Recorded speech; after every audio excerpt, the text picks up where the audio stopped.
Hello and welcome to another edition of the Morning Update live on NTN. We are coming to you from the Parliament building in downtown Castries. We have the sitting of Senate today. We have the parliamentary sitting today. We do hope you could stay tuned for the duration of that proceeding throughout the course of today. My name is Jessie Leonce. I'd like to welcome you if you're joining us, residents of St. Lucia. Special good morning. St. Lucians in the diaspora, welcome as well. We continue to fight against COVID-19. We have an update from the Chief Medical Officer, Dr. Sharon Belmont-George, with an update on some new cases that were registered, announced yesterday. So we'll have the details to that. For the 24-hour news cycle, the government of St. Lucia implements sound fiscal policies aimed at reducing the debt to GDP ratio. The 10th Caribbean Beekeeping Conference gets underway in St. Lucia, and an accomplished American scientist of St. Lucian heritage pledges support toward national development of science, technology, and innovation. So that is coming off of the People's Parliament organized by the Global Environment Facilities Jeff's Small Grants Program event launched recently, and we had the People's Parliament to kickstart the sentiment, the agenda to put some focus on research and innovation for their approved projects. Do stay with us. We're going to take a break. When we come back, we get into the meat of things. I'll give you some details on what we can expect during today's Senate sitting. Stay with us. Wash your hands. Wash them right. With soap and lots of water. Get between fingers. Get under the nails. Go above the wrists. Do this for no less than 15 seconds. Rinse properly. Dry with a clean towel. If there is no water, do the same washing motions with an alcohol-based hand sanitizer containing at least 70% alcohol. Wash your hands. Wash them right. This message brought to you courtesy the Bureau of Health Education of the Ministry of Health and Wellness.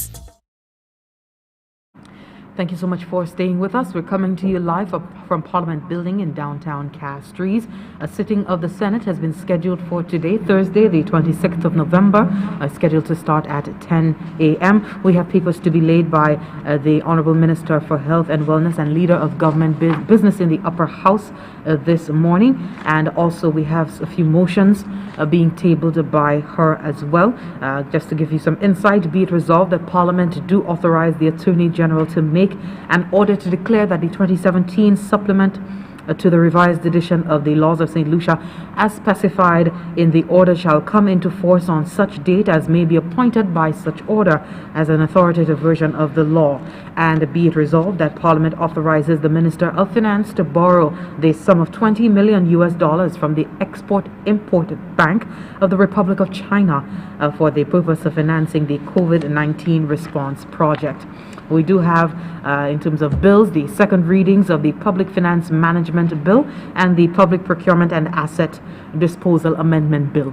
Certainly coming off of the sittings of the House of Assembly earlier this week, these two motions and bills, as well as papers to be laid in the Honorable House.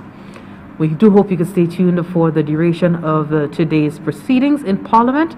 In the meantime, we have an update from the Chief Medical Officer, Dr. Sharon Belmont-George, on our status here in St. Lucia COVID-19 wise. We have cases number 227 to 235.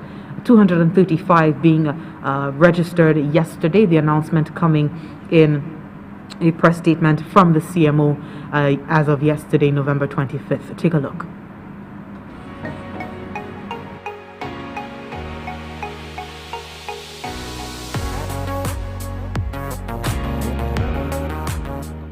The Ministry of Health and Wellness, today Wednesday, November 25th, 2020, received confirmation of 9 new cases of COVID-19. These cases bring the total number of cases diagnosed in country to date to 235. 2 of the cases are visitors to St. Lucia. That is, case number 231 is a 37-year-old female, and case number 232 is a 35-year-old male. They arrived in country on Sunday, November 22, 2020, and required testing for COVID-19 upon arrival. They proceeded to a COVID-19 certified property for quarantine pending the receipt of their results. Upon being confirmed as COVID-19 cases, they were both transferred into the isolation, and the contact tracing process for these cases have commenced. The other 7 cases are St. Lucia nationals. Case number 227 is a 43-year-old female from the Castries district. Case number 228 is an 83-year-old male from the Soufrière district. Case number 229 is a 56-year-old female from the Gros-Islet district. Case number 230 is a 27-year-old female from the Castries district. Case number 233 is a 29-year-old male from the Castries district. Case number 234 is a 39-year-old male from the Castries district. Case number 235 is a 29-year-old female from the Castries district. All of these individuals, after being assessed and tested for COVID-19, were placed in quarantine by health practitioners while awaiting their results. Epidemiological links have been established for 5 of these cases. These are case number 227, 230, 233, 234, and 235. The contact tracing team is in the process of investigating the presence of epidemiological links for the other cases. As per protocol, arrangements have been made to place all cases into isolation. These new cases bring the total number of active cases in country to 124. None of these cases currently require critical care, and they're all doing well. As we are now in what is traditionally the cold and flu season, the Ministry of Health and Wellness reminds everyone of the importance of building a strong immune system to be able to fight off respiratory illnesses. Be sure to increase your intake of citrus fruits and vegetables and to remain hydrated by drinking water frequently during the day. These habits will assist in building resistance as well as to strengthen the overall health and well-being. It is also important and to be mindful to behave in ways that reduce our exposure to the COVID-19 virus. That is, to ensure that you wash your hands often during the day using soap and flowing water, to wear a mask every time you're in public, and to ensure it covers both your mouth and your nose. Maintain a distance of 6 feet between others. Use of bleach solution to sanitize frequently touched surfaces and to avoid contact with other people who have flu-like symptoms. If you're experiencing flu-like symptoms, keep away from others and seek medical care immediately at the closest community respiratory clinic. As usual, the Ministry of Health and Wellness will continue providing information as it becomes available.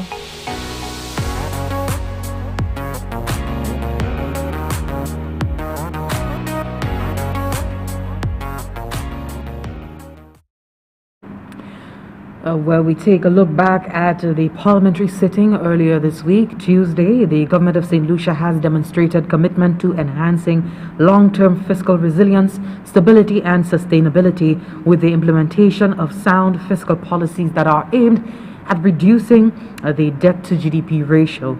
In a statement to Parliament on Tuesday, the 24th of November 2020, the Prime Minister and Minister for Finance, Honorable Alan Chasney, explained that there has been a significant increase in the government expenditures related to augmenting the healthcare system to respond to the coronavirus. Prior to COVID-19, St. Lucia recorded real growth of 1.7% in 2019, with growth expectations of 3 to 4% for 2020. Additionally, the country had made significant progress with its economic growth indicators and had attained a debt-to-GDP ratio of 60% as at the end of March 2020. The debt-to-GDP ratio, the Prime Minister has informed, has spiked on account of projections of a decline in GDP, and that could be as high as 20% for fiscal year 2020. For fiscal year 2020, tax revenues have fallen by more than 50%. Prior to the onset of the pandemic, St. Lucia had experienced a decline in unemployment during the period 2017 to 2019, which was driven by developments in tourism and the construction industry. While the decline observed in St. Lucia's unemployment rate was welcomed, estimates suggest that unemployment as of early June 2020 went back up to 21%, primarily due to the effects of COVID-19. Despite these setbacks, the government of St. Lucia is committed to enhancing its long-term fiscal resilience, stability and sustainability, while at the same time fostering broad-based inclusive economic growth and development. The government is committed to maintaining strong macroeconomic fundamentals by continuing to implement sound fiscal policies and reducing the debt-to-GDP ratio to a prudential level. The government, being a member of the Eastern Caribbean Currency Union, has committed to attaining the 2030 debt target set by the Eastern Caribbean Central Bank.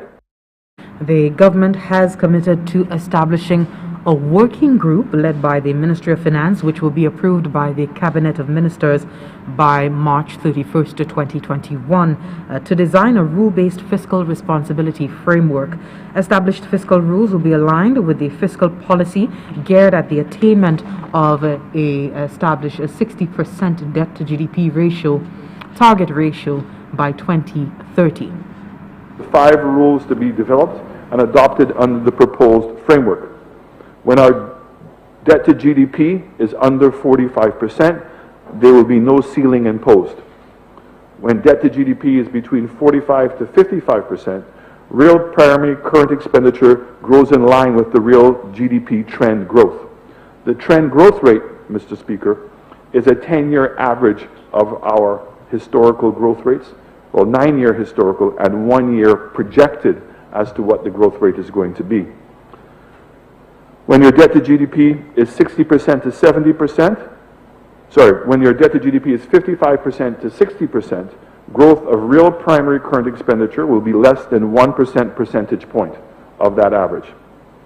So it means whatever the average is, you will deduct 1% from it, and that would be what the constraint on your primary current expenditure will be.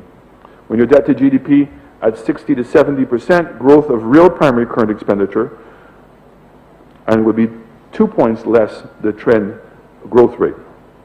And when your debt to GDP is over 70%, that you would have a balanced budget for approximately 2 years. Was the Prime Minister, Honorable Alan Chastanet. And meantime, on November 6th, 2020, the Cabinet of Ministers officially approved the Public Debt Management Policy, referred to as the PDMP, and the publication of 2 debt reports, namely the 2019 Annual Debt Portfolio Review and the Quarterly Debt Bulletin as of June 30th, 2020. The Public Debt Management Policy is an effort to manage and guide St. Lucia's debt management practices and to correct the shortcomings of the current public debt framework. The PDMP establishes a robust legal framework which sets out the authority to borrow, specifies the purpose of borrowing, establishes clear debt management objectives, and requires the preparation of a debt management strategy, and requires mandatory reporting on debt management performance. The Annual Debt Portfolio Review provides a comprehensive look at the debt situation of St. Lucia over the past 5-year period. It provides an analysis of movements in the debt stock and employs debt-related issues identified in St. Lucia's debt management strategy, while identifying risk indicators inherent in the portfolio. The Quarterly Debt Bulletin analyzes debt statistics such as central government debt, guaranteed loans, and external and domestic debt breakdowns. The quarterly frequency of this report will serve as a monitoring mechanism for the government and investors. These reports will be made available on the government's web portal and Department of Finance website, providing invaluable information to the public who require data to inform their investment decisions and other stakeholders requiring up-to-date research data. Now, Minister of Equity, Social Justice, Local Government and Empowerment, Honorable Leonard Mantut, in other news, has called on the St. Lucian Society to reimagine how it interacts with and protects children. Honorable Mantut made the call on the occasion of World Children's Day, which was observed on the 20th of November, following International Men's Day on the 19th. And noting the impact of abuse on the nation's children, Minister Mantut indicated that his ministry has doubled efforts to protect children. Reimagine the future in the context of our current environment of uncertainty provides the platform for both adults and children to redefine the way in which things are done so that more positive outcomes can be accomplished. My ministry takes a serious stance on issues of child abuse, maltreatment, and any other forms of abuse of children. We, together with the community, will provide an opportunity to envisage the future of children who are experiencing various forms of maltreatment and what can be done to assist them in overcoming these challenges to live up to their full potential in an environment conducive to their growth and development. It begs of us to look intuitively at all aspects of life that affects children and plan from now ways in which children's rights can be continued to be realized. Honorable Montoute says government policy and legislation will continue to guide the care of children. The Child Care Protective and Adoption Act, which my government passed in November 2018, has positioned us to continue the process of putting in place the necessary legislation, policies, and protocols to ensure that the articles contained within the Convention of the Rights of the Child are adhered to. In light of this, the government of St. Lucia remains committed to ensure that all the rights of the child set out in the Convention are met. This includes ensuring that every child is protected from all forms of abuse, neglect, violence, and exploitation.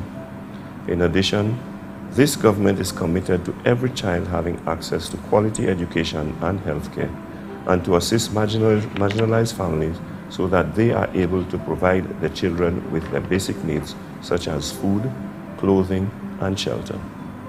Furthermore, this government believes that every child should grow and thrive in an environment where they feel loved, have a sense of belonging, cared for, and are able to express their ideas without fear of victimization. That was Minister Honorable Leonard Montoute.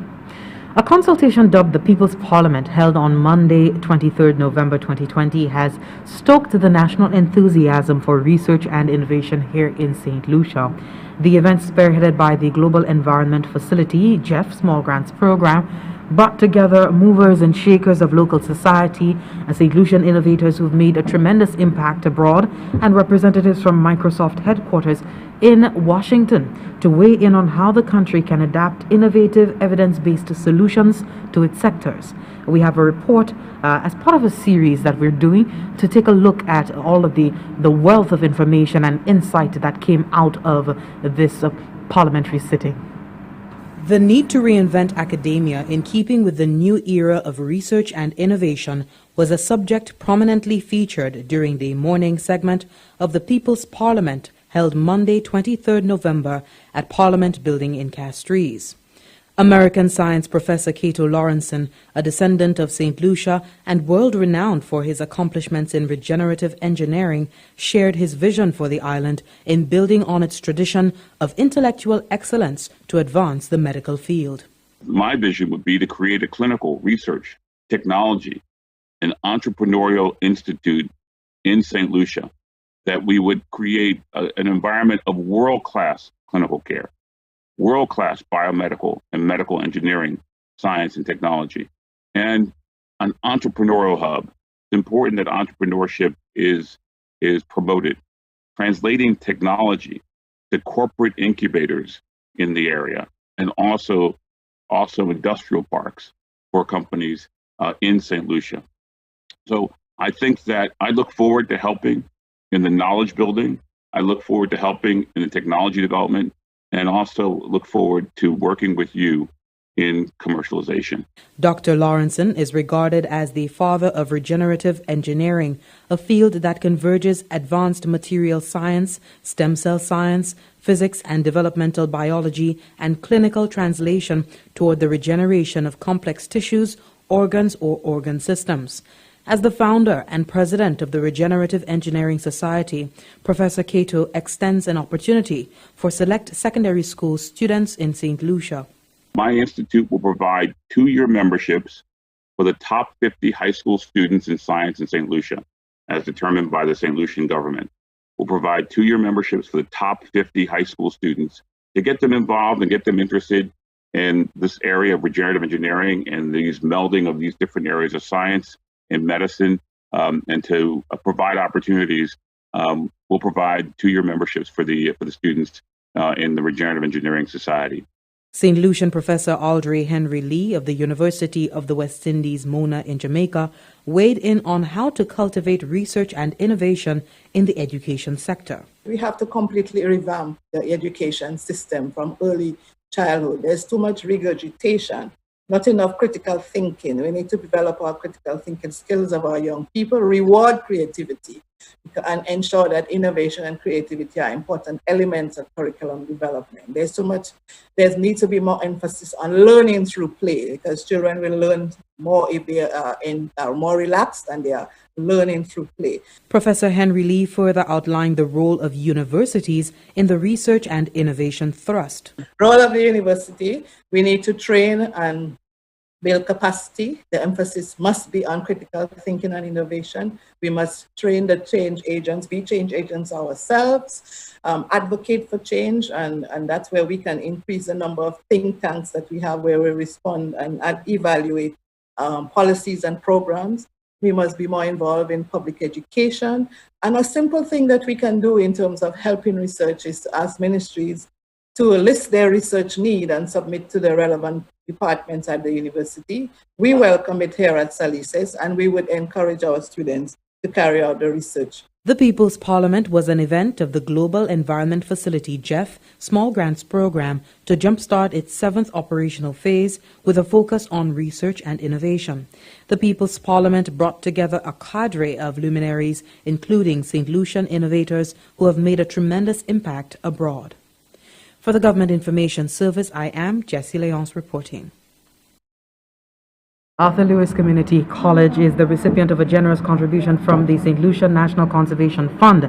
The Science Department received new equipment to assist in the expansion of the school's capacity to carry out environmental monitoring and data collection. This investment was funded through the Caribbean Biodiversity Fund and is expected to vastly improve the school's environment program. We have a report from Herma Demac. Take a look.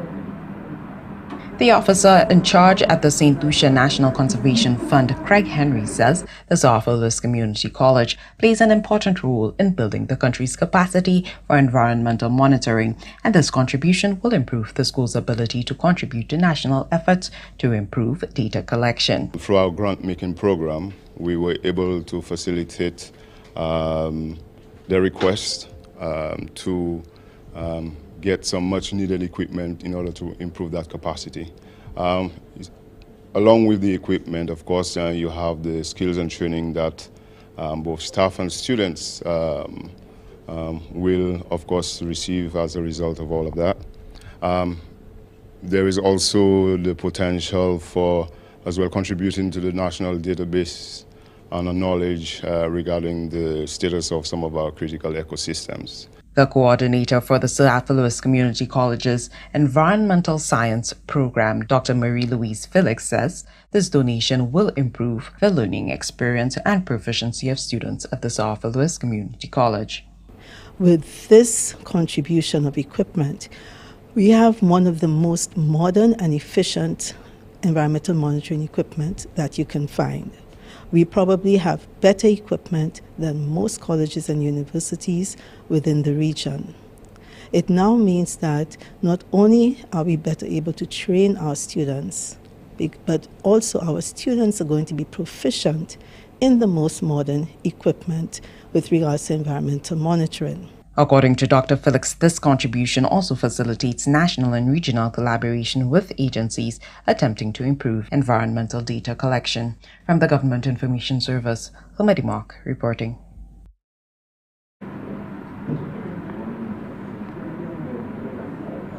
The Ministry of Education, Innovation, Gender Relations and Sustainable Development, due to the COVID-19 pandemic, has had to modify the kindergarten registration process. We have indicated this previously on the morning update, but just want to reiterate for the benefit of our viewers who may not have heard or seen up to now.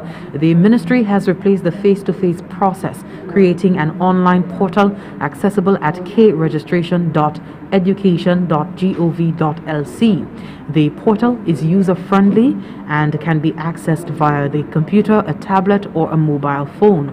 Parents will need a valid email address to log on and for further communication with education officials. Dr. Claudia Louis is the Chief Planning Officer in the Department of Education, Innovation and Gender Relations. Provisions will be made for parents to drop off their documents at the schools within a particular period. However, a further announcement will be made on the exact details, given the exact details. We would really like to encourage parents to try the online portal. It is user-friendly, so we would encourage you, even if you don't have a computer at home, if you have a family member who has access, or you can use a mobile phone to access the portal. Later during the week, we will make an announcement for all those who do not have access to digital means. And Dr. Claudia Louis highlights the 2021 registration process and required documents. Yeah, parents will be given the option of selecting 3 schools. And the main reason for that is you may select the school of first choice, but that school may be oversubscribed. So we may have to place your child in your second choice school. So for this reason, we are asking everybody to select the 3 options. Yes, it's very important that the parents have these documents, the child's birth certificate, and in this case we are looking at children born in the year 2016, the immunization certificate or the health card, the passport photo which has to be scanned, and if you are applying based on your workplace, then you would need a job letter. If you're applying based on your residence, we would use a utility bill as proof of residence. So these documents, you should get these documents beforehand and scan those, and you would be guided by the online portal as to when the documents should be uploaded. And finally, for the morning, the Caribbean Beekeeping Congress got underway in St. Lucia. Okay, so we are wrapping up for the commencement of Senate. We have the Madam President entering right now.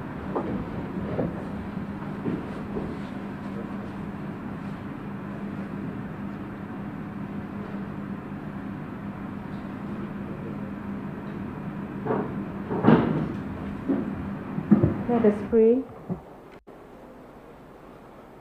Almighty Father, we just want to thank you for your graciousness and your loving kindness towards us. Again, we continue to ask for your hands of healing, that the balm of Gilead would flow over our land to heal us and to deliver us out of this pandemic and help us through. We ask you, God, for your continued strength for those who operate and those who lead in this charge. We ask you, God, that you would strengthen and the frontline workers, essential workers, Lord. You would cover them under your blood in this difficult and challenging times.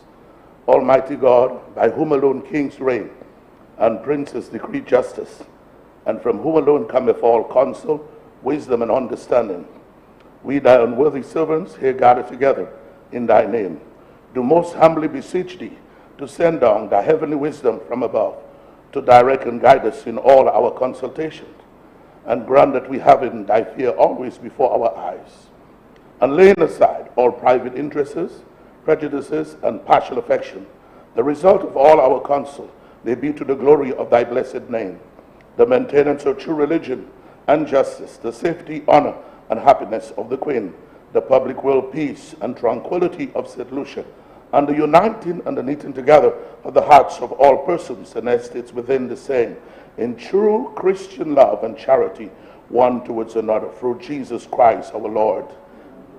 The grace of our Lord Jesus Christ, and the love of God, and the fellowship of the Holy Ghost be with us all, evermore.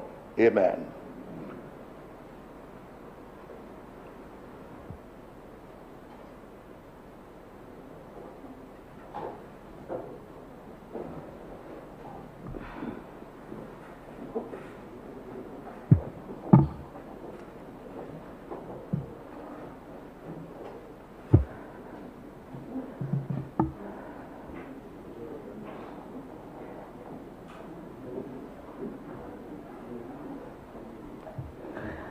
GIS, I would like you to turn off your mics. I would like to speak to the Senate without it being transmitted or broadcast.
The Speaker of the House of Assembly advising that the following motions and bills were passed in the House of Assembly and forwarded to the Senate for its concurrence. Resolution of Parliament to authorize the making of an order for the 2017 supplement to the revised edition of the laws. Finance Administration Act resolution of Parliament to authorize the Minister of Finance to borrow from the Export-Import Bank of the Republic of China to finance the COVID-19 response project. Public Procurement and Asset Disposal Amendment, Public Finance Management.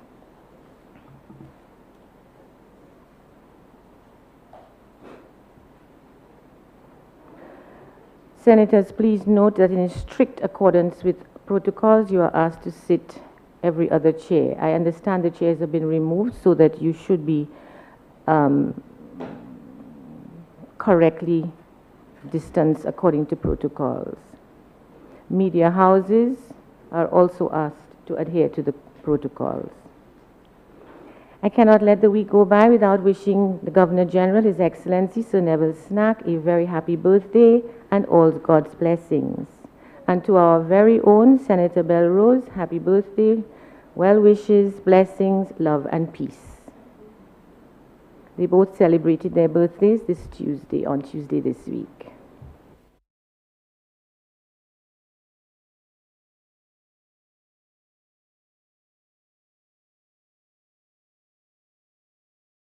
Statements from ministers.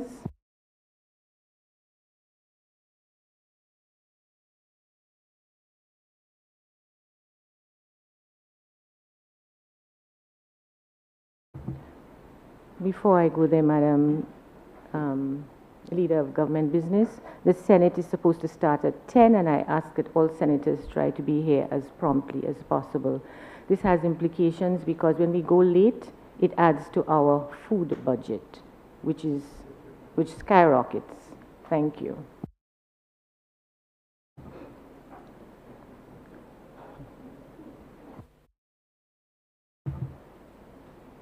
Papers to be laid.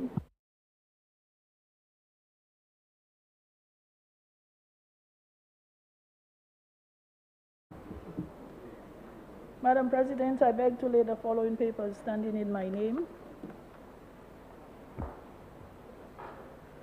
Statutory Instrument Number 172 of 2020, COVID-19 Prevention and Control Protocol, Fishing Regulations. Statutory Instrument Number 173 of 2020, Price Control Amendment Number 7 Order. Statutory Instrument Number 174 of 2020, Legal Profession Eligibility, Westminster Richard Anthony James. Westmin Richard Anthony James Order. Statutory Instrument Number 175 of 2020, Legal Profession Eligibility, Klima Daniela Shanier Wade Order. Statutory Instrument Number 176 of 2020, COVID-19, Prevention and Control, Prohibition of Assembly Order. Statutory Instrument Number 177 of 2020, Legal Profession Eligibility, Wyden Orlando Daily Order. Statutory Instrument Number 178 of 2020, Legal Profession Eligibility, Adlai David Samuel Dorset Order. Statutory Instrument Number 179 of 2020, Finance Administration Act, Resolution of Parliament to borrow for capital expenditure, Village Tourism Initiative. Statutory Instrument Number 180 of 2020, Finance Administration Act, Resolution of Parliament to borrow for capital expenditure, COVID-19, additional financing for the health system strengthening project. Statutory Instrument Number 181 of 2020, Finance Administration Act, Resolution of Parliament to guarantee a line of credit for the St. Lucia Development Bank for own lending to micro, small, and medium-sized enterprises. Statutory Instrument Number 182 of 2020, Value-Added Tax, Resolution of Parliament to approve draft value-added tax, rate of tax, tourism sector goods and services order. Statutory Instrument Number 183 of 2020, Finance Administration Act, Resolution of Parliament to borrow for capital expenditure, COVID-19 crisis response. Statutory Instrument Number 184 of 2020, Finance Administration Act, Resolution to authorize the Minister of Finance to guarantee borrowing by the St. Lucia Air and Seaports Authority from a syndicate of banks led by the Bank of St. Lucia Limited to finance the Uwanora International Airport Redevelopment Project. Statutory Instrument Number 185 of 2020, COVID-19 Prevention and Control, Physical Distancing Number 3 Order. Statutory Instrument Number 186 of 2020, COVID-19 Prevention and Control, Prohibition of Assembly Number 3 Order. Statutory Instrument Number 187 of 2020, COVID-19 Prevention and Control, Physical Distancing Number 3 Amendment Order. Statutory Instrument Number 188 of 2020, Value-Added Tax, Rate of Tax, Tourism Sector Goods and Services Order. Statutory Instrument Number 189 of 2020, Price Control Amendment Number 18 Order. Statutory Instrument Number 190 of 2020, Excise Tax, Amendment of Schedule 1, Number 16 Order. National Insurance Corporation, Annual Report, July 2018, June 2019. St. Lucia Financial Services Regulatory Authority Annual Report 2019. Citizenship by Investment, CIP, 2019-2020 Annual Report. Banana Industry Trust Corporation Company, Financial Statements for the year ended March 31st, 2020. Motions, Honorable Leader of Government Business.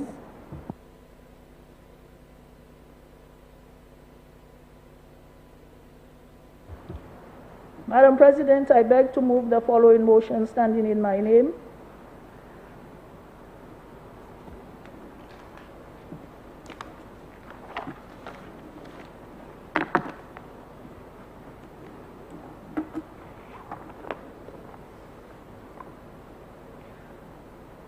Resolution of Parliament to authorize the making of an order for the 2017 supplement to the revised edition of the laws.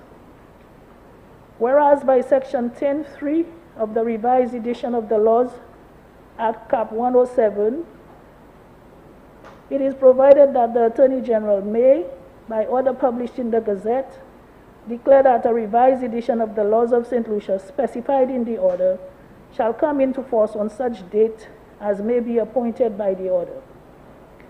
And whereas by Section 10.4 of the revised edition of the Laws Act Cap 107, it is provided that an order in respect of a complete revised edition of the laws shall not be made until after the passing of a resolution of Parliament authorizing the making of such an order.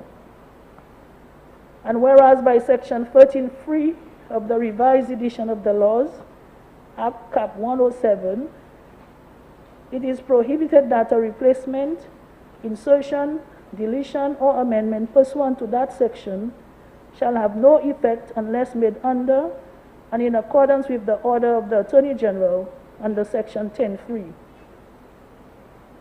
And whereas it is further provided by Section 13.6 of the revised edition of the Laws Act Cap 107 that a revised edition in whatever format marked with the latest revision date is deemed to be the authoritative revised edition of the laws to which Section 10.4 applies.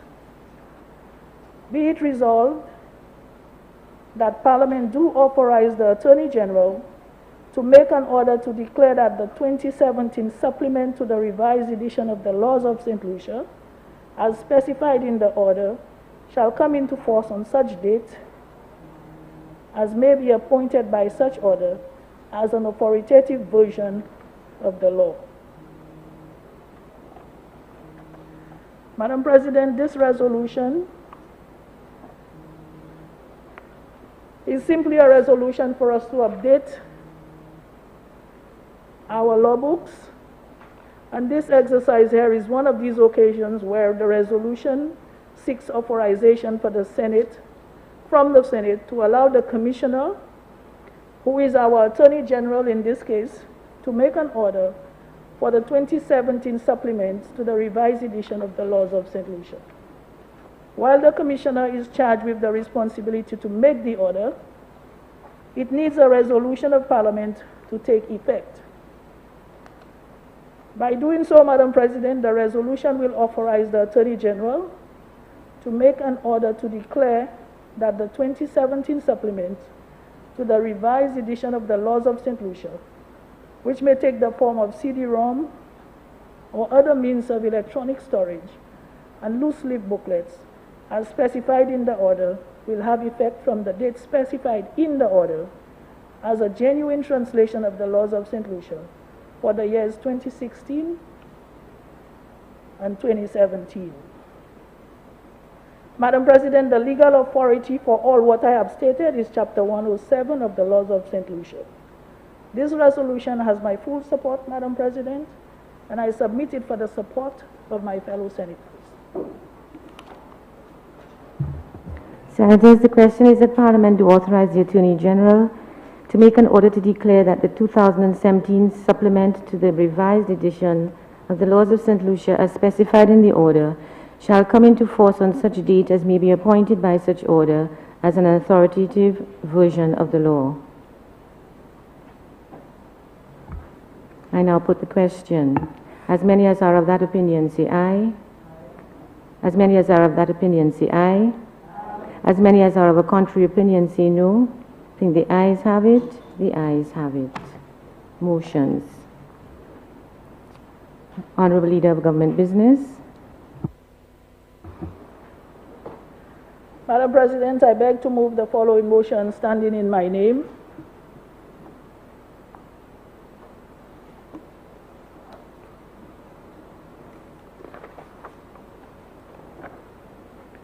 Finance Administration Act, Resolution of Parliament to authorize the Minister of Finance to borrow from the Export-Import Bank of the Republic of China to finance the COVID-19 response project.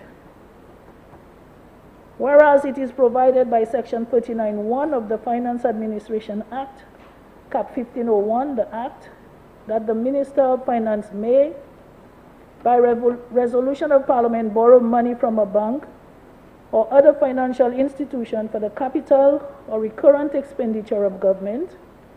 And whereas it is further provided by Section 42(1) of the Act that there shall be charged on and paid out of the consolidated fund debt charges for which the government is liable.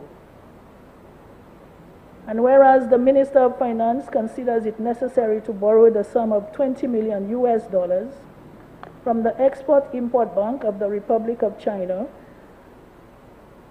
for the purpose of financing the COVID-19 response project. And whereas the loan is repayable in 30 consecutive equal or as nearly equal as possible semi-annual installments, the first of which must be made on the last day of the 66-month period from the date the first advance under the loan is made by the Export-Import Bank of the Republic of China, and thereafter on the last day of each successive 6-month period. And whereas, if the full amount of the loan has been drawn down, each installment must be in the amount of $666,667, except that the last installment must be in the amount of $666,656. Otherwise, the amount of each installment shall be adjusted 57. by the export. 657,000 for the record. You said 56, madam. Except that the last installment must be in the amount of 666,657. Yeah? Thank you, Madam President. Otherwise, the amount of each installment shall be adjusted by the Export-Import Bank of the Republic of China. And whereas the interest is payable at a rate of 6-month London interbank offered rate plus 1.5% per annum, and whereas the loan payments must commence after the grace period of 5.5 years have expired. Be it resolved that Parliament authorizes the Minister of Finance to borrow the sum of $20 million from the Export-Import Bank of the Republic of China for the purpose of financing the COVID-19 response project. Be it further resolved that A, the loan is repayable in 30 consecutive equal or as nearly equal as possible semi-annual installments, the first of which must be made on the last day of the 66-month period from the date the first advance under the loan agreement is made by the Export-Import Bank of the Republic of China, and thereafter on the last day of each successive 6-month period.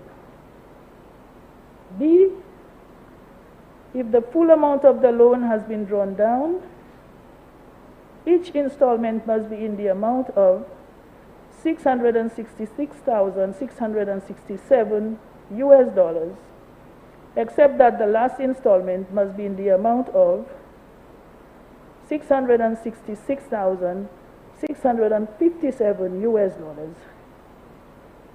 Otherwise, the amount of each installment shall be adjusted by the Export-Import Bank of the Republic of China. C, interest is payable at a rate of 6-month London interbank offered rate plus 1.5% per annum. The loan payments must commence after the grace period of 5.5 years have expired.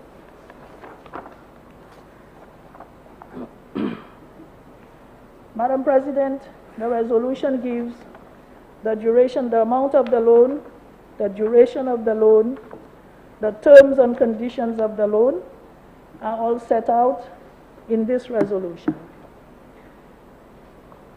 We are seeking the approval of the Senate to borrow $20 million from the Export-Import Bank of the Republic of China to finance COVID-19 response project.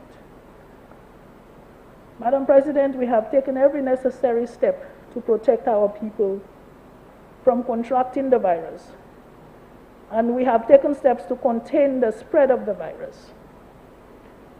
However, we are all aware of the financial, economic, and social hardships that COVID has imposed on every economy and every person in the world.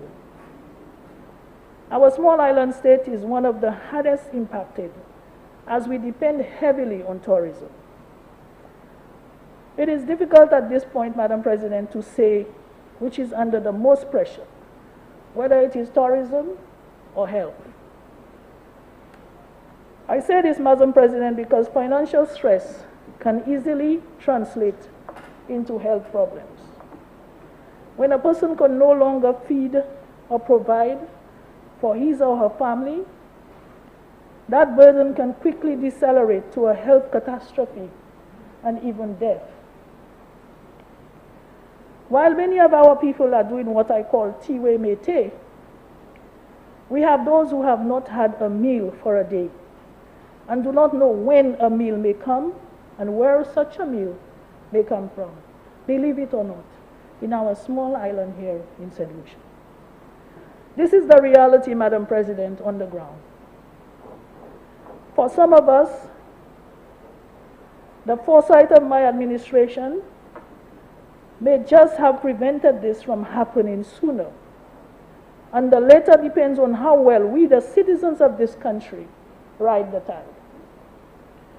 My government, from as early as crafting the 2020-2021 budget, towards the final stages, Madam President, recognized that COVID was already on the horizon, and we quickly took the necessary steps to mitigate some of the hardship that we envisioned would befall our people if the virus traveled to St. Lucia. Of course, at the time, there was no way of knowing the extent of the danger posed by COVID-19.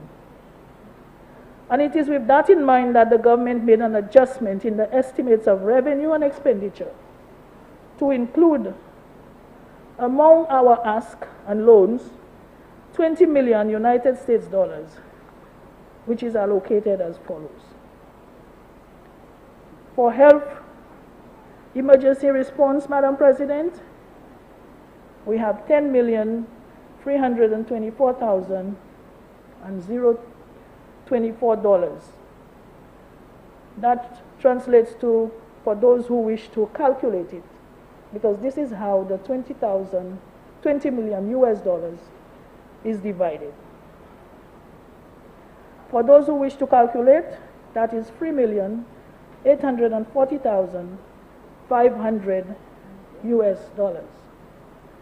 And this is in our estimate of expenditure, Madam President. So this is not new borrowing, and I can give you the page numbers so you can take a look at it in this, the budget document right here. Madam President, this is not a new request. It is in the estimate of expenditure, and of course, I have the pages ticked out. I don't have to go very far. The numbers are here. Okay? For income support program, we have 24,193,800 EC dollars. That translates to around rounded 9 million US dollars. Agricultural assistance program, 7,376,420, 80 cents US EC. That translates to 2,744,000 US dollars. The budget support for various projects, Madam President, that amounted to $11,869,747.10 EC, and that translates to 4,415,500 US. And that totals EC dollars 53,764,000 EC dollars, which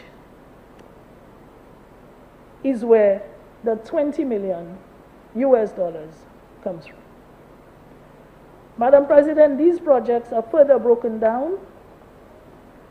So under health emergency response, we have full commissioning of OKU Hospital on 27th of March 2020. The conversion of the Victoria Hospital into a dedicated respiratory hospital. This is still ongoing. Establishment of 5 respiratory clinics, geographically spread to facilitate ease of access by the population, and that is Beaufort, Soufrière, Victoria Hospital, Rosillet Polyclinic, and I believe La Clery Health Wellness Center. The conversion of 3 hotel plants to serve as quarantine facilities in the first instance. Onboarding of 100 Cuban nurses and doctors. Procurement of personnel protective equipment for frontline workers, and procurement of supplies for testing. That is what falls under the first tranche of the borrowing, the 20 million US dollars, and the health emergency response. Under the income support program, the 9 million, that finance interventions targeting persons who completely lost their source of income and became unemployed as a result of COVID-19 pandemic. We heard about these programs. That included temporary income support provided to non-NIC contributors for the period of 3 months, and of course that had to be extended when we saw the need on the ground that so many people had become unemployed from COVID-19, from the impact of COVID-19. The third tranche, Madam President, the Agriculture Assistance Program, that included direct support to local indigenous farmers to support increased production, provision of seedlings and fertilizers, and other farming implements. That also purchased products from farmers and fishers for the National Meals Program. Of course, the National Meals Program, that is much talked about. But I know that the people really appreciated, those who benefited, Madam President, really appreciated that program. Madam President, last but not least, budget support for various projects. We have support to vulnerable populations, implementation of the National Meals Program, supplement the increased number of vulnerable households requiring cash transfers as a result of the COVID-19 pandemic. We also provided support to private sector, where we implemented the Buy Local campaign to reduce the food import bill. We supported diversification, spurred investment in local enterprise, and increased consumption of locally produced foods. Everything that went in the National Meals Program, Madam President, was purchased from local farmers and fishers. The people were getting chicken, local chicken at one time, and fish at other times from our fishermen. We established a line of credit at the St. Lucia Development Bank to provide working capital loans to medium-sized and small businesses. So without further ado, Madam President, I believe that I have given a fairly, not necessarily comprehensive, but a fairly good breakdown for the $20 million that we are requesting approval from this Honorable House to borrow.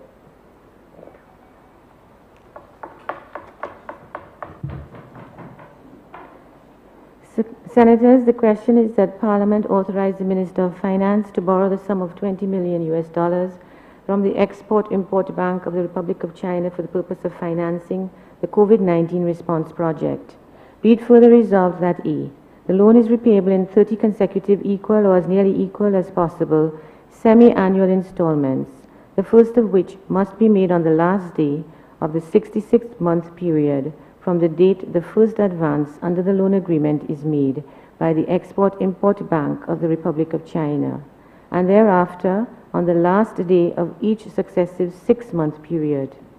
B, if the full amount of the loan has been drawn down, each installment must be in the amount of US $666,667, except that the last installment must be in the amount of US $666,657. Otherwise, the amount of each installment shall be adjusted by the Export-Import Bank of the Republic of China. C, interest is payable at a rate of the 6-month London Interbank offered rate plus 1.5% per annum. D, the loan repayments must commence after the grace period of 5.5 years have expired.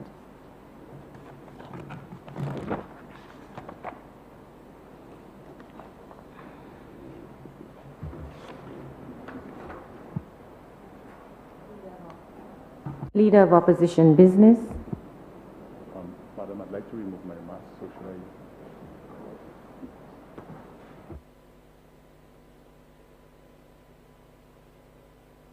I? Senator, you're free to do it from here, if you wish.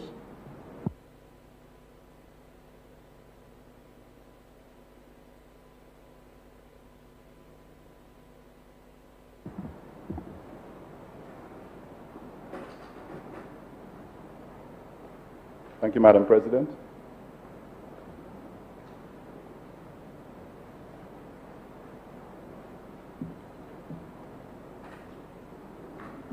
Before I get into the response to the Leader of Government's business proposal this morning to borrow, I want to join you in extending birthday wishes to our colleague this morning, and I think there was somebody else, I can't remember. And also welcome back our 2 independent senators and wish them well. Very happy to know that they are better and they are with us. Madam President, this morning we are here once again to borrow, as we have been doing for quite a while now, 20 million US dollars, 54 million EC dollars from the Import-Export Taiwanese Bank for COVID response. And I did note that the Leader of Government Business admitted that she may not have presented a comprehensive breakdown. I note that she did give some details, some explanation, which is quite a better approach than what I have seen previously. But Madam President, before we try to analyze the whole rationale for the borrowing of this 20 million US dollars, we need to contextualize our overall borrowing as a country. We need to pay attention to our overall debt stock at this time as a country and ask ourselves whether we have noted the implications down the road. This situation with COVID is very unpredictable, and we do not know in 6 months where we will be, and we don't know whether, based on the previous patterns, whether we are going to have the capacity to continue to borrow. So, Madam President, I say that because prior to today's sitting, we have been here before to engage in borrowing for purposes related to COVID. And I will cite two examples and just bring us up to date with where we are and where we came from and where we are regarding the borrowing for COVID. Madam President, we were here to borrow 29 million US, about 77 million EC from the IMF. And that was about 3 months ago. Last sitting of the Senate, we were also here to borrow 30 million US, about 80 million EC. And again, it was for COVID support and fiscal stability. And today, we are here again to borrow 20 million US, about 54 million EC, in the name of COVID, and we refer to it as COVID response. If you put the figures that I just quoted together, that would be a total of about 79 million US dollars, or just over 210 million EC dollars. So, Madam President, it is safe to say that within the last 4 months, we have borrowed, or we have come to this Honorable House to seek permission or to seek authorization to allow the Minister of Finance to borrow in excess of $210 million. I don't think that we can fairly and honestly say that there has been no need to borrow money for COVID relief. We know that this pandemic was not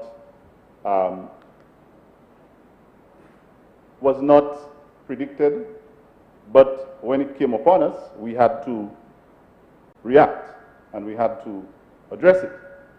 So I don't think it is okay for us to say that we should not have borrowed. But I think it is true that in the context of what we had done before, we need to now ask the question, with the unpredictable situation that we are confronted with, where are we now? And what should be our response from now going forward? Madam President, I remembered in the previous sitting asking the question, which was very relevant then and is very relevant now, for the government to account for the monies that they had borrowed thus far. And I remembered members opposite waving a copy of the document, the report, which, of course, did account for some of the borrowing. And at that time, I let it slide because the document did account for some. But, Madam President, lo and behold, we will notice that the document only accounts for $15.5 billion of the borrowing that had taken place, keeping in mind the total sum that had been borrowed at that time. So the question still is very relevant today, Madam President, that I want to still ask the government to tell us what has been done with the rest. And are we in a situation now where, if things get much worse, that we would have the capacity to continue to manage, first of all, if we have to borrow, and secondly, with the other challenges that may come. You see, Madam President, sometimes the way you conduct yourself can have implications to how you end up when situations get worse. And so I think the issue of fiscal discipline, and if you look at the terms, Madam President, of this loan that were outlined, there is a lot that the CDB did it in the previous loan, and I notice here as well, that the creditors are basically ensuring that they are basically imposing fiscal discipline upon us. It is telling us that we need to look out, because while we may be able to get those monies, there's a strong message that we have to pay attention to our fiscal discipline. So, Madam President, since I got an account for about $15.5 million from the report, I just want to ask a couple of questions relating to that. With the amount that we have borrowed thus far for COVID response, let us ask St. Lucians whether they feel today that we are any better off than we were in March, when we were first hit by that COVID situation. Do we have less cases? Has the situation improved? Are the conditions at our respiratory facility, previously VH, are the conditions better now than they were then? And I did, to the credit of the leader of government business, she did give some information on the intent to use some of that money for VH. But I'm asking, that is not the first time we have been here to borrow. And as we speak, can we safely tell St. Lucians that when we started dealing with the situation in March, we borrowed money, and to date, we have seen some results based on what we've done with the money. So we are coming back to ask you to give us your blessings to borrow more. Madam President, I also want to ask whether the respiratory clinics around the island, whether there has been a significant increase in the capacity to deal with the situation as protesting and whatever else is required of them. Again, I did hear today, for the first time, I didn't hear it previously, that the leader of government business did indicate that there is an intention to strengthen these clinics, and that is welcome. But, Madam President, we may not have been able to say that only yesterday. So, I think it is clear to us that before we continue to engage in the borrowing that we are doing, it is important for us to account for the successes and the challenges that we have faced during the period that we borrowed before. Because I suspect, Madam President, I rather suspect that given the current situation, we may very well find ourselves having to be back here doing the very same thing. So, I want to also ask whether the testing facilities are now adequate, because we have seen a spike in the numbers, and testing is one of the ways that we can know what's going on for us to respond. And so far we know that there is one approved testing facility. But I am asking now that we are borrowing again, has there been any consideration given to commissioning the forensic lab, for example, to assist or to increase our capacity to test, to make use of some of the facilities in there, to increase our testing capacity? So, Madam President, I didn't hear any mention of it, but I'm asking whether that is not a favorable consideration. I also believe that the situation that we are in now, Madam President, I don't think we could have avoided it completely, but I think we could have been better off if we had taken stock earlier on. And now that we are in a situation where the numbers are increasing, let us not miss out on the opportunity to do what we may not have done before. And Madam President, let me explain. Way back in March, there were several signals from the medical professionals here and abroad. The forecasting was that we may be in for a second wave, or maybe a third wave as well, of COVID.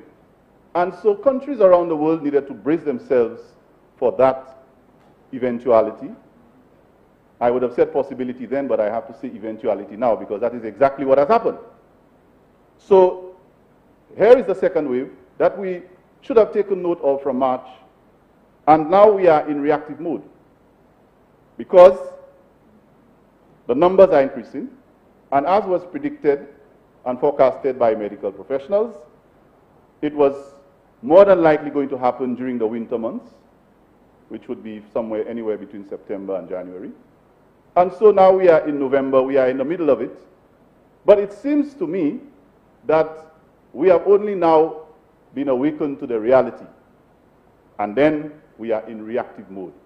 Now, Madam President, anyone who understands proper planning will know that when you run an organization, whether it's government or business, any organization, forecasting and planning can save you a lot of trouble.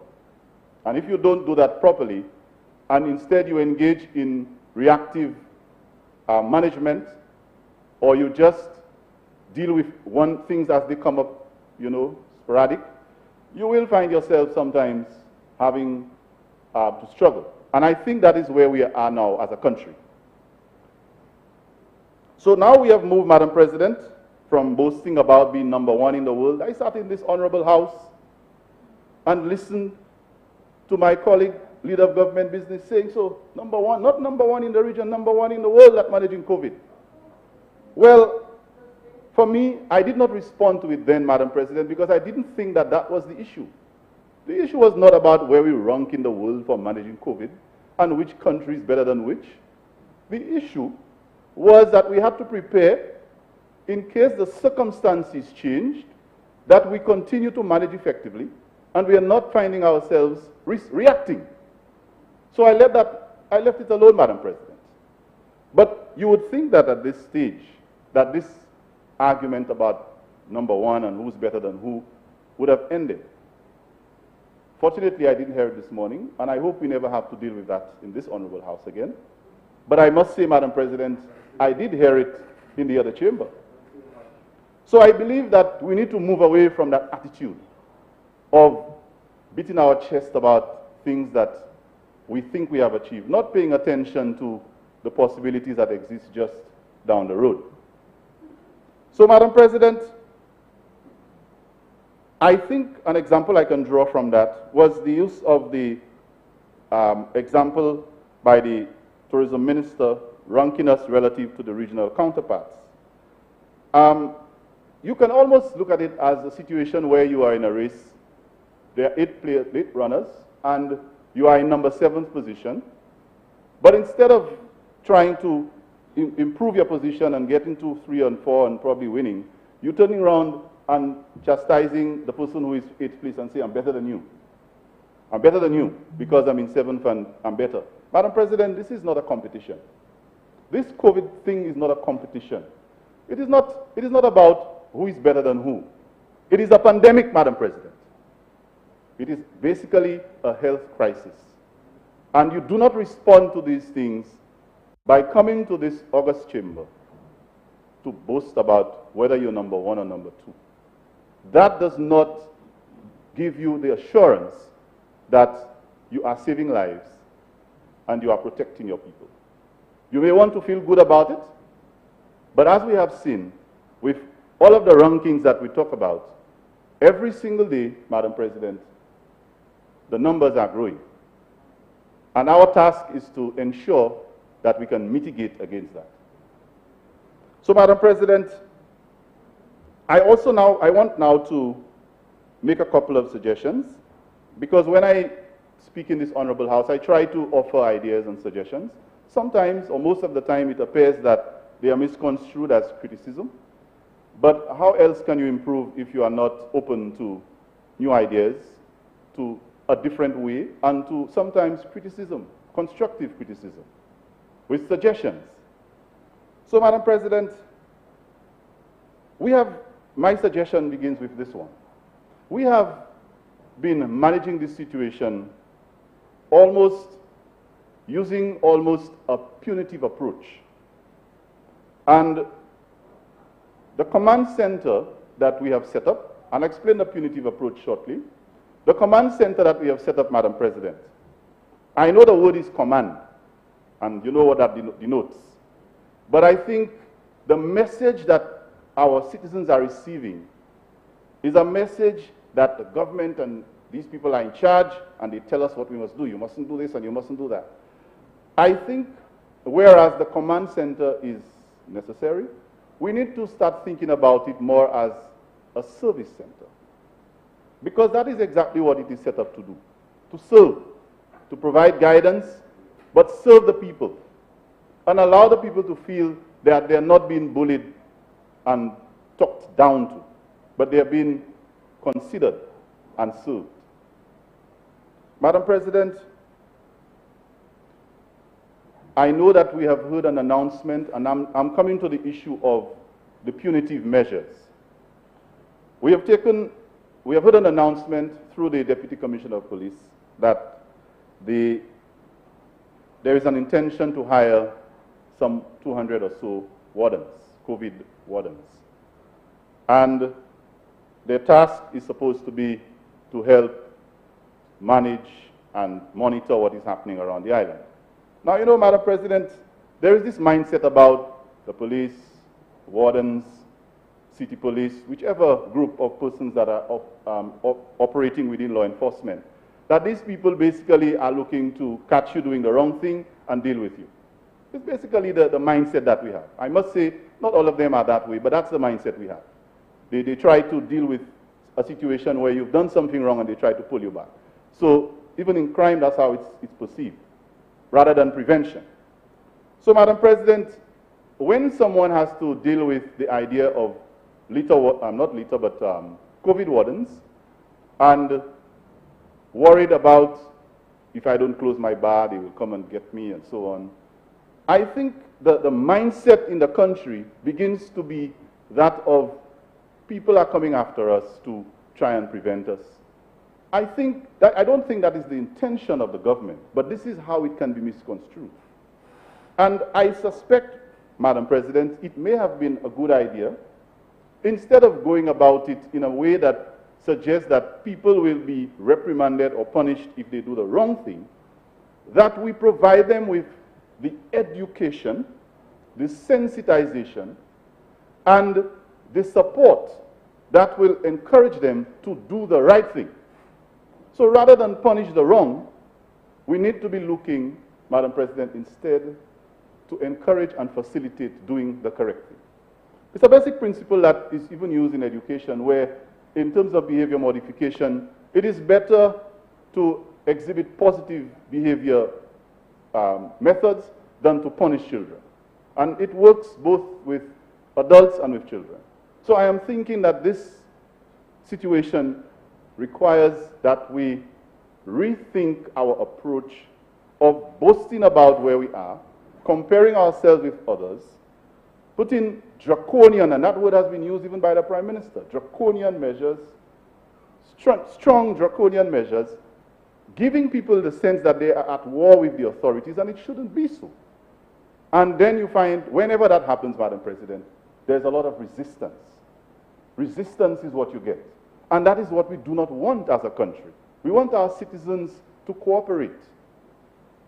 When we tell them we are coming to borrow money to respond to COVID, our response should demonstrate that we are ready to work with them so that they can cooperate with us. They can wear their masks. They can social distance. They can self-isolate.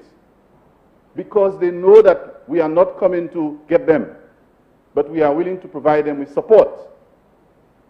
And so, Madam President, a suggestion instead could have been, within the constituencies around the country, the government can decentralize the education effort that we are using the command center to do, as well as NIMAC and so on. That education and sensitization can be decentralized into all of the various constituencies, whether it be through the MP's offices, through the health service providers, giving the community the capacity to benefit from more diverse methods of sending out the information. I think St. Lucians generally do cooperate. And they hear the ads on the TV, on the radio, but it is sometimes difficult for them to cooperate if they believe you're just talking over the media. But if you are reaching them, and I'm not saying that you send people to their houses because that might be dangerous, but you put a mechanism in place to reach them at the constituency level, I think that will send a signal as a government that we are working with you, and we're not in a command center telling you what to do. We have to watch that, Madam President. Now, I believe also that there are some simple models, and again, Madam President, I refer to my criticism being followed by suggestions. There are some very simple models that we can learn from because of where we are at now. Madam President, the solution is not only about borrowing money and boasting about where you are. I'll give you an example. At a virtual PTA meeting yesterday, a secondary school where my children attend, and it's really COVID related because they're responding to it. The approach that I noticed that has been used is very collaborative. Parents, teachers, principals, and everybody getting updates and being asked to work with the school. And I think it's commendable. I also noted that the Chief Education Officer had, a few days ago in the news, brought the EOs together and mentioned data-driven decision-making. And I think that is a very good model to pay attention to. Some of the decisions we are making, Madam President, I don't believe that we are using the data that's available to us to drive the decisions. And that is something that is a basic principle of management. It works, it has been shown that it works, and we need to make use of it. So when, Madam President, for example, I am hearing the CMO in the news making reference to suggestions, figures, recommendations that I believe are sound and well researched and well understood. But then you look on the other side and you see the government coming to this house and their attitude and their approach is not in sync with what the professionals like the CMO are saying. So you have to wonder whether what we are saying and doing is driven or guided by that data and that type of approach. I want to recommend that we go that way, Madam President. Now, the last time we were in this house, I remembered raising the issue of best practice. And it almost was a situation where the response that I got was suggestive to me that this best practice thing I'm talking about, and I use Barbados, is, not the way, and we are doing double testing. In fact, if I may, Madam President, I want to refer to the response by the leader of opposition, the leader of government business, when I spoke about the best practice. I'm just trying to, yes, I'm going back to it, Madam President. The leader of opposition government business, in her response to my suggestion about best practice, and it's in Hansard, but I'm just going to quote a very small section of it. Senator, leader of opposition business, asked why we don't follow Barbados' footsteps or something to that effect, Madam President, about testing. And I just want to inform him that we test, we double test, we triple test, and we have suspected, and so on. So she went, her response to that was that the second testing idea may not necessarily have been something that they're not doing. And I also noted, Madam President, that the Minister for Tourism, and I noted also today that the leader of government business did ask whether the problem is bigger with tourism or with health. So there's clearly a link between what's happening in tourism and what's happening in health. And the Minister for Tourism indicating or trying to explain why we are not second testing and using the all-inclusive argument. And see, Madam President, I am very, very concerned when I listen to policymakers in this honorable house, ministers of government, including our Minister for Health, pretty much trying to undermine the importance of something that is shown to be working and working well. Madam President, only last night in the news, the CMO was giving an update on the last 9 cases that we had in St. Lucia. And she did indicate that the 2 out of the 9 cases were actually traced through second testing. And that was these were cases 231 and 232. Now, if the CMO can come on TV and admit to us and tell us that we have 9 cases, 2 of them were detected through second testing. What is it about second testing, Madam President, that we have not understood? It is clear to us that we need to do it and we need to pay attention to the need for doing it. Madam President, I do not think that there is much room for us to try to downplay that important argument. We need to embrace, just because the suggestion comes from the leader of opposition business or it comes from this side of the House, does not make it a sin. We can embrace it and we can use it, especially if it works. So I await the response to second testing this time around, Madam President. Now I must tell you, the CMO didn't make it up. It's a reality. Now there is an argument that I want to move away from, and that's the argument today about whose fault is it. And again, Madam President, I want to plead with this Honorable House that we do not spend time and energy on that as to whose fault, because that does not change the situation that we are in now.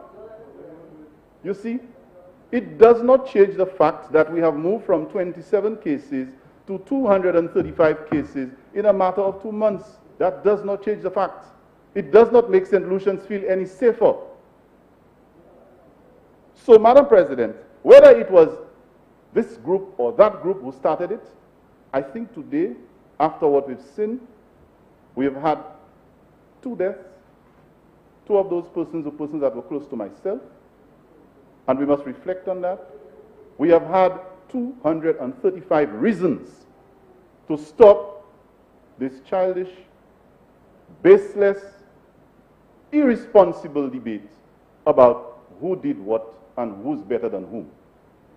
That does not bring any comfort and any solutions to the average St. Lucian family who is worried sick about their grandparents, their children, and themselves.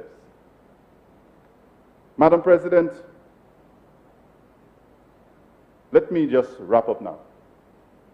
I want to say that it is time for us as a government, as a people, Senator, you have 15 more minutes. Very well. I will finish within that time. Thank you. It is time for us, Madam President, as a people, as a government, to take time to reflect.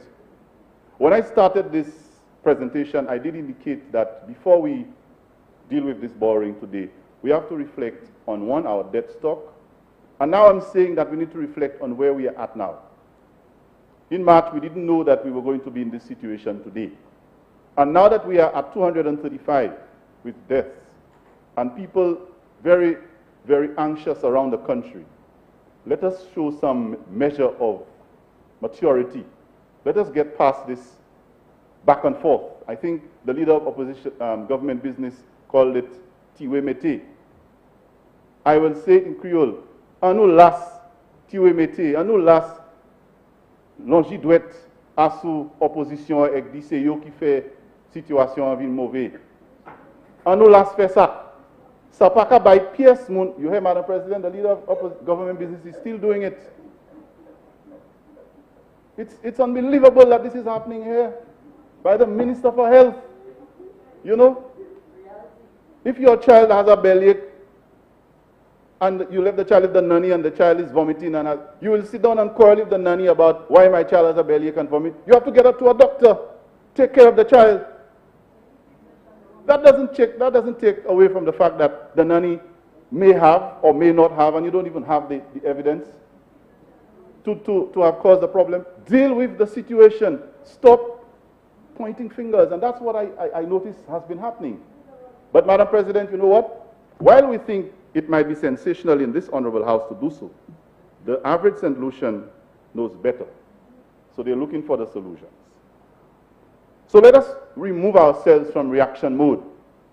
Let us remove ourselves from the blame and borrow habit. Because I notice a pattern here, Madam President, with the government. When they're not blaming, they borrow. So it's two B's. You blame and you borrow. That's what is going on. So they come to the House and they borrow 70+ million, IMF, they come back 30-something million, they come back 20-something million, and it's all for COVID. But the situation is getting worse, and while we're doing that, we're not giving people an accurate account of the progress we're making with the money that we've borrowed. We're not telling St. Lucians, this is what we have achieved, and this is what we will be achieving, hopefully. But we are just trying to look for somebody to point the blame at. And there is something I noticed also, Madam President. Whenever the situation is good, like when we were at 0 deaths and 27 cases, I stood in this honorable house and gave credit to the CMO. The records will show that I did. And I will continue to do so, because I believe the reason we were doing well was because we were listening to sound advice. You know what happened? The government came and took credit. Yes, we're doing well. It's because of us that we're doing well. But the minute things got bad, the numbers changed, the situation has become bad. It's not our fault anymore. So when it's good, we take the credit. When it's bad, you take the blame. Whether it's St. Lucians, whether it's the opposition, whoever they can find. Madam President, if you take the credit when it's good, when it gets bad, take responsibility. You are still the government. If something good happens under your watch, of course you want to take the credit, you can. But if something is going badly under your watch, stand up, man up, take responsibility for it. Stop blaming people for it, and act responsibly. That is what a good government does. Stop hiding behind excuses when things are not working. Sometimes they don't work, and we have to admit, we tried that, but it didn't work, so we will try something else. Everybody can understand that. But that's not what we're doing. So, I am saying, Madam President, in wrapping up, that we need to stop that blaming and borrowing story. It is not the solution and the response we need to deal with this situation. It is not. It is not the answer. It is not going to make a difference unless we change our attitude to the way we manage the situation. And so, we know that the situation is getting worse. We can see quite a lot of unexplained borrowing and blaming going on. We hesitate and refuse, in some cases, to take heed of best practices that are going on around the region and around the world. And as a result, St. Lucians continue to remain in anxiety and continue to be worried about what next will happen to them. So, Madam President, I have given several reasons and several examples that we can use. Instead of what we're doing now, I hope that the government takes it in good faith.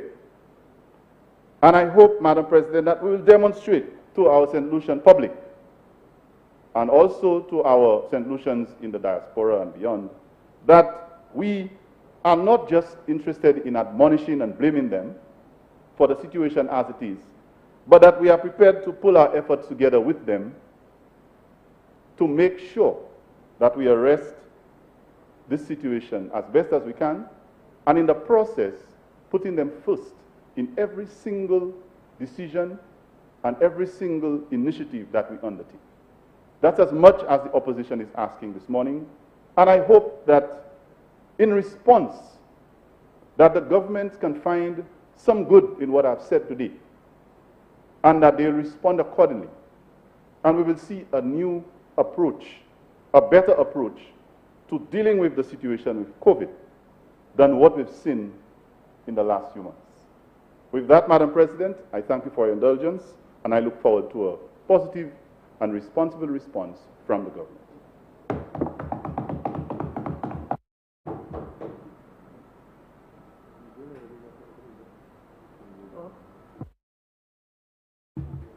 Honorable Minister responsible for Culture and Creative Industries.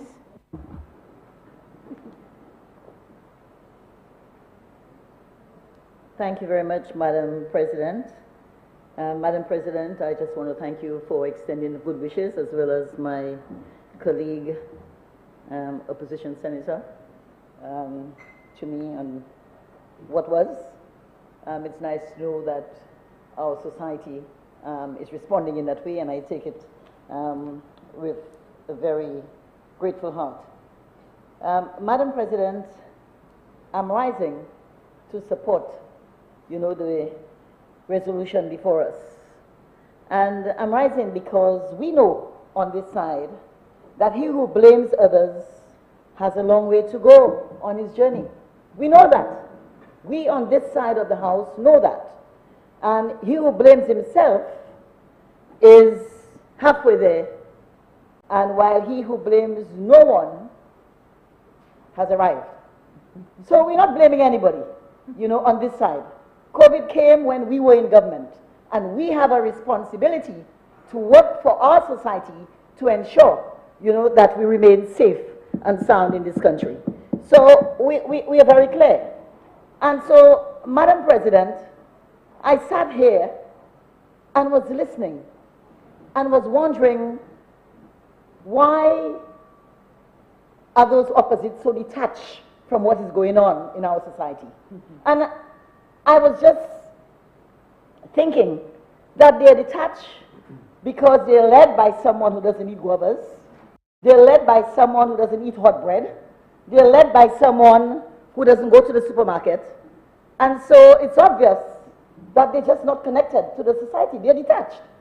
And so if you were attached, you would listen and would have heard that the leader of government business mentioned clearly the 3 core areas of support that we're looking for. Our health response, there are issues there that we have to address, and she articulated very clearly that we are going to be putting $3 million into the health response, $3 million plus US into the health response. She articulated very clearly that with respect to the social response, there's another amount going in there with respect to income support, etc., going on for people. With respect to the economic support, there's also support for farmers, in terms of the social response for farmers, and of course income support with respect to the economic part of it, and also there's a lot of support for our budget, because the budget is a complete budget. It is not a budget focused on COVID alone, but within COVID we have 3 core areas that this financing is being requested for. So, Madam President, I'm a proud St. Lucian. And when St. Lucia was rated as #1 in the initial stages of the management of COVID, we were all proud. We were all proud. And we sat here, even in this house, and we said that it's the first wave, it's the first phase, and we know we have to prepare. And it's because we've been preparing. It's because we've been preparing. The financial agencies and institutions are supporting us. We're ready. We're ready. You don't just get ready overnight. You have to make the search and find the resources a long time, way ahead of time. You talk about planning. Financial planning is a key aspect of planning. And it's because we've been doing the financial planning, that's why today we're able to come to this house and make the request for that type of money. So, Madam President, I just wanted to say those few words because I think it's important for us to understand where we are. The government of St. Lucia and the civil servants of this country have been working feverishly to ensure that this country is not overrun. You understand? With the COVID, there are some irresponsible persons who did things at critical times in the management of this pandemic. Yeah? There are some agencies that can take responsibility for some of the things that happened. Because COVID was real, and people did things contrary to the rules and the laws that we had set. And you talk about us setting draconian rules. We don't set draconian rules.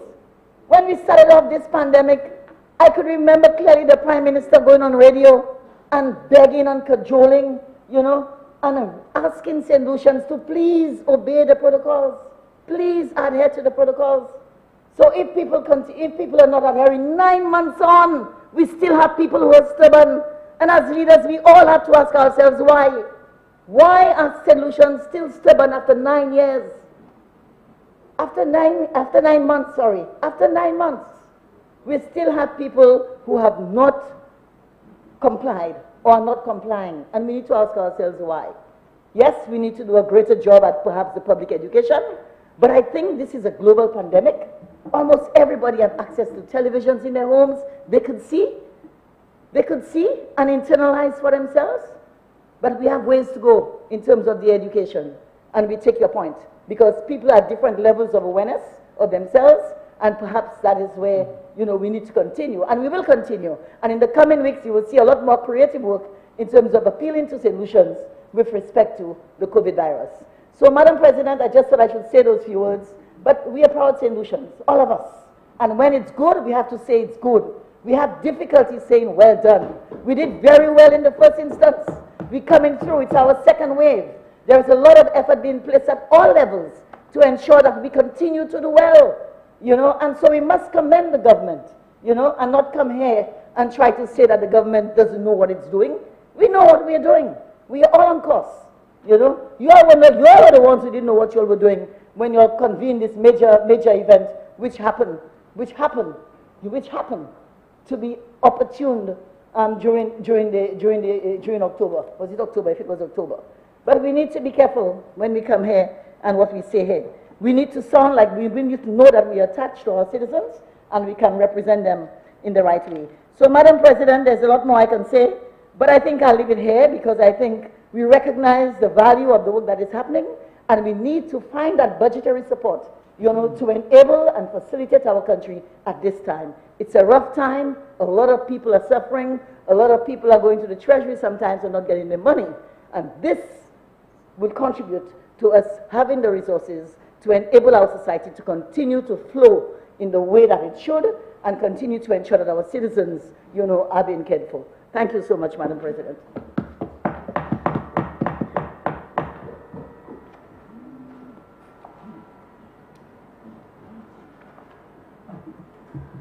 Senator Thomas Francis.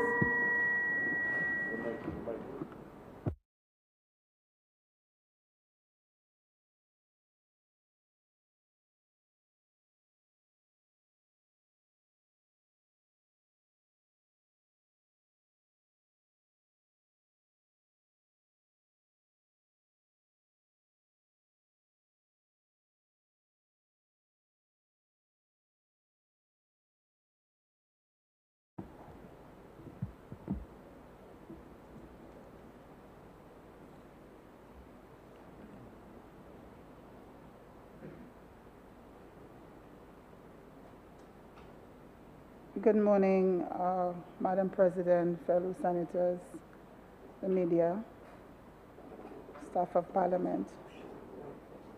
Madam President, I truly appreciate your indulgence.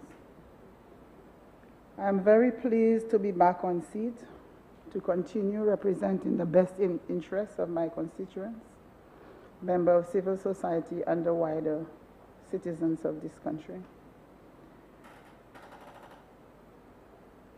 Madam President, a number of family members and friends have asked me why did I choose to come here today, since it is so soon after my recent loss. But Madam President, my son would have loved me to continue life. He was very pragmatic, and the person he was, he would want me to continue to live. So this morning I feel strengthened, I feel energized to be here, to continue to perform in the role which I have been selected to perform.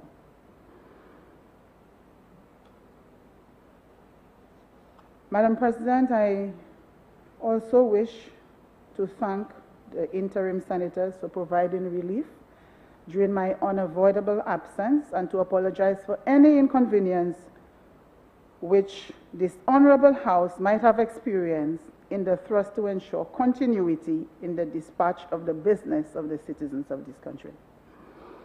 Please allow me also to extend my warmest congratulations and welcome to our new senators, namely Senators Polius, Jiharir, and St. Clair. Welcome.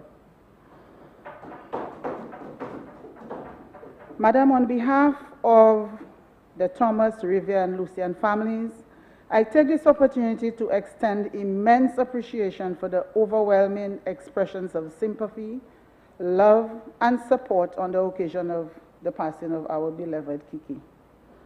Profound thanks also for the time taken to attend or view the celebration of his life and for the sincere tributes that we received.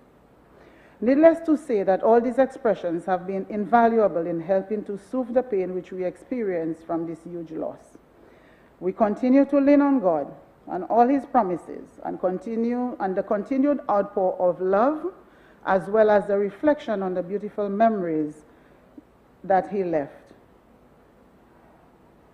The sentiments of appreciation are directed at the Office of the Governor General, the Parliament of St. Lucia, namely the opposition, government, independent senators and independent parliamentarians, Mr. Speaker, Madam President, staff of Parliament, the Cabinet of Ministers, members of the Diplomatic Corps, members of the Corporate St. Lucia, and civil society, and many citizens and friends locally and beyond. We are eternally grateful for all the many gestures of love which you extended to us and to my beloved son during his earthly journey. Thank you very much.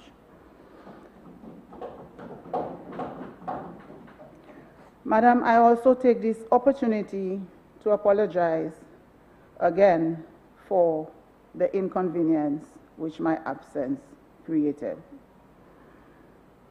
and also thank the independent senators who provided relief to ensure continuity, as I said earlier. My sympathies go out to all families and friends of our citizens who have lost their lives through COVID-19, dengue, or any other tragedies. While we mourn the passing of loved ones, it is important that we take every opportunity to celebrate life. Given my recent experience, I am acutely aware that life can be snatched from us without notice. I therefore also take this opportunity to extend belated birthday greetings to our Governor General Sir Neville Snack, the Honorable Prime Minister, and Senator Belrose. Madam, happy birthday. I extend best wishes to them for long life and good health, especially in the prevailing environment of heightened health risk. God's highest blessings and favors to you all in the years ahead. Madam, I now direct my attention to the matter at hand, and I thank you for your indulgence again.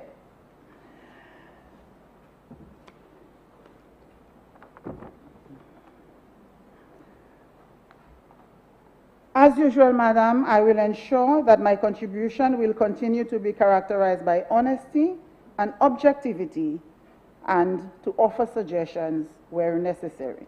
I don't know any other way to do it, Madam. The resolution before us seeks consideration to be given for the Minister of Finance to borrow $20 million is the equivalent approximately $54 million from the Export-Import Bank of the Republic of China for the purpose of financing the COVID-19 response project. The loan, we are told, represents the repurposing of an existing facility originally earmarked for rehabilitation of agricultural feeder roads. Madam, in previous debates, I am on record as suggesting that loans be repurposed in a thrust to appropriately prioritize any social and economic programs of government given the impact of the pandemic on the state, and of course the state's fiscal resources. Madam, therefore, I really do not have any issue with the repurposing of the loan in question. The terms of the loan are extremely generous, and these are welcome given the need to contain costs, generally and more specifically finance costs in this environment of fiscal strain and limited resources. And if I may just highlight some of the terms: moratorium of 5.5 years, a term of 15 years for repayment in full, pricing of 1.5% above LIBOR based on a 6-month LIBOR, with latitude to renegotiate interest rates once the variable interest rate reaches 5%. Madam, based on my research, as of this morning, 6 months LIBOR is currently at 0.26%. Thus, effectively, the prevailing rate on that loan is 1.76%.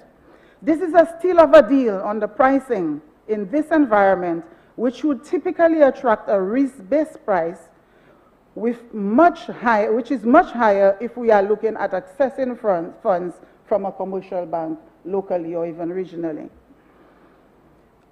Madam, the other strong point is the deferral of the loan repayment should the country face any type of exogenous shocks or catastrophic events. This is very, very useful. I also took note that drawdown will be in 3 tranches, 50%, 25%, and an additional 25%, bringing it up to 100% drawdown. A critical consideration for lenders is the customer's ability to repay. Lenders typically apply the requisite risk-based rigors in evaluating lending proposition of both a private and public sector nature. Evidently, Madam, approval of the loan means that the lender in this instance would have been quite comfortable with the government's capacity to service this loan. Thus, I will not dwell on that aspect of the lender's risk appetite. However, according to the PM in his statement delivered in the lower house on the government's policy pertaining to fiscal responsibility, the economic fundamentals of the country have declined severely due to COVID-19, and the evidence is all around us. The PM also reported that government revenue will continue to be negatively impacted, particularly revenues from various taxes. Overall, tax revenue is expected to decline by at least 30% in 2021, and according to the PM, tax revenues were down by approximately 50% as of June 2020.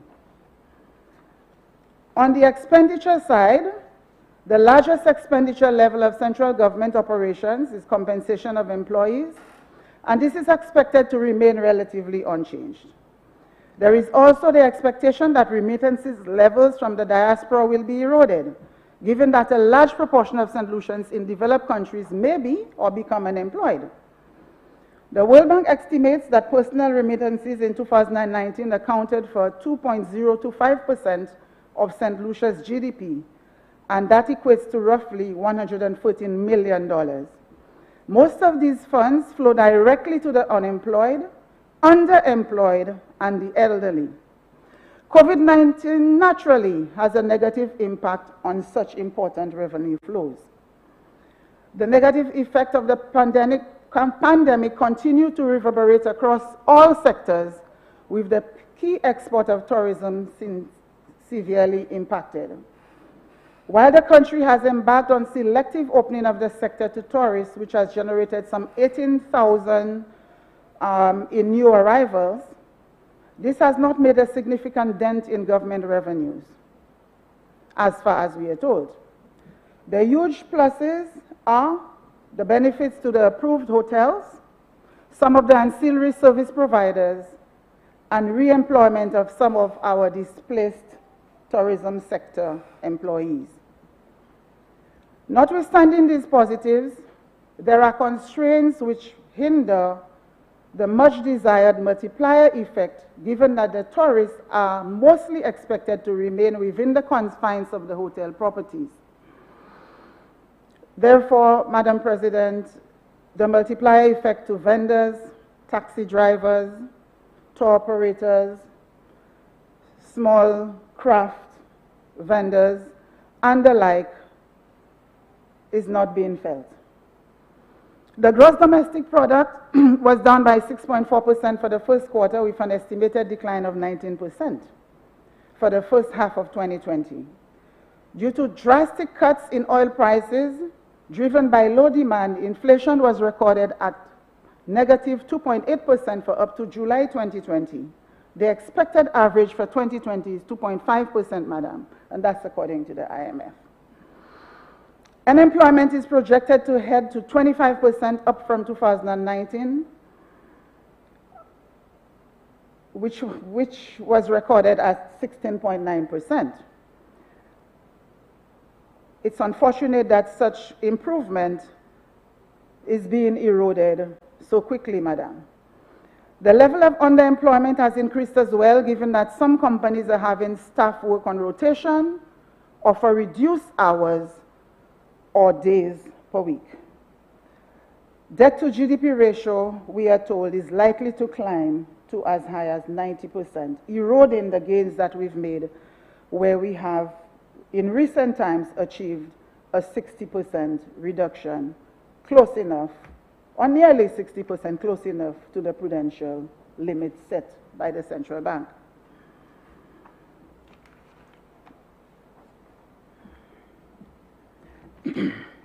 Madam, the level of fluidity in the government's fiscal projections must not be overlooked, as sadly St. Lucia continues to record significant increases in COVID-19 cases. The latest number of diagnosed cases in country as of yesterday was reported at 235, with total number of active cases at 124, representing 335% and 359% increase respectively. And that is compared to the last month. Madam, if this trend continues, we may have absolutely no choice but to make the hard decision as a country to lock down for a period of time to bring the situation under control. We have heard a lot of debates for and against the lockdown, but Madam President, good sense will have to prevail if the cases continue to increase at the rate that we've been seeing. But of course, needless to say, this will have a further devastating effect on the country's fiscal position. And of course, we all have to pray that this evil does not become necessary. But I think, Madam, I need to pause here to make a special appeal.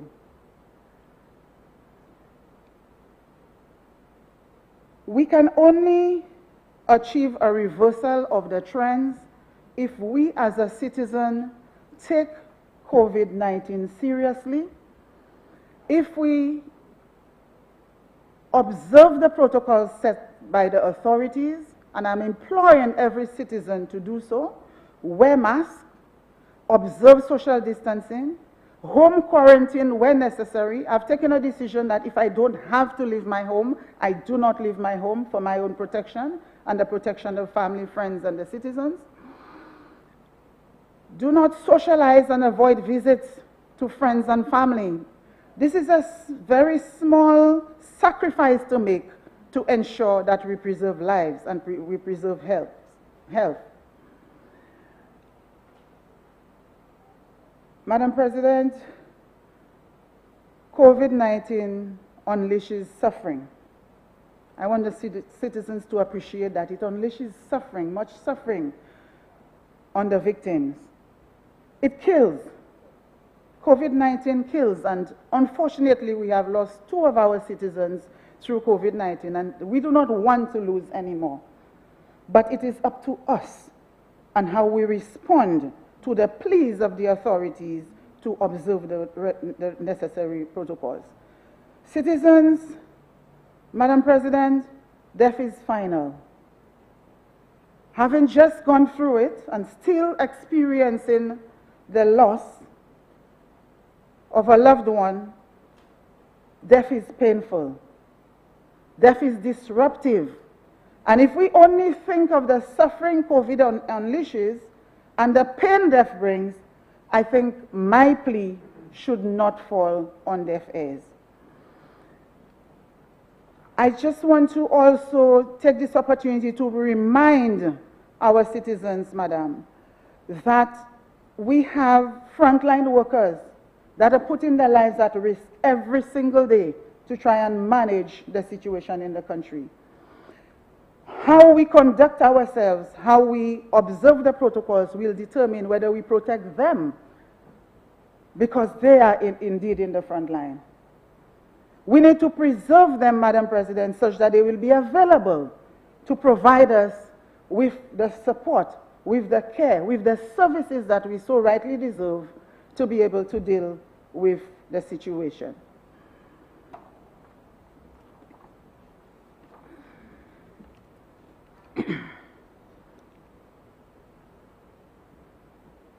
Madam, quite apart from the increased cases generated in our country, the situation in our source markets, when we talk in tourism, the situation in our source markets is also a concern, as a number of new cases are being recorded in the USA. And those of us who follow the news, which I know we all follow international news, we would realize that there are spikes, significant spikes in the US market, which is one of our key source markets. The UK as well is on lockdown until early December, and God alone knows what is going to happen after December. We pray that everything gets under control, so that critical source market can reopen so that we can see the flow of tourists that we require. Canada also took a decision last weekend to lock down Toronto because of spikes, and that's another critical source markets for us, both from a tourist perspective and, of course, our citizens in the diaspora, for all three markets for that matter, who come and visit St. Lucia and provide us with support, provide their families with support, and also provide much needed economic contribution by virtue of monies they spent when they come into the country. This, Madam President, these situations will certainly affect our tourist traffic to this island, and of course we need to bear this in mind. The situation is therefore fluid, and such fluidity necessitates the development of a supplementary budget so as to ensure that we can sustain debt service and other commitments. Such exercise will create focus on appropriate strategies to identify new sources of revenue and contain controllable costs. We have not heard too many conversations about measures which will be instituted to ensure that we control cost efficiently. Presentation of a supplementary budget as called for under the Finance Administration Act is an imperative, and this is a matter which must be considered. It would have been extremely useful if a document was presented as well as an interim report on the fiscal status of the country to support the funding which is now being proposed. Of course, notwithstanding, our understanding is the loan is already budgeted for under the current fiscal budget. This would provide much needed comfort about our capacity to meet all our fiscal commitments and reflect quantifiable gaps which may exist in our fiscal position. Having said this, due note has been taken of the repurposing of a previously approved loan which was earmarked for the rehabilitation of a feeder road, or feeder roads for that matter. Madam President, I do appreciate that the situation which the government has found itself in is unprecedented and requires some out-of-the-box and unusual strategies to navigate the rough terrains. COVID-19 is deemed a black swan event. And a black swan event is defined as an unpredictable event that is beyond what is normally expected of a situation and has potentially severe consequences.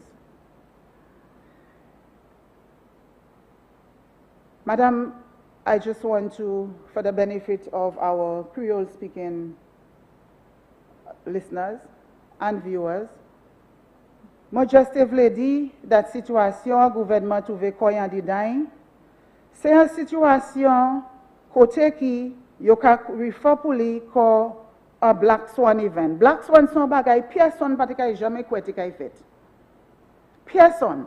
So c'est pas une situation côté gouvernement pièce pays, et ben Jean business en pièce pays, te kay savent ça te kay fait, puis yo te préparer et puis develop programs pour make sure that you fait tout ça qui bon pour business continuer et pour affaires gouvernement continuer. Senator, yes, madam. Be reminded that you're always speaking to the person in the chair, and so whether you're speaking in Creole or English, it doesn't matter. You still continue in Creole. You don't have to explain that you are addressing Creole speakers. Oui, you madame. are always addressing the chair. Oui, madame. Moi, comprends. Merci beaucoup. Merci.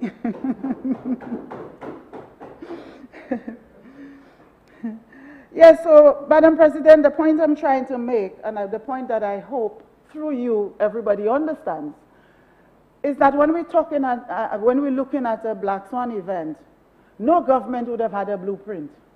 Nobody would have had a blueprint to determine how to deal with the situation. You know, it's unprecedented, and therefore, whatever programs and priorities that would have been set would have to be refocused upon.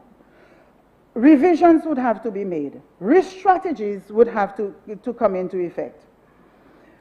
In that regard, Madam President, I would like to say that in the absence of a blueprint, it behooves every one of us, every citizen, to come together and work as a team, as a unit, to ensure that we position our country such that we can sustain our livelihoods, sustain the economic and social fabric of the country as we navigate through these challenging times. In that regard, Madam President, I must commend the private sector for the initiative launched last week dubbed Recover St. Lucia. Regrettably, Madam President, I received an invitation to attend, but I was unavailable for the launch. But I pledge my full support to contribute towards this thrust. I think it is a fantastic thrust. The fact that we are taking a bipartisan approach to dealing with the matters of the country in terms of recovering the situation in St. Lucia, I think it is worthy of commendation, and I would like to once again commend the private sector for initiating such a fantastic initiative. Madam, I will direct my attention now to the purpose of the loan. We've been told that the loan will be used to complete ancillary works to ensure the full recovery of VH as a respiratory hospital. Also, work will be done on 5 respiratory clinics to ensure continued access to services in our districts. Procurement of personal protective equipment for our frontline workers. Procurement of COVID-19 testing equipment to expand testing, support MSMEs via a 5 million line of credit to be allocated to the SLDB, and of course the promotion of a Love St. Lucia campaign to support our farmers and our fisherfolk. Madam President, I have no difficulty with the purpose. As we all know, our MSMEs are struggling. Some of them have experienced business closures. A number of businesses are floundering. They cannot meet their overheads, their electricity, their water.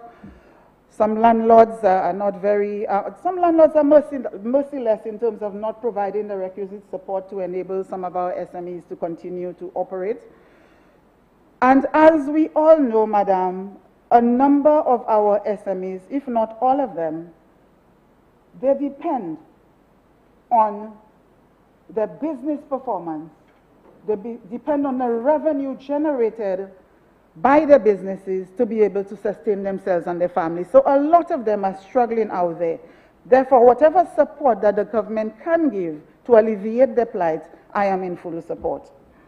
In terms of agriculture and fisheries, both sectors require support, Madam. Farmers need inputs, they need seedlings, planting materials, fertilizers, you know, and whatever assistance they can get will go a long way. I know a number of St. Lucians who have been displaced by COVID, particularly some of them from the hospitality sector. They have embarked on using family lands to do some farming to sustain themselves. So these people too need some support. There are some basic crops that, through my experience, you know, they are in short supplies, crops that we should not be running out of, Madam. A basic crop like lettuce, you try to get lettuce from the supermarket, you cannot get. So if we are able to give seedlings for such crops, I believe it would go a long way in ensuring self-sufficiency at the domestic level, and of course, in terms of surplus crops, those displaced workers can actually sell to generate some revenue to try to take care of their loved ones. Madam President, as I mentioned, agriculture, I just want to state that there is need to focus on the service provided by our union agricultural station. I would like to mention, and I must mention because I frequent union to buy my own supplies or to source my own supplies for the farming that I've started. A lot of the time you go there and you don't get the inputs, Madam. The staff, they're extremely friendly. They are receptive, but they do not have the supplies, and I think some attention needs to be paid to ensure that the supplies that farmers need, they are able to access through union. The Bath Estate in Soufrière is a little more equipped. You will get a lot more there. However, it costs money, which some people can ill afford to drive all the way down to Soufrière to get input. So some attention needs to be paid. I'm not sure what's going on at Union, but compared to the service and compared to the offerings of that unit historically, that has changed significantly, and some investigation needs to happen to determine what is going on there, Madam. Madam, I turn my attention to the improvements in the health sector. Improvements in physical plants, equipment, supplies. Madam President, I think a lot of the focus, might have some more water. Sorry, Madam. Thank you.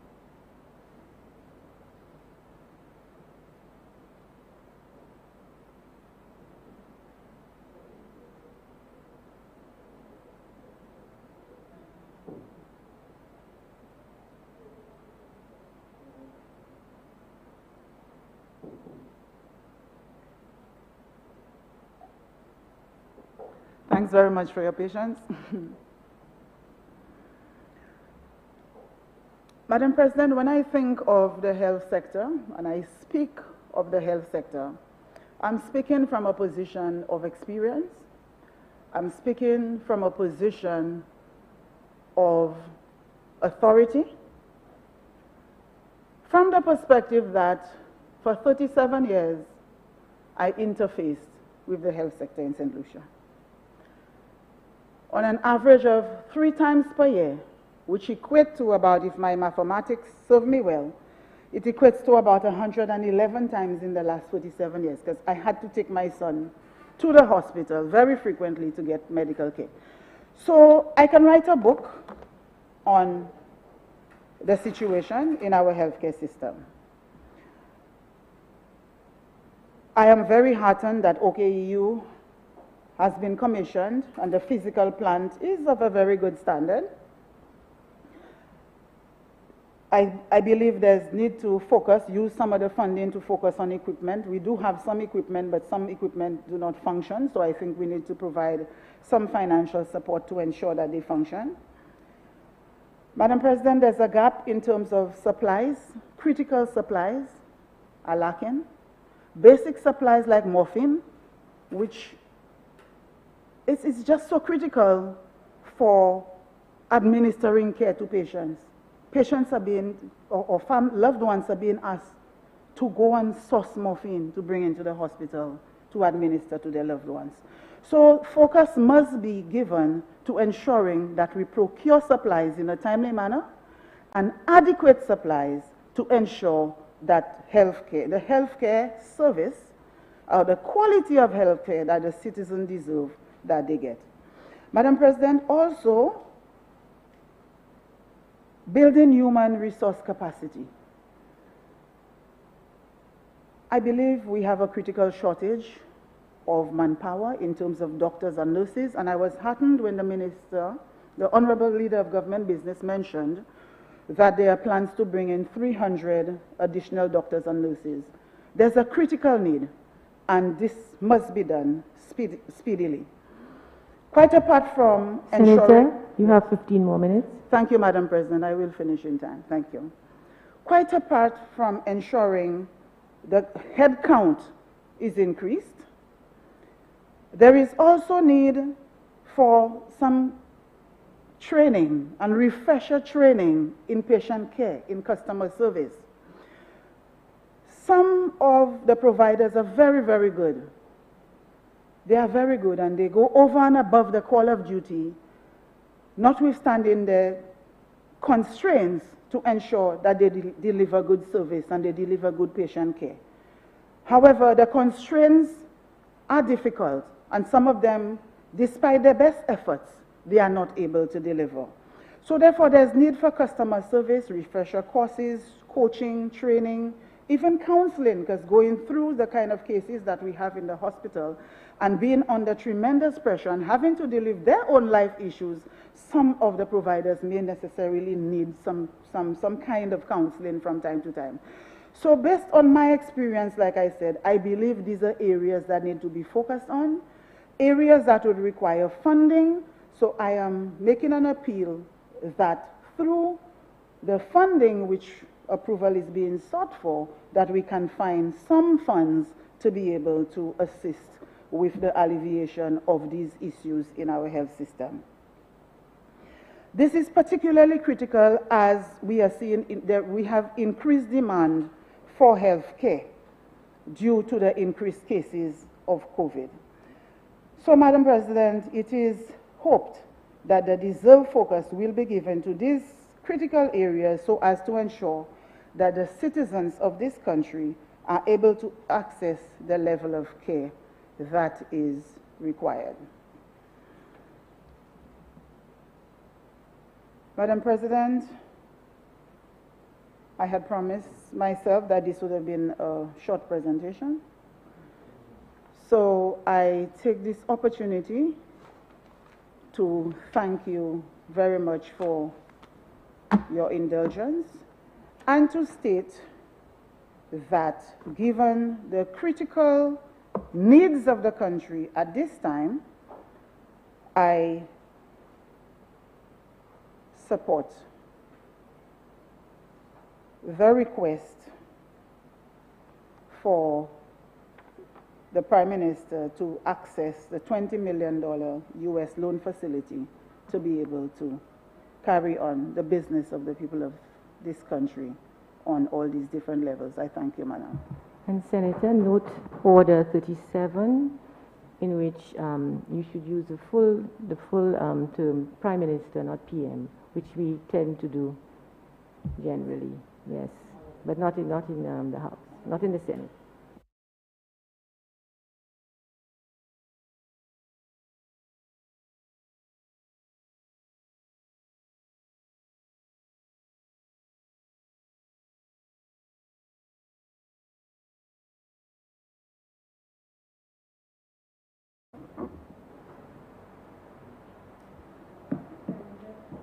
Senate.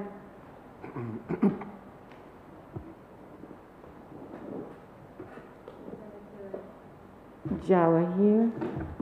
Jawa here.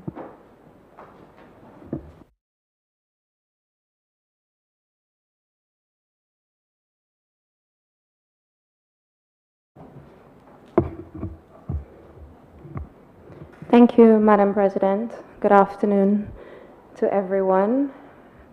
Senator Thomas, it is very good to have you back, although it's my first time sitting in chamber with you. I want to let you know that I cannot begin. Let me remind you, you're speaking only to the chair. Thank you, Madam President. You do it through the chair.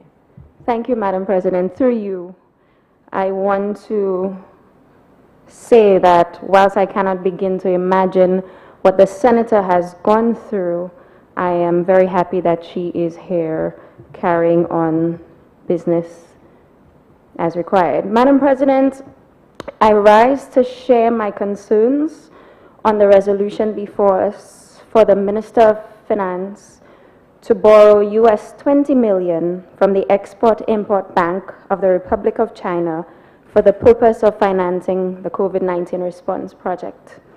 And Madam President, we can all agree that if we are not focusing on the health of our people, even more now in this COVID-19 era, we are going to be in great trouble. The most important thing is the health and well-being of the people of St. Lucia. Madam President, I want to take a look at how we have been managing COVID-19 and the reality for borrowing for COVID relief. Since we have borrowed about $160 million already, and today might bring us to over or close to $200 million. Madam President, the members on the other side have said that all the opposition continues to do is talk about borrowing and borrowing and borrowing. But Madam President, The issue has always been on prioritizing that borrowing and holding the government to account for borrowing funds and that it will be borrowed and used for what it is intended. Madam President, you will realize that it must be underscored that we must be transparent when we are taking in additional debt. So, like the leader of opposition business said before, a document was flashed accounting for approximately 15 million. And the leader of government business came today to account for an additional sum, what we are intending to borrow today. But Madam President, we still are yet to hear more explanation or a breakdown of what has been borrowed prior to. So we are still uncertain of all the borrowing and its intended use. We really would like to see, Madam President, that the government gives a full account of what has been spent on COVID relief so far. And we just cannot trust all of this boasting about how the government has managed COVID-19, when in the last few sittings of this House, we have seen more borrowing and borrowing for non-priority projects. It really concerns me, Madam President, that the money that we continue to borrow is being used for what is intended. Madam President, we take a look at the respiratory hospital, recently painted on the outside, and we have seen through videos circulated on social media what truly is the state of the inside of those hospitals, of this hospital. We have nearly run out of beds, and quarantine facilities are nearly at maximum occupancy. And our St. Lucians are still paying for a room night, or what I would refer to as a room night, as at one of those quarantine facilities. Madam President, we need to come to grips with the actual management of COVID-19, because it will really help us understand why it is important for us to account for the funds that we are borrowing and where our priorities lie. Madam President, and when I think of this situation, I have to shake my head, because at this point, I just really don't know anymore. The confusion that exists in the government, where we hear the Prime Minister affirm that cases experienced on island have come from the back door, and the CMO, which is the health expert, has said that there is no evidence to suggest such. Now, Madam President, if we are talking about a national health crisis, wouldn't you take the word of the expert? Wouldn't you take the word of the CMO? Of course, we would quickly listen to her when she has said that there is no evidence to support this notion that the fisher folk are allegedly transporting persons illegally into the country. And let's use Martinique as our neighboring island as an example, which has experienced over 5,000 cases. You mean if a fisherman is going to transport persons illegally, or fishermen are currently doing this, not one of them have tested positive for COVID-19? The Prime Minister came out to the media and he said that. And the CMO said that this is not backed by evidence.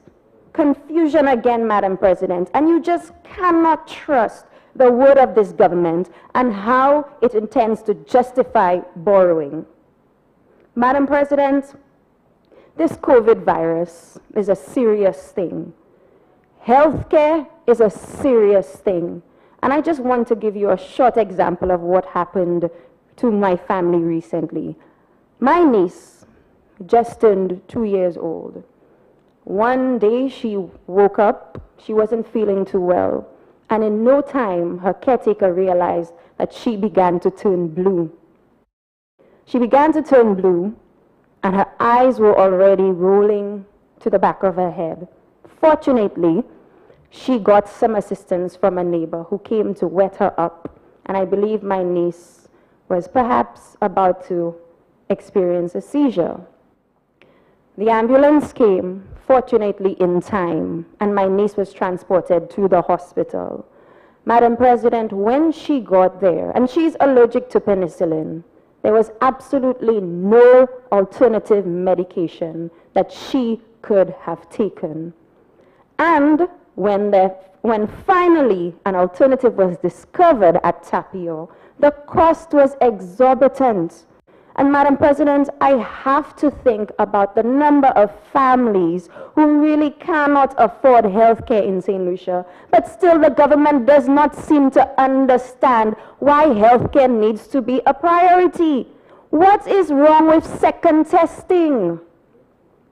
Madam President, just last week, and my colleague, leader of opposition business, alluded to this earlier, the Minister of Health spoke of second and triple testing happening right here in St. Lucia. And only a few days ago, the Minister of Tourism took to the airwaves. And we know that key stakeholders like SLHTA have recommended additional testing. And this is not just to keep the tourists safe. This is to keep our people safe. Their families, the workers in the hotels, the people of St. Lucia. Madam President, I just cannot understand what is wrong with additional testing. This is to keep our people safe. But the Minister of Tourism will not speak directly to how additional testing will benefit the people of St. Lucia, but he will begin and go on to question the motives of persons and organizations and key stakeholders who have been asking for additional testing. One member on one side says that we are doing additional testing, second and third testing, and the other member on the other side cannot seem to understand why it is important. Again, we are seeing discord and disunity in this government. And it is time that they get their stories straight, Madam President, and sing the same song, because we are speaking about the health of our people. Madam President, we just cannot continue to boast about how we managed COVID-19 in the beginning. We need to be talking about how we are going to prevent the spread of COVID-19 right now. If indeed we were handling it in the beginning, we were told to prepare for a second wave. Now the second wave is here. Some days we are seeing 20 cases, 16 cases. And Madam President, we still cannot see the need for us to engage in extra precautionary measures to keep our people safe. And we want to blame St. Lucians and say, oh, but you're all not wearing the mask. And we understand that there are situations where you may not be able to wear the mask. But as a government, the responsible thing will be to put additional testing in place. You can never be too cautious. And Madam President, another example, and we need to stop peddling this narrative, because people at home, they're tired of it. Our young people, we all tired of it. This narrative that the SLP was reckless and irresponsible in hosting a march. Madam President, are you kidding me? Did the SLP take it on its own to host a march? No! The CMO granted approval. Again, I have to say, Madam President, that the CMO granted approval. The SLP went through the process to get the necessary approval to host the march. But you want to peddle this narrative that SLP supporters are surrogates. Madam President, the CMO again. And you see a trend here. She is the expert. She is doing her job. And at every opportunity, the government comes and contradicts what she says. If you have nothing to say, it's best you don't say nothing at all. And the people of St. Lucia are not fools. We can see right through this. Madam President, we are told that Caribbean leaders are confident in how St. Lucia has managed COVID. You know who needs to be convinced? The people of St. Lucia. It is the people who need to be convinced. We cannot be made to believe that we are doing so well that persons outside of St. Lucia are confident in us. Do they even understand what is happening within this country? You blame our fisher folk for bringing COVID-19 into St. Lucia, but you refuse to accept and state that even front door cases can test positive for COVID-19. even after initially producing a negative test. Madam President, I'm not buying it. There continues to be no accountability and no transparency. And what we have is more questions than we have answers. Now, Madam President, I spoke of second testing, and permit me to share with you why I believe it is absolutely important. Because this is the people that we say we care about. It is the citizens of this country, and as citizens of this country, we need to pay attention to what is going on around us, not just in St. Lucia, but what our neighboring islands have been doing. Madam President, recently we learned of a COVID-19 outbreak on the first cruise ship to resume sailing in the Caribbean. After the ship was already sailing and these persons tested negative before boarding, they fell sick and tested positive for COVID-19. What does this tell you? There needs to be constant testing. Madam President, we have learned that the virus has an incubation period of 2 to 14 days. And there is a possibility that if you test your left nostril and the test came back negative, you could test your right nostril and the test can come back positive. These are the facts. You think I'm making it up? Let me explain to you, Madam President. Dr. Regina Bissett, a young woman of St. Lucian heritage. She's the emergency resident physician and medical director at Baylor College of Medicine in Houston, Texas. In a recent interview, when asked about testing negative one day and positive on the other day and about the incubation period of the virus, Dr. Bissett said, and I quote, "When you get the PCR test, you may be positive, but you aren't shedding enough of the viral particles for the PCR test to pick it up." And this situation, Madam President, exists, especially for asymptomatic patients. She further adds that this is why a negative PCR test isn't enough for us to hang our hats on right now. Madam President, these tests are not 100% sensitive. They are not my words because I am no health expert. All I am doing is coming here and translating what the experts say to allow the people of St. Lucia to better understand. You can never be too cautious. And even recently, the last example, Madam President, this morning, about 4 hours ago, over 30-something persons, members of the team, the Pakistan cricket team. Senator, you've given several examples, and I've allowed them, but they must be tied to the purpose of the debate, to the bill, and it's about a loan and borrowing. So if you can tie it, this last example.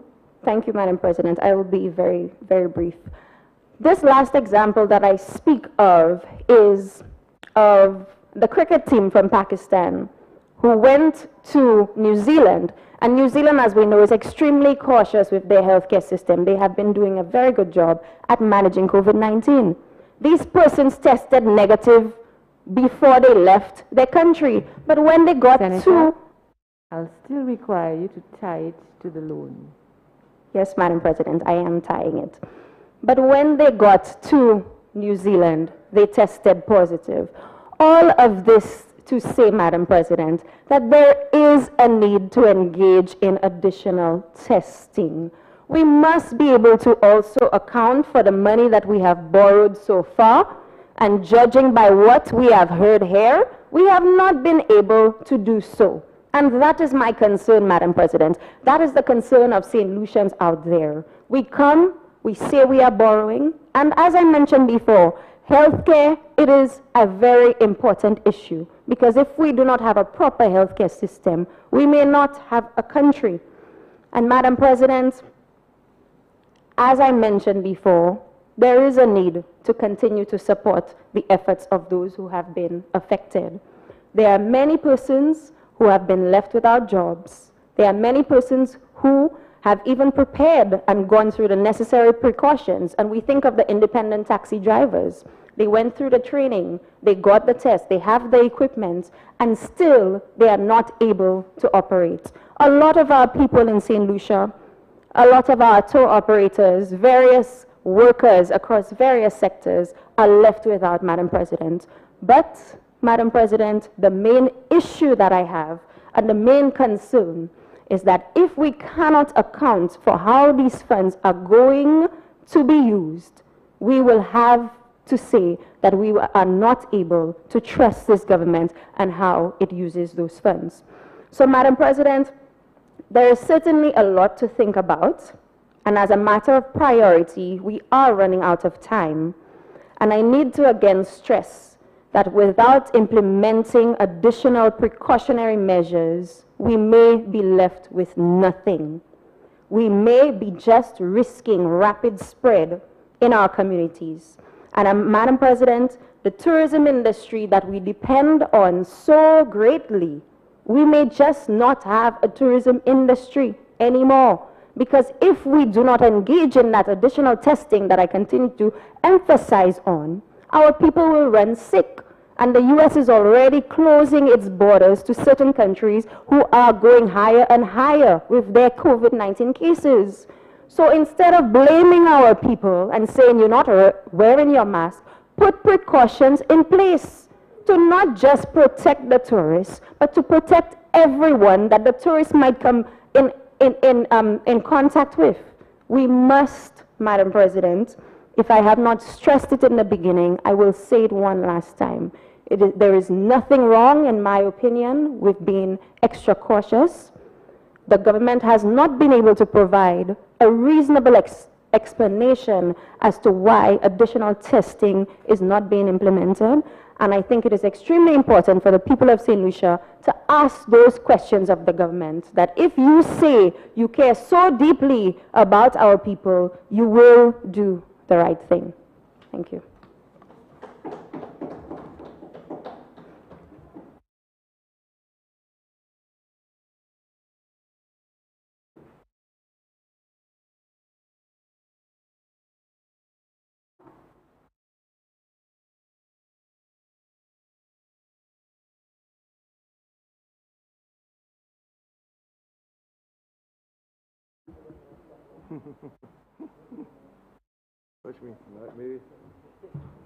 Honorable Minister for Home Affairs, Justice and National Security.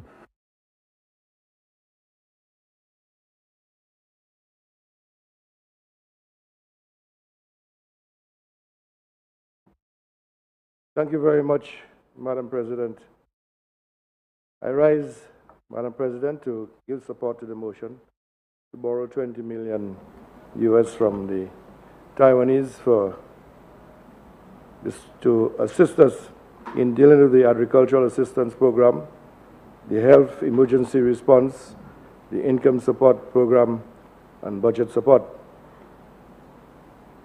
Madam President, before I go any further, I beg your indulgence to address Senator Maurice Thomas Francis, who, although earlier I had given my condolences to, but I haven't met her personally, and I want to tell her that I feel your pain, and I was very happy to see you today, and to show the strength that you exhibited this morning. So I want to thank you, and my sentiments are with you. I also want to welcome Senator Auger back into the chamber. I know when he's here, he gives us some very good presentations and a lot of food for thought, and I've missed him. So I'm happy that he's here, and I do hope that your health that you remain healthy for a very long time. I also want to take the opportunity to send good wishes out to the Deputy Commissioner of Police, Mr. O'Brien, who was taken to the hospital yesterday. And I do pray that he recovers very quickly. I also want to extend birthday wishes to His Excellency, Sir Neville Snack, and our own Senator Fortuna Belrose from the East. And you will soon see a star rising from the East later next year.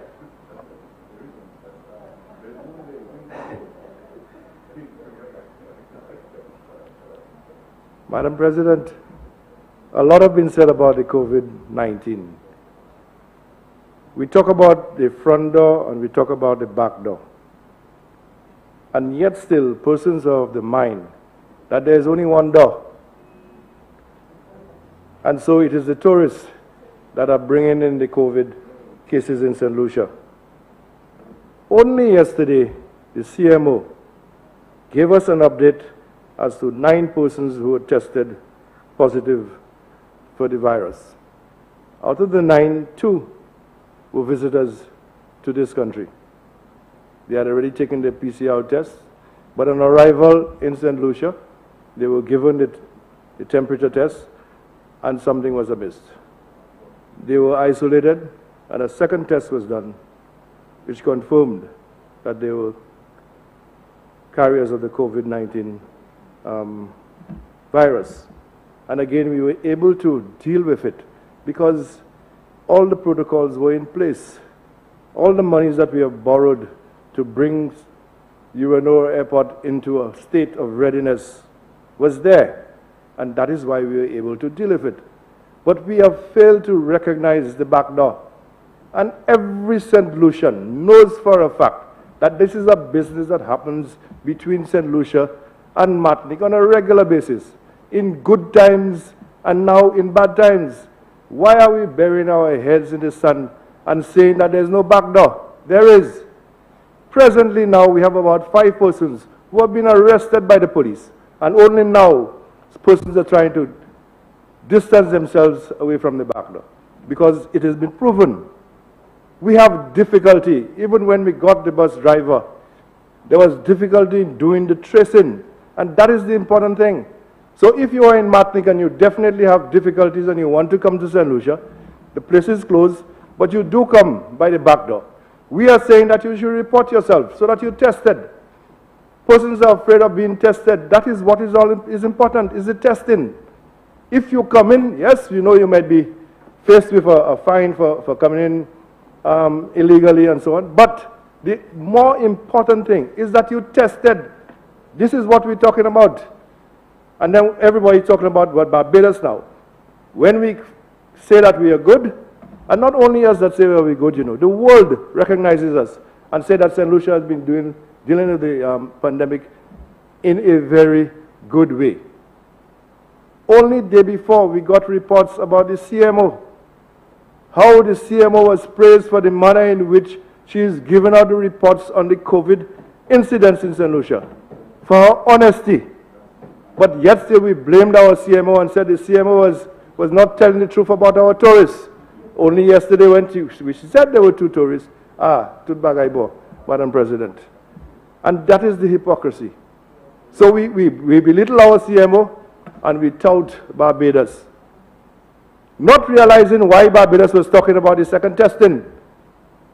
What Barbados wanted to do, unlike St. Lucia, when a tourist comes there, the PCR test, they go to a approved hotel and they stay there for 7 days.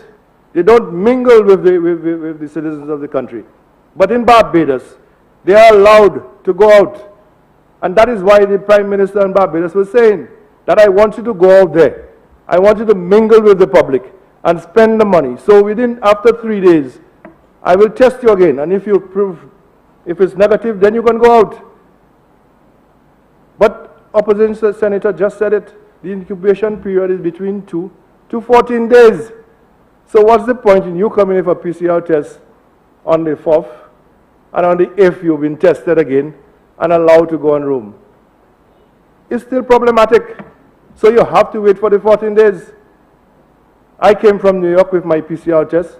When I got to the airport, I was tested again and sent home to do 14 days. That's what I did, 14 days. Okay? A test here now costs $100. You see, $100. We are doing over $300 per day.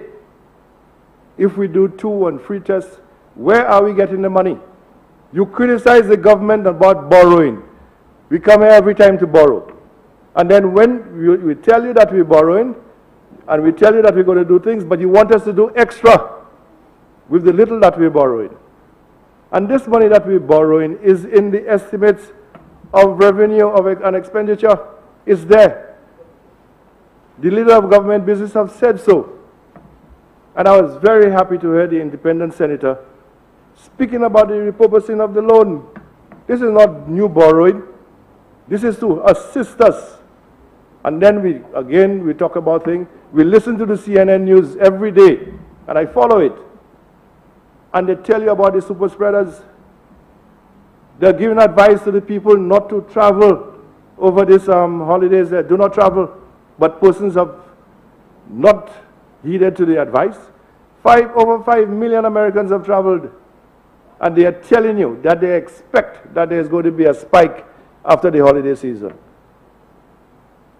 Why are we not listening to the news? Only one set of people are listening to the news. Up to June, we opened the economy by bringing the tourists in July. And up to September, we only had 27 cases. From the 4th of October, it has spiraled. Where is the correlation? And as soon as you talk about it, the opposition gets annoyed. But there is a correlation to this mass crowd. And people talk about that the CMO gave permission, the commissioner gave permission. Yes, they gave permission, but with guidelines, with social distancing guidelines. They told them how many persons were supposed to be at that match. You all were told how many persons were supposed to be at the match, Madam President. They were told, they were informed. What did they do? They disregarded it and went to the market step and beat their chest. That was the largest crowd that we ever had. Isn't that what we're responsible? Huh? And you knew that the back door was there. But no, you went there, you went against the advice of the CMO, and she trusted you to be responsible people. Because you're the leader of the opposition. To be responsible, to make sure that you take care of the people that you love so much. But there you went out, 10,000 people, and you're boasting.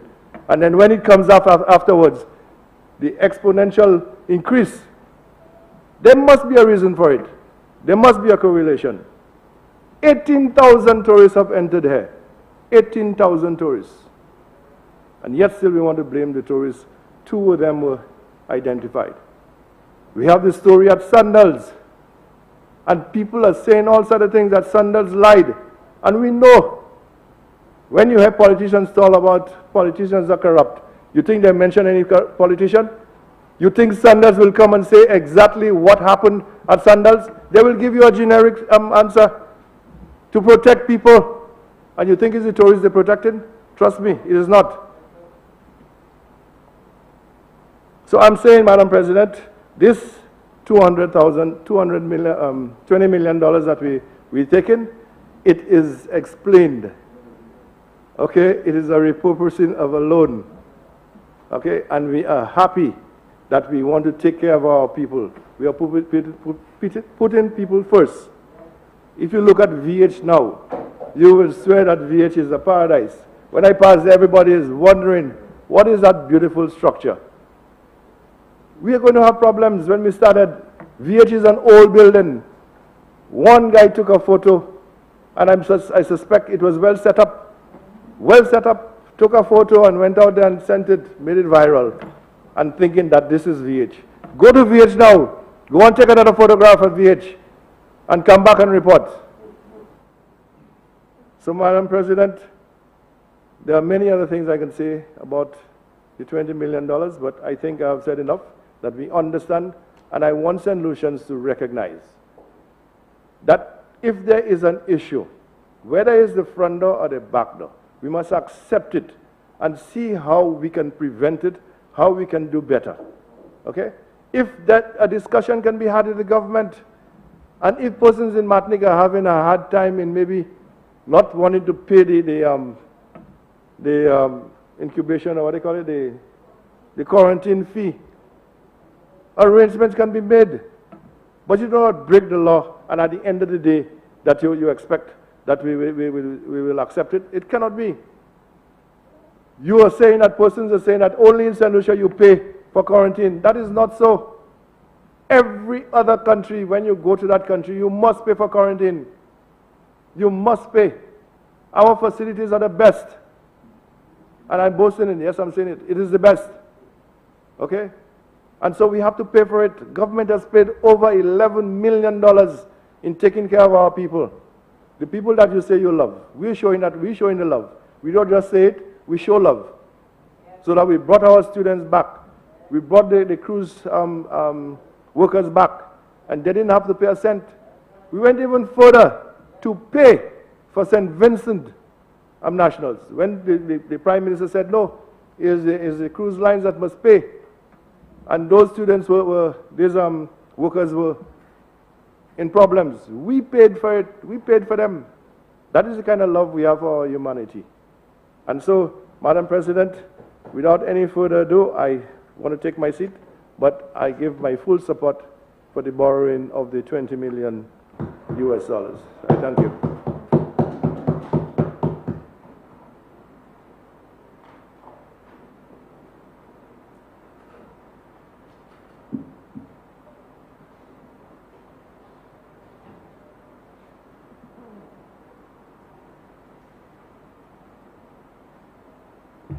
Senator Polius.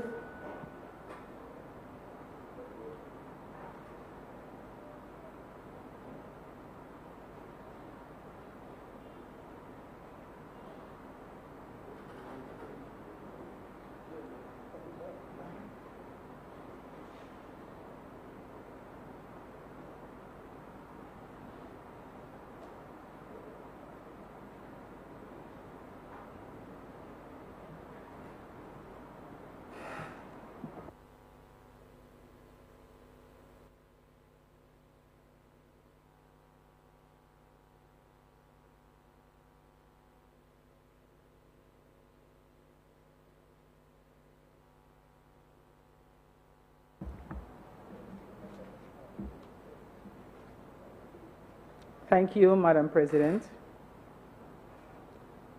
Madam President, I rise to lend support to the motion being tabled today to authorize the Minister of Finance to borrow from the Export-Import Bank of the Republic of China the sum of US $20 million for the purpose of financing the COVID-19 response project.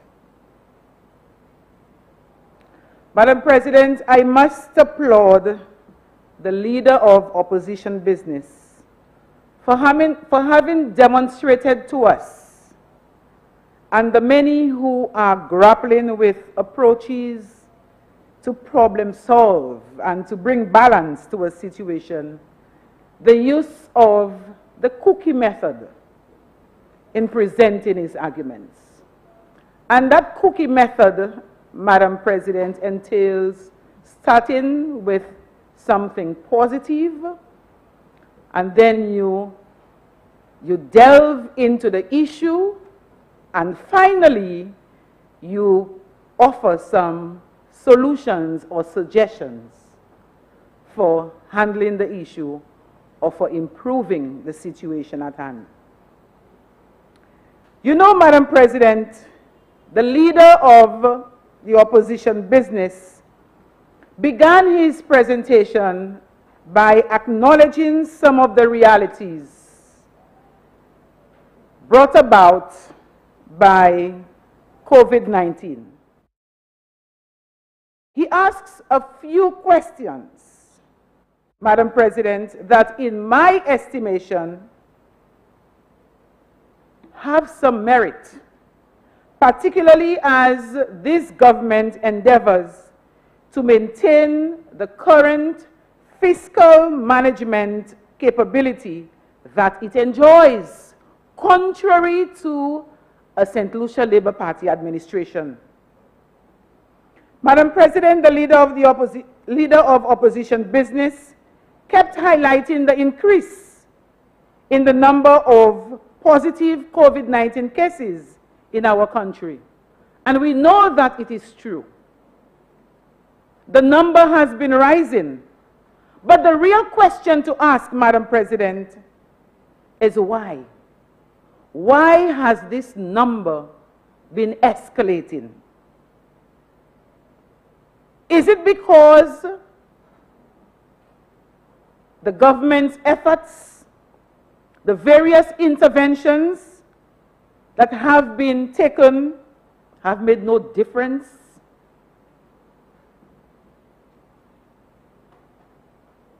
that these interventions have not positively impacted the lives of St. Lucians, particularly those who have been most adversely affected by COVID-19?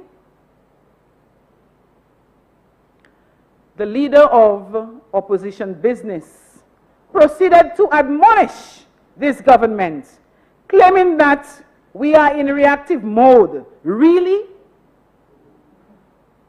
Reactive mode? Madam President, we need to think about this. And the member opposite needs to think again. Come again.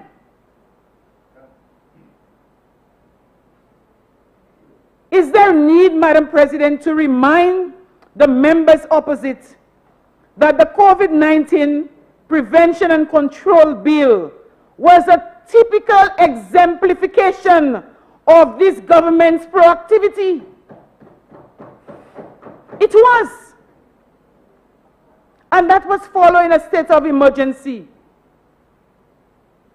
We recognized that we were vulnerable, and as such, it was imperative for this government to legislate and to put measures in place. The very same measures that Senator Jirawi alluded to. Those measures had to be put in place to safeguard the lives of St. Lucians, to contain the coronavirus, and to mitigate the spread of it. Yes, these are the measures. They worked. They were documented as best practices. It was also in an attempt to lessen the devastating impacts of COVID-19 should there be a second wave, the second wave that we experience now. But you know, Madam President, what did they do? They walked out of the lower house, boycott Senate sitting, and demonstrated some reckless and irresponsible behaviors. Yes, Senator Jirawi mentioned it, and it is very true that some of those behaviors were reckless and irresponsible.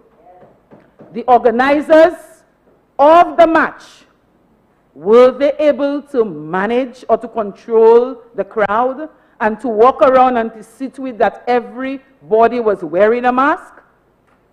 It was reckless, whether we want to admit it or not, Madam President. This is the reality.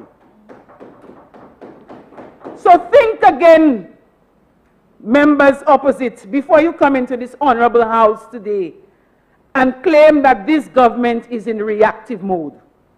As a matter of fact, it is our proactive mode that has made it possible for our healthcare practitioners and professionals, the command center, to provide quality care, monitor and engage in contact tracing, all in an effort to minimize the spread of this virus.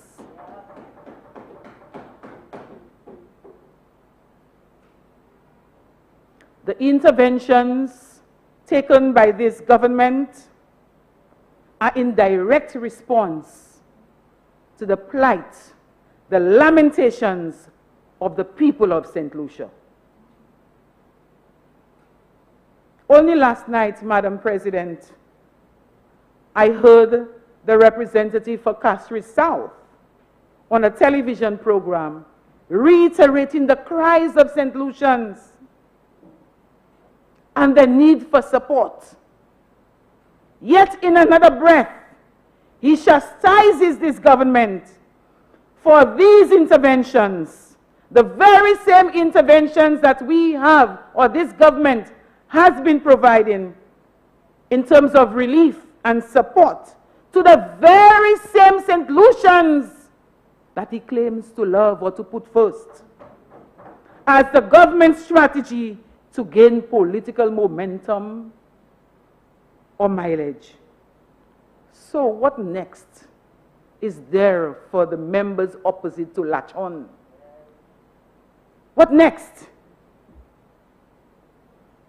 Madam President, you know what is most ironic about all of this blame game and the confusion to which the member opposite spoke about? Is that the government shoes are no longer being worn by them, Madam President. They are no longer being worn by them, hence the reason for having all or some of the most prudent solutions to dealing with this COVID-19 pandemic.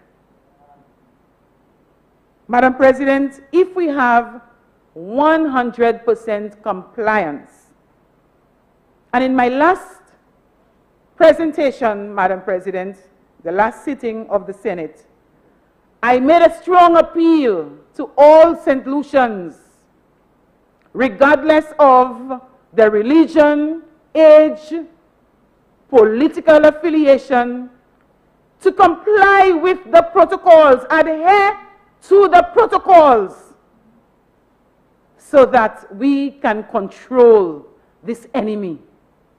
And this enemy is COVID-19. Madam President, the only way that we will, and the people of St. Lucia, the economy of St. Lucia, can thrive again, and that people can return to their jobs, and for the government of the day to realize an increase in revenue, as if we have this COVID-19 under control.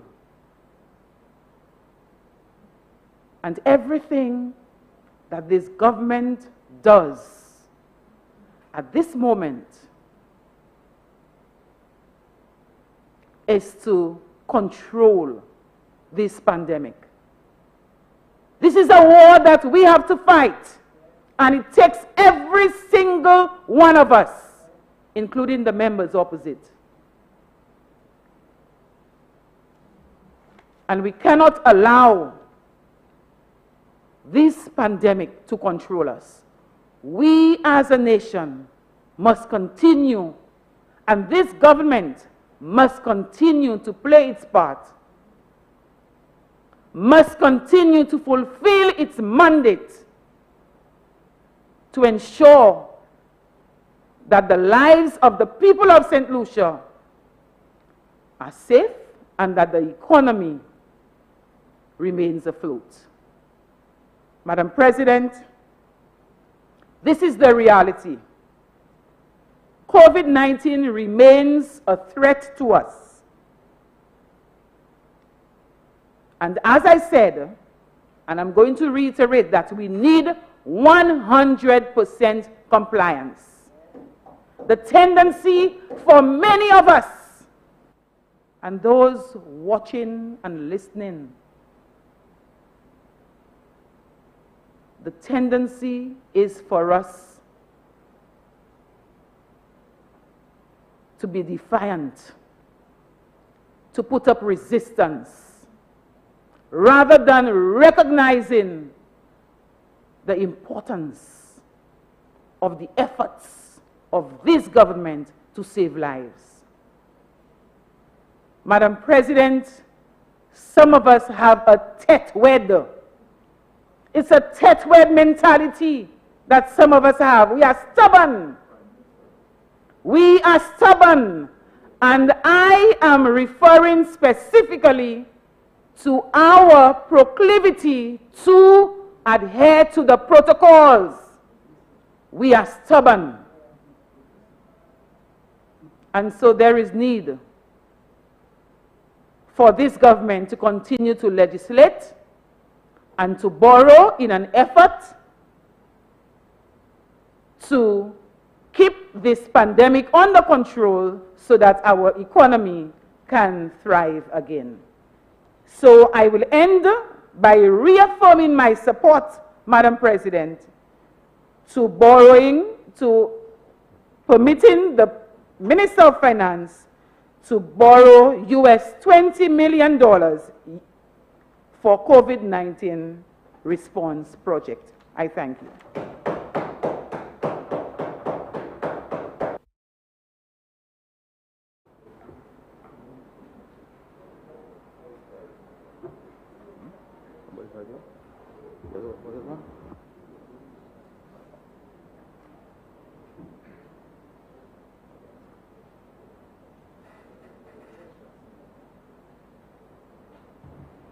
Senator Sinclair.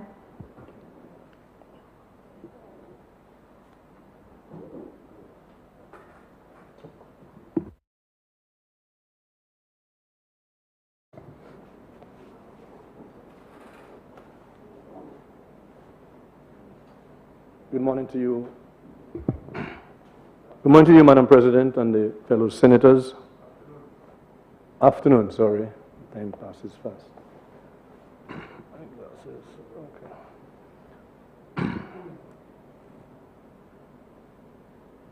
I would like to, before presenting to the Honorable Chamber, to welcome back the independent senators to contribute to the debate. And they've always been very constructive in the past, and I consider that this is a plus for us to have them here today. Madam President, I rise in this honorable House regarding the resolution to authorize borrowing in the amount of the said $20 million US, equivalent of 54 million, from the Exim Bank, the Republic of China on Taiwan, for the purpose of financing the COVID-19 response project. I rise to support the proviso of the bill in principle, advancing the genuine and sincere support for measures to be taken in the form of a project to mitigate against the effect of COVID-19. However, I will refuse at the same time to endorse any possible misplaced approaches at this time and by this administration holding up any detour signs to any sinister back road. And I say back road, inclusive of front roads, highways, shortcuts. In the last couple of days, Madam President, the Oxford Dictionary published what is considered to be a first. In the past, there's been one word that they've singled out as the word of the year. This year, they've actually published 16 names of these words. And not surprising, one of these words includes COVID-19. It shows you the significance that this pandemic has had on the world over. Within the St. Lucian context, Madam President, one of the words that we could put on the top of the charts is the roads. And I say roads very cognizant of the fact that our people have conjured a tagline, and it's a simple tagline: action speaks louder than words. If we have to follow the breadcrumbs of the amount that's been funded for COVID-specific projects to date, and I will not challenge the figures that have been reported to this Honorable House, it is in fact an amount of 15,384,450. But when we actually examine and audit the amount actually spent on COVID-specific projects, excluding our debate this morning, it amounts to just over 160 million. So let's do the maths. 160 million has been requested and debated and approved, but as far as the tangibles go,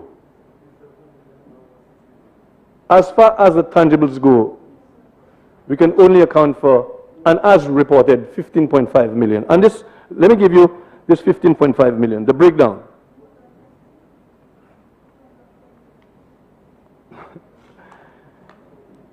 Amongst the components of this response, it's called relief, it's called emergency response, it's called achieving fiscal stability. Under the guise of borrowing, we've gone through $160 million, and we have not added the 54 for this morning. So, previous senator was quite correct, leader of opposition business, in saying that by the time we check the needle on our national dashboard, it will be well over $200 million. You can contend. Out of the $15.5 roughly million accounted for to date for COVID-specific allocations, we have figures like 1.57 million for the procurement of protective equipment, PPE, 3.2 for medical equipment, and 4.6 allocated for the refurbishment and upgrading of the Victoria Hospital, albeit still in an incomplete state. And the effort is to transform her to the proper functioning of a respiratory facility. The question is, Madam President, do we need another $4.6 million to achieve this endeavor? Senator opposite said, we're ready. And she repeated, we're ready. But is Victoria Hospital ready as we speak? Is Victoria Hospital ready? No. It is incumbent on the government to answer not only to me but to the people. Is Victoria Hospital ready?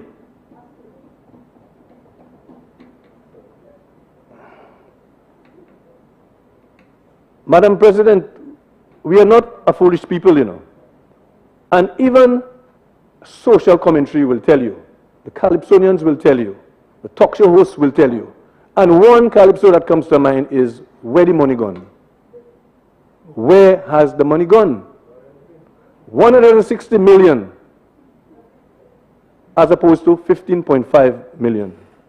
You tell me, Senator.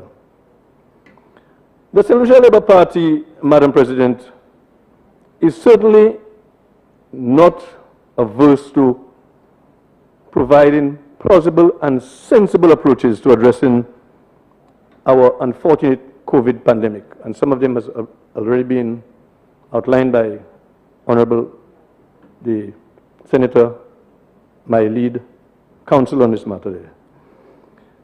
But as always, not to mention that the eyes appear to be unwilling to yield on the highways and back roads and byways. Sad, isn't it?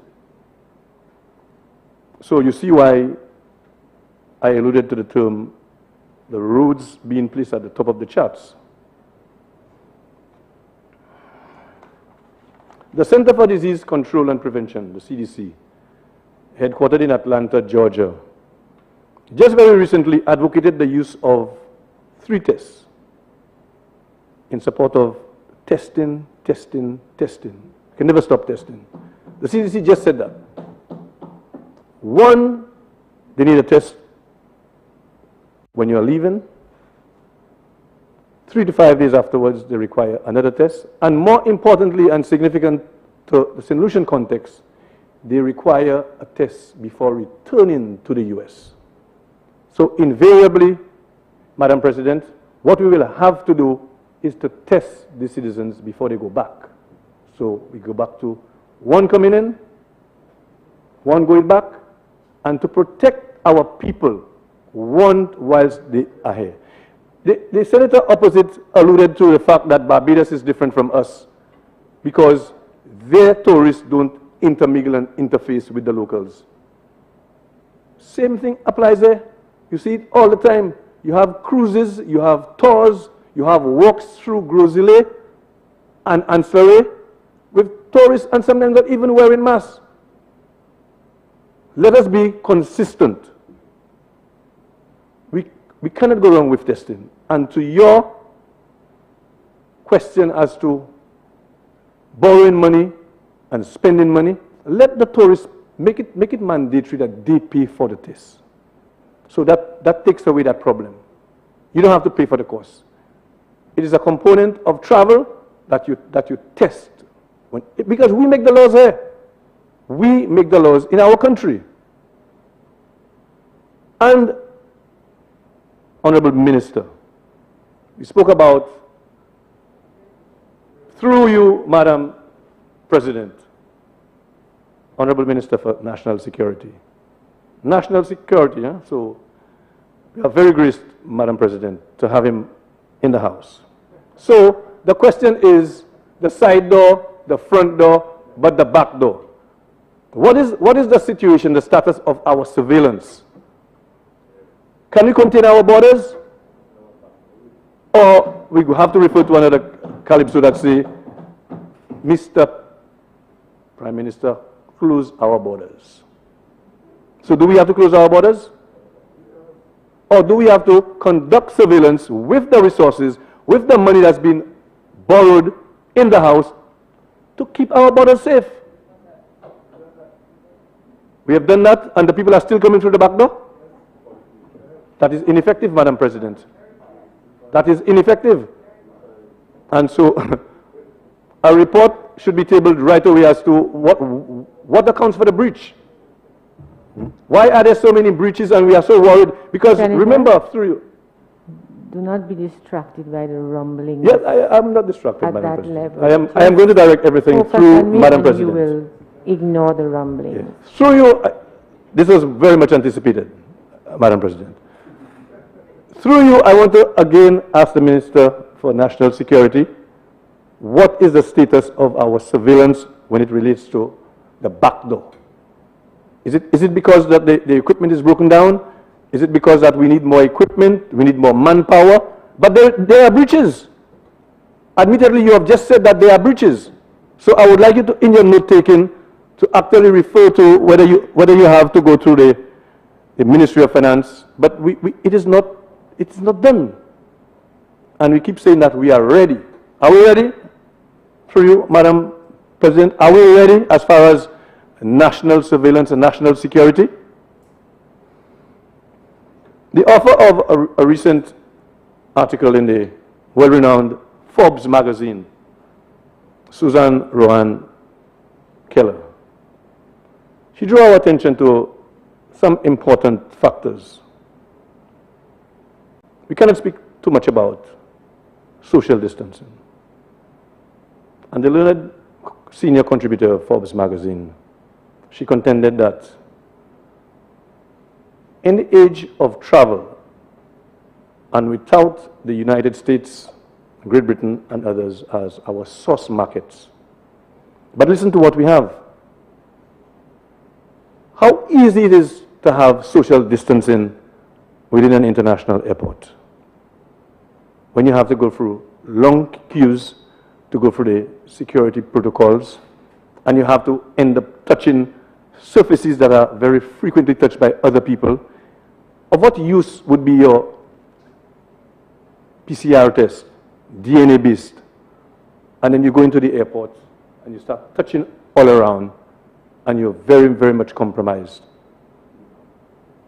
Very much likely, if there is any infection on the surface, you will contract it. So that is one, that is social distancing, difficult in airports. The flight itself, 6 feet of free zone. The airlines want to maximize their capacity. And some of them are telling you that we're not taking out the middle seats. How easy or how difficult is it to social distance on a 3, 4, 5, 6-hour flight? We just saw recently, Madam President, today is Thanksgiving. Did we see the pandemonium at the airports with people trying to go home to see their friends, their family, and not foreigners, but loved ones? And we speak about every country has a level of indiscipline, and we talk about tetwed. These people that we so revere and so rely on for our source market, you pani tetwed. So we go back to the issue. We go back to the issue that we have to be augmenting the level of testing. Through you, Madam President, Minister for Health is right here.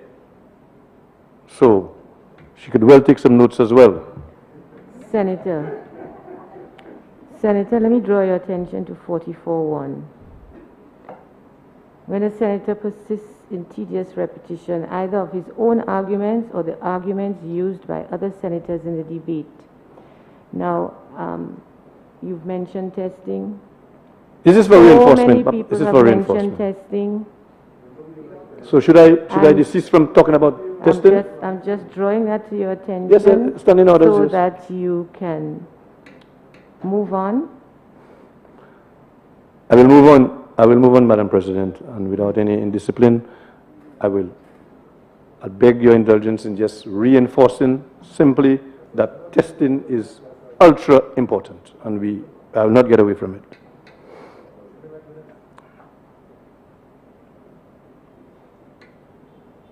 So, Madam President, I will go on the record to boldly contend that certain major aspects of our country's COVID-19 response has undoubtedly been mismanaged, clearly as evidenced by the current state of preparedness or lack thereof. And I mentioned before the incomplete status of Victoria Hospital, and that is supposed to be our principal hurricane COVID shelter, you know.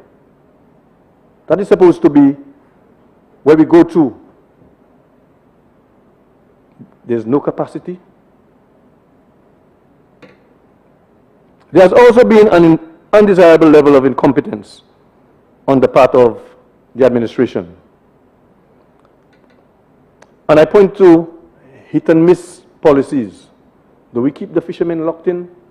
Do we send the fishermen out? Do we close the bars at 4 o'clock? Do we open the bars at 6 o'clock? I appreciate that we are operating within a very fluid and dynamic environment. But we need to nail down the policies a little more. So we ask again, a bit of boring you, what is the hold up in requesting a second test? Is it because of external third-party influence? I'm just asking. It is ultra important. We also need an objective re-evaluation of our national priorities. And these should be sent back to the drawing board. And a hint here, before your application, your request for $20 million US again, these plans have to be revisited. And I give you one hint. In your application for approval, just a little hint, you can put in social safety nets in there. It'll make a big difference.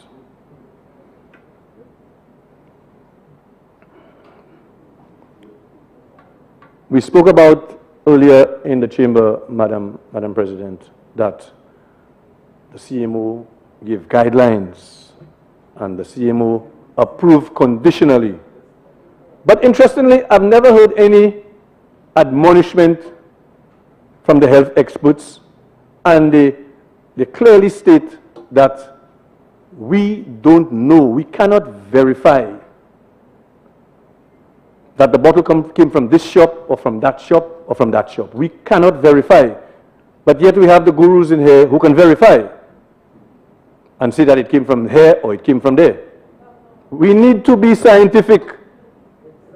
We need to be scientific. At least, the least that you could have done is to do the contact tracing and say it was traced back to Senator here or Senator there. But this is not done. It's not done. There's a time when we have to fact check. I know Donald Trump doesn't like that exercise at all, fact checking. What I want to fact check here today, and at pains as to going against what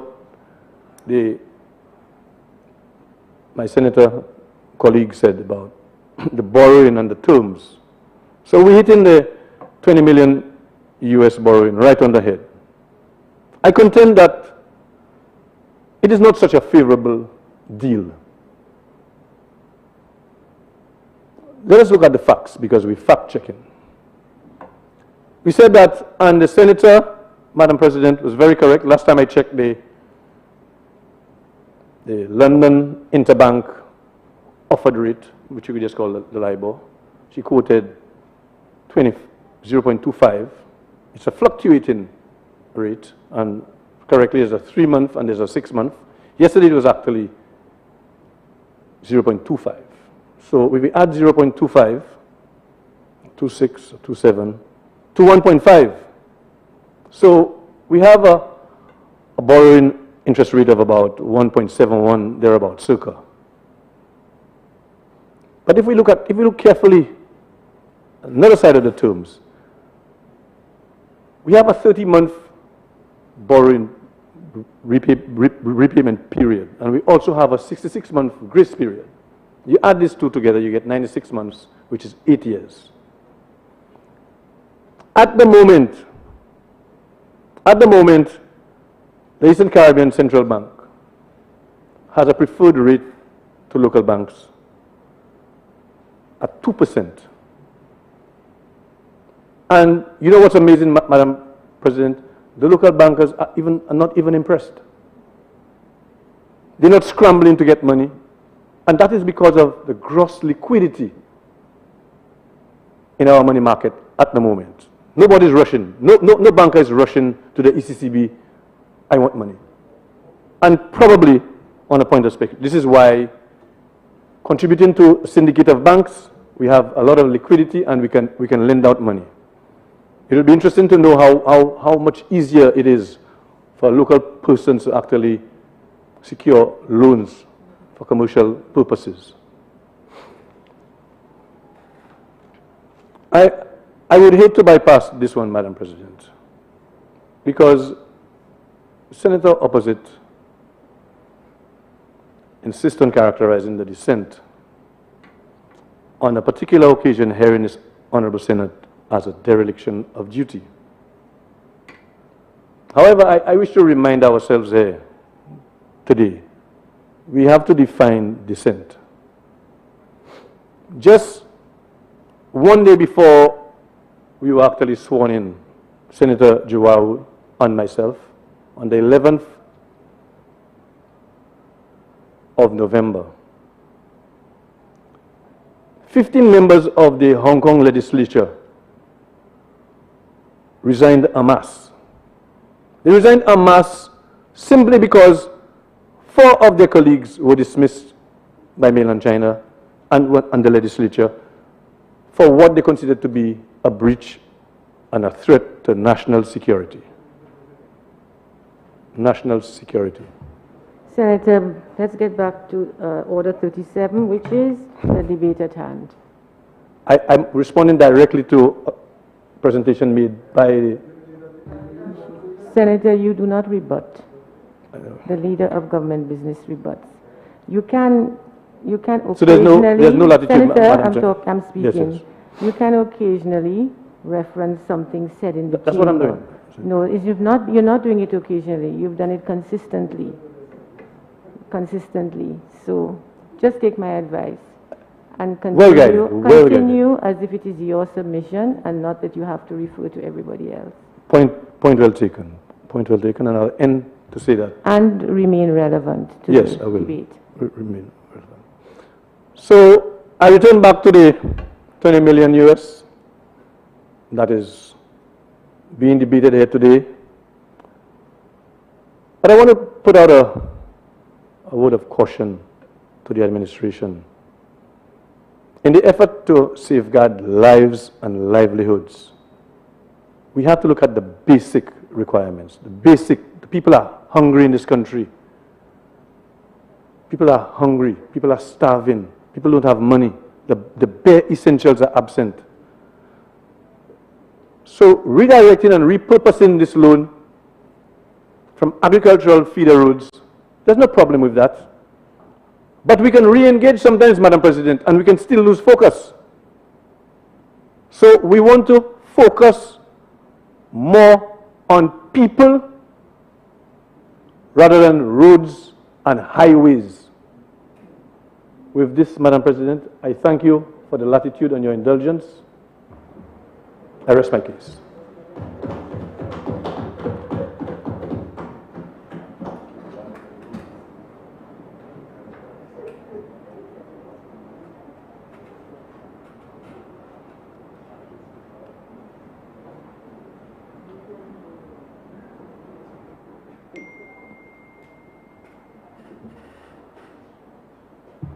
Senator Auger.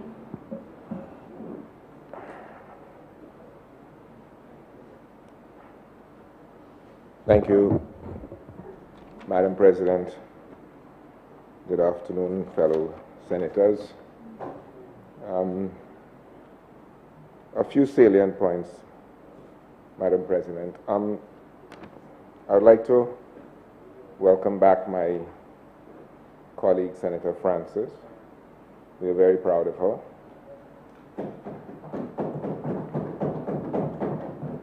We know that black women are strong. She proves that every day. I would also like to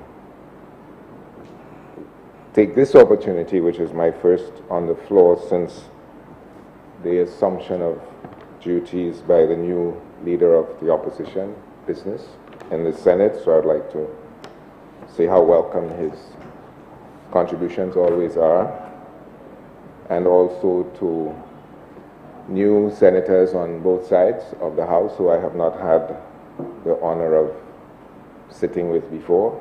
So I would like to welcome them and commend them to be faithful to their duties to this House and to the people of St. Lucia. Speaking to the matter at hand, Madam President, I would like to commend also the efforts of the leader of government business to outline some of the priority areas into which these resources are to go. I think it's an improvement on earlier sessions where we have not had that level of explanation. There is admittedly a small gap in the mathematics, which could be better filled with detail, but at least we have made some progress in terms of getting detailed information as to where the monies are likely to go. And this is an important piece of information for the people of St. Lucia, who deserve to understand what priority expenditures are intended with this borrowing. Madam President, I don't think there is any among us who would wish any administration to be without the resources it needs to ensure the welfare of the state and the citizens.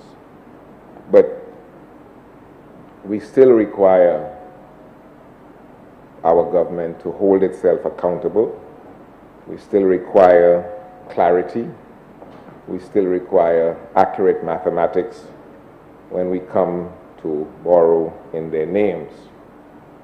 So, Madam President, the business of roughly $11 million of, that's EC, of this borrowing of $54 million, being simply termed budgetary support, I think needs to be more detailed. Budgetary support, in the eyes of most public finance people, is a very vague and general term, and it is considered by and large to be dangerous in that it represents a flow into recurrent revenue which does not have a specific allocative detail. Budgetary support typically shows that there are gaps, unforeseen gaps, which need to be better managed. And so it is far better for us to have borrowing which is well thought out and the use of which is well detailed. So the catch-all phrase of budgetary support is not one that we should be comfortable with. It is one that we should try to avoid as much as possible because it is so generalized as to constitute no obligation whatsoever. On the matter of the interest rate on this loan, I note that it is a rate attached to LIBOR. Some comment has been made on this. LIBOR is currently low, Madam President, but it is possible that over the life of the loan, which is significant, it will increase. And so while it is good to have a stipulation of an interest rate tied to LIBOR, when you consider LIBOR returning to its normal rate, it's low now, but if it returns to its normal trend, we could be looking at upwards of 2% on this money that we are borrowing. So the business of unpredictability returns, and we are not in a position fiscally to invite further instability or unpredictability into the financial affairs of the state. We are in a precarious position, Madam President, and that should not be understated. It should not be made casual. It should not be a matter of jest between opposing factions. We are in a precarious position. And any attempt that we can make to consolidate and to stabilize and to add predictability to our financial standing, we should not miss that opportunity. So if we look to the interest rate on this hovering anywhere around 2.5%, for example, 5 years from now, and as the European economies and the US economies reflate, it will push up the demand for capital, and it is reasonable to presume that LIBOR will return to its normal position, especially with the US elections turning out the way they have. You can see the immediate buoyancy in the US stock market, which means that the US economy should go into an expansive mode, and the demand for capital is likely to drive up interest rates generally. It's likely. Nobody has a crystal ball. If that happens, then the 1.5% on top of LIBOR is going to translate into possibly another $500,000 US in interest on this loan, which the government of St. Lucia will have to find and the people of St. Lucia will have to bear. It is an omission, Madam President, in my view, that the interest rate basis has not been declared in the documents before us. And so, for example, on what basis will the interest rate be calculated? Will it be on the declining balance, evidence of which is not given, or will it be on the entire amount of the loan? I would hate to think that we are paying interest on the entire amount of the loan for the entire life of the loan, and so really we should be seeing language in here that speaks to interest payable on the declining balance. And I raise this, Madam President, because we have had cause to contemplate this in earlier borrowings from the same source. And it appeared in the language of the documents before us at that time that we were going to be paying interest on the entire amount for the life of the loan. So that is about $1.4 million per year, plus $3.6 million in principal over the life of the loan. So it would be useful, Madam President, if we could be assured that the interest is not payable on the entire amount for the entire life of the loan, but is actually payable on some declining balance, presumably calculated every 6 months. I note also, Madam President, that part of the funds are to be used for income support. And this is good, and this is welcome, especially as we approach the Christmas season, when many families are staring into the face of bleakness, and many families, especially families with single parents, are not quite sure how they are going to get through to 2021. But I would like to urge once again, Madam President, that we also consider payroll support. And payroll support differs from income support in that it achieves more. So while we can give money directly to persons who are unemployed, we also need to direct support to businesses that continue to employ people. Because it is important not only to feed the dispossessed, but to continue to enable people who are employed to continue to be employed. So the preservation of jobs is as important as the feeding of the unemployed. If we cannot preserve jobs through this season and into the 2021 financial year, then the load on government of persons who are not sustained is going to come right back to haunt us.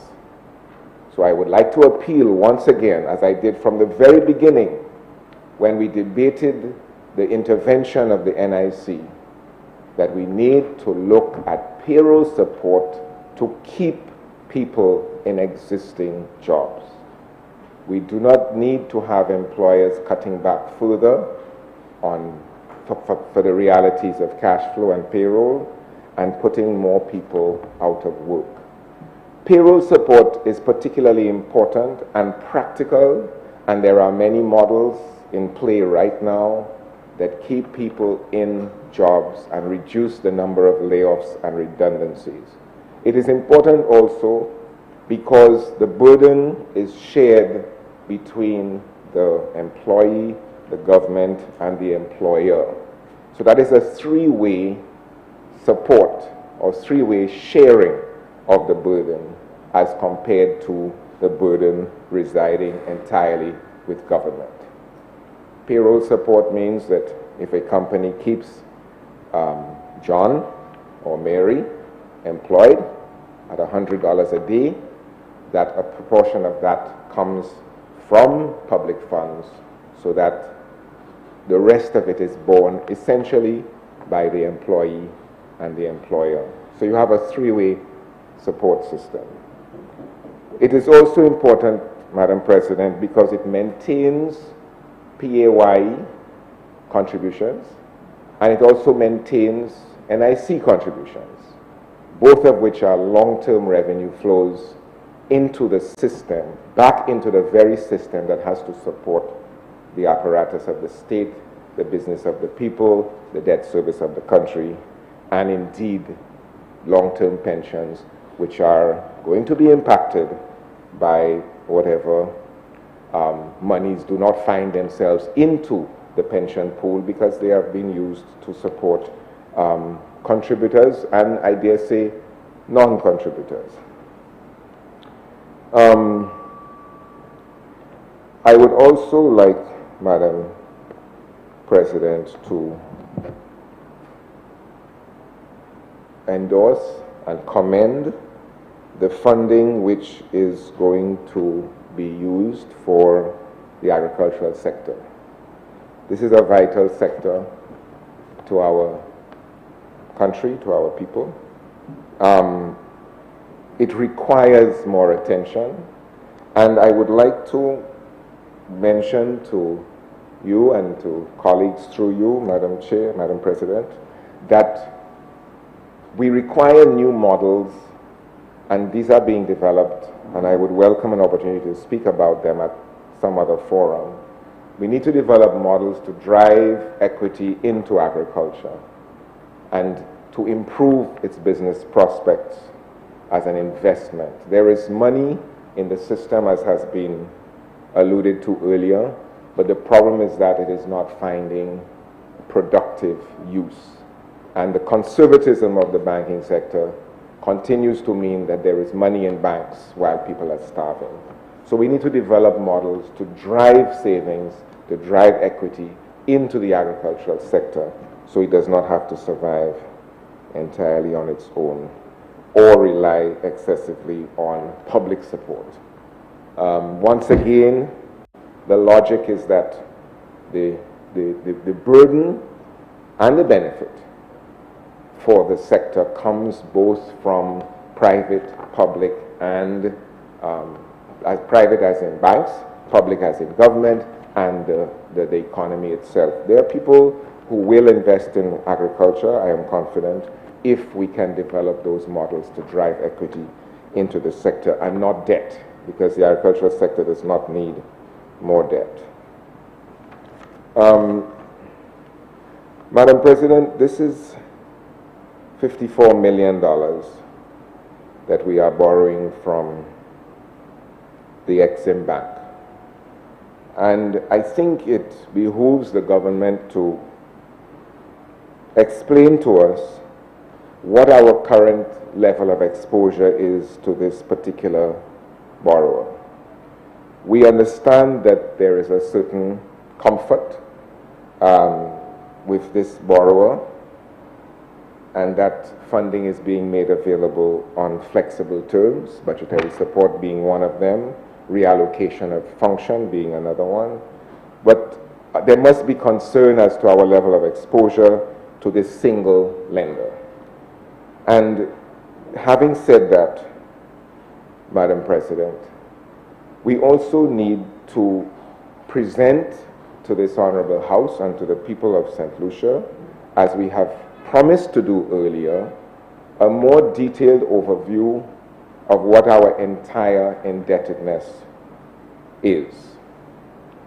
Madam President, I say this because we are in unusual times. And as I mentioned earlier, the business of predictability is particularly important. We have not been very good at predictability, Madam President. In fact, the latest statistics from the Ministry of Finance reveal that we have done a bad job of predicting the public accounts. There's been a 26.3% decline in real GDP. We had predicted otherwise. In fact, we had predicted 10% in the more optimistic days of this crisis. So the decline in real GDP, as reported by the government, is more than 2.5 times what we originally thought. We cannot say that that picture is being reversed based on current trends and current uncertainties which are still out there. So we are 2.5 times worse off in terms of the decline of GDP, gross domestic product. So the economy is performing below, well below, significantly below expectations, even expectations made during this crisis. The contraction of the accommodation and food services sector was initially predicted at 35%. It is now at 67%, which again is in the vicinity of twice as bad. The contraction in agriculture was originally estimated at 1%. It is in fact reported at 15.2%. So these are very uncertain times, and the stability that we had hoped, or the predictability that we might have hoped for in the system, has not materialized. And it is not just that the figures are wrong, Madam President, or have proven wrong, but that they have proven significantly wrong. And they have proven to be an understatement, a gross understatement of the economic resilience of St. Lucia. The initial estimates placed government deficit between 6.2 and 7.5% of GDP. That figure is now again almost double at 11.5%. So 6 to 7, now almost 12. So we've done twice as bad as we had hoped. The debt to GDP ratio, which we must speak of, however tedious it seems, in the light of this borrowing, Madam President, we are told that we are approaching 95% of GDP. That is to say, we owe more than the government, than the whole economy can produce in 1 year. The prudential guideline for an economy like ours is 60%. The IMF is recommending in current development strategies and fiscal management guidelines far less than that. And I am pleased to see and pleased to hear reported that the Caribbean Development Bank in its latest lending to St. Lucia has in fact demanded and is supporting measures to improve fiscal discipline. We should take that as a good thing, Madam President, but we should also take it as a warning from our lenders that we need more fiscal discipline in our affairs.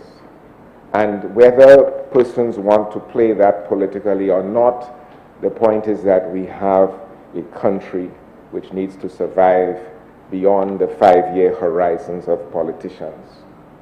So we have to be concerned that we are creating a liability here which is to endure for the next 20 years. And we must be concerned how we are going to service it. We are looking at a debt to GDP ratio of close to 100%. When we are in that realm, our ability to borrow on favorable terms at competitive rates from the market is going to be severely compromised, which means we will be paying more and getting less. In that context, Madam President, we need to have a plan. We need to have a plan which I am not sure can wait for budget presentation in the next cycle, because our predictive ability has been so off that it is anyone's guess how we are financing 2021.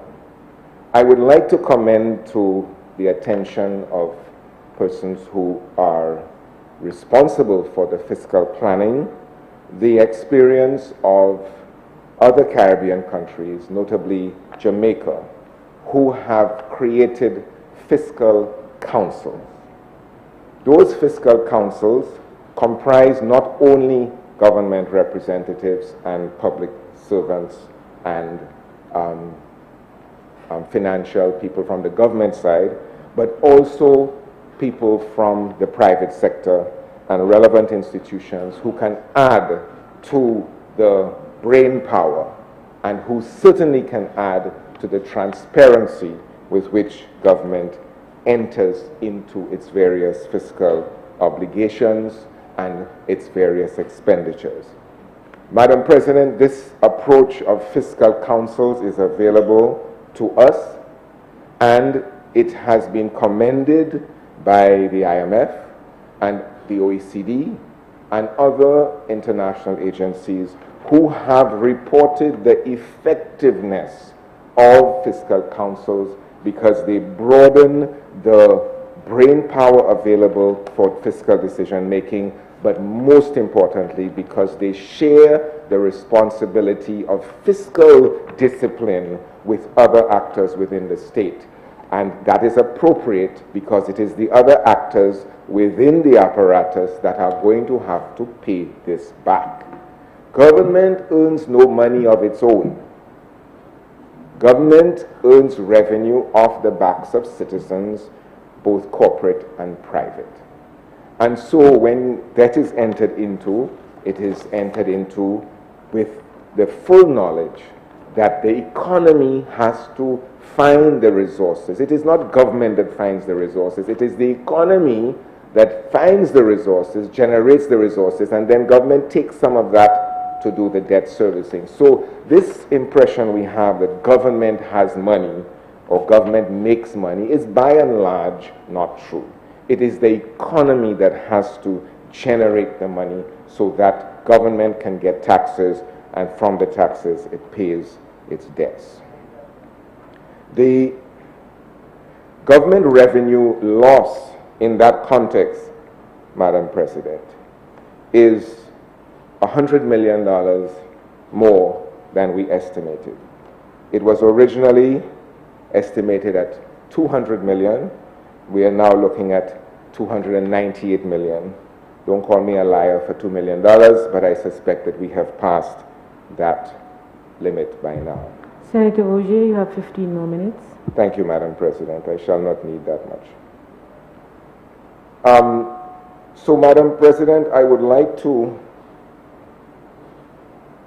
underline the fact that while I am grateful for the additional detail provided by the leader of government business, and it is an improvement on previous presentations, we need to do more. And I would like to return to the point of fiscal counsel so that this business of accountability and transparency can be a shared one.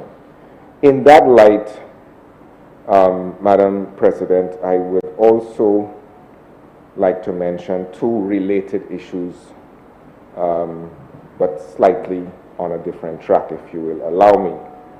On November the 20th, an initiative which was referred to earlier called Recover St. Lucia was launched.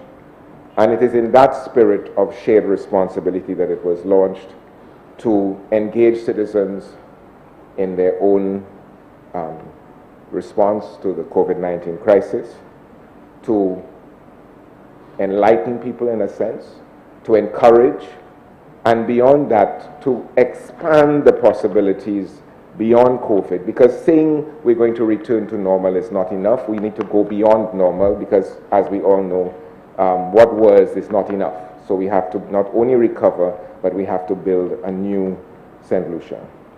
Madam President, I say this because we entered this crisis with deficiencies, and those deficiencies will not go away because we have beaten COVID. The deficiencies are significant. They are fiscal weakness, poor physical infrastructure, and inadequate service delivery systems. And this is directly related to our dependence on tourism, which is in great evidence at this point. Our dependence on foreign direct investment versus domestic investment, which needs to be encouraged and supported with the same level of energy as we support other things.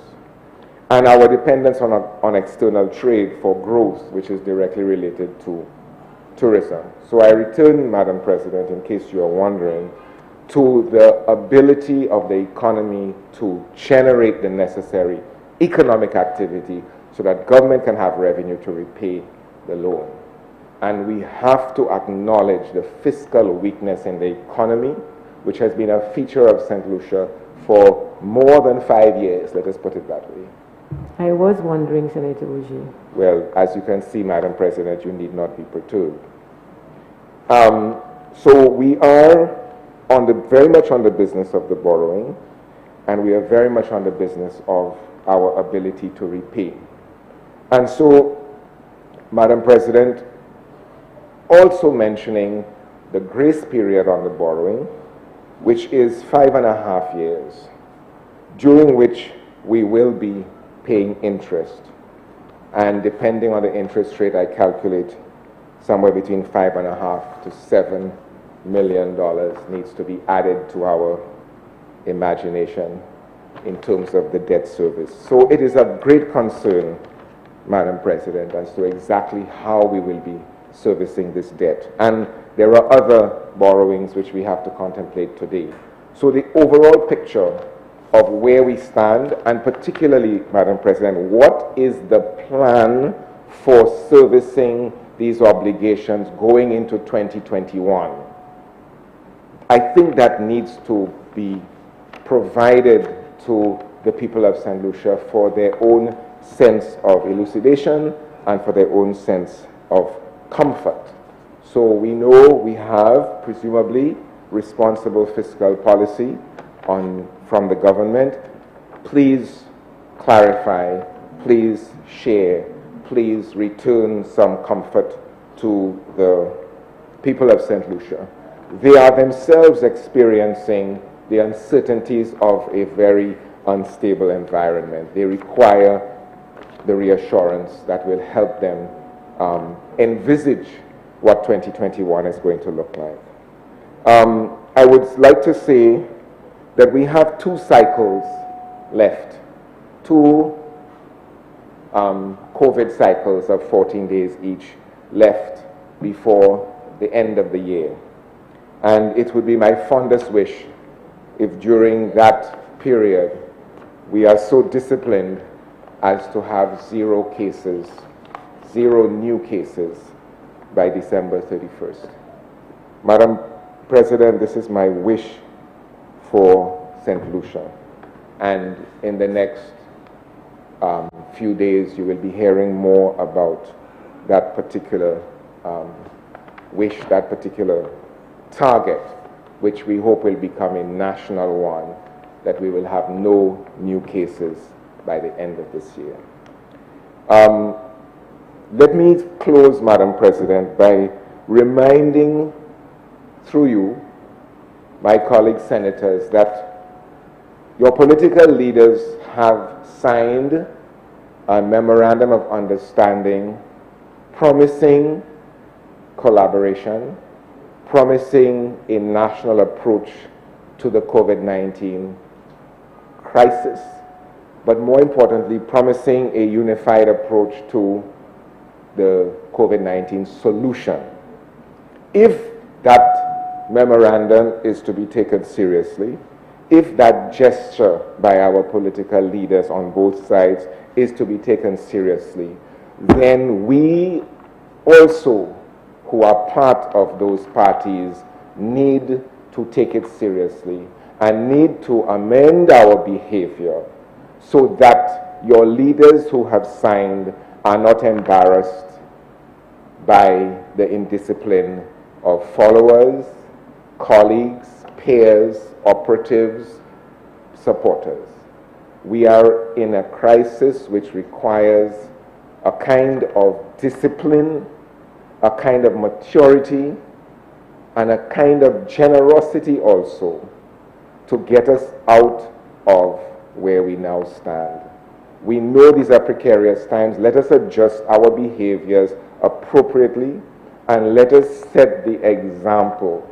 Your leaders have signed a pact. Please give it substance, because if we subtract from this debate today the stone throwing across this house, what is left is not going to be so valuable to the people of St. Lucia. That is not why they are listening to us on the media today. They are listening to us for maturity, they are listening to us for hope, they are listening to us for sense. And it behooves us to deliver that to them as their Christmas present. Thank you very much, Madam President.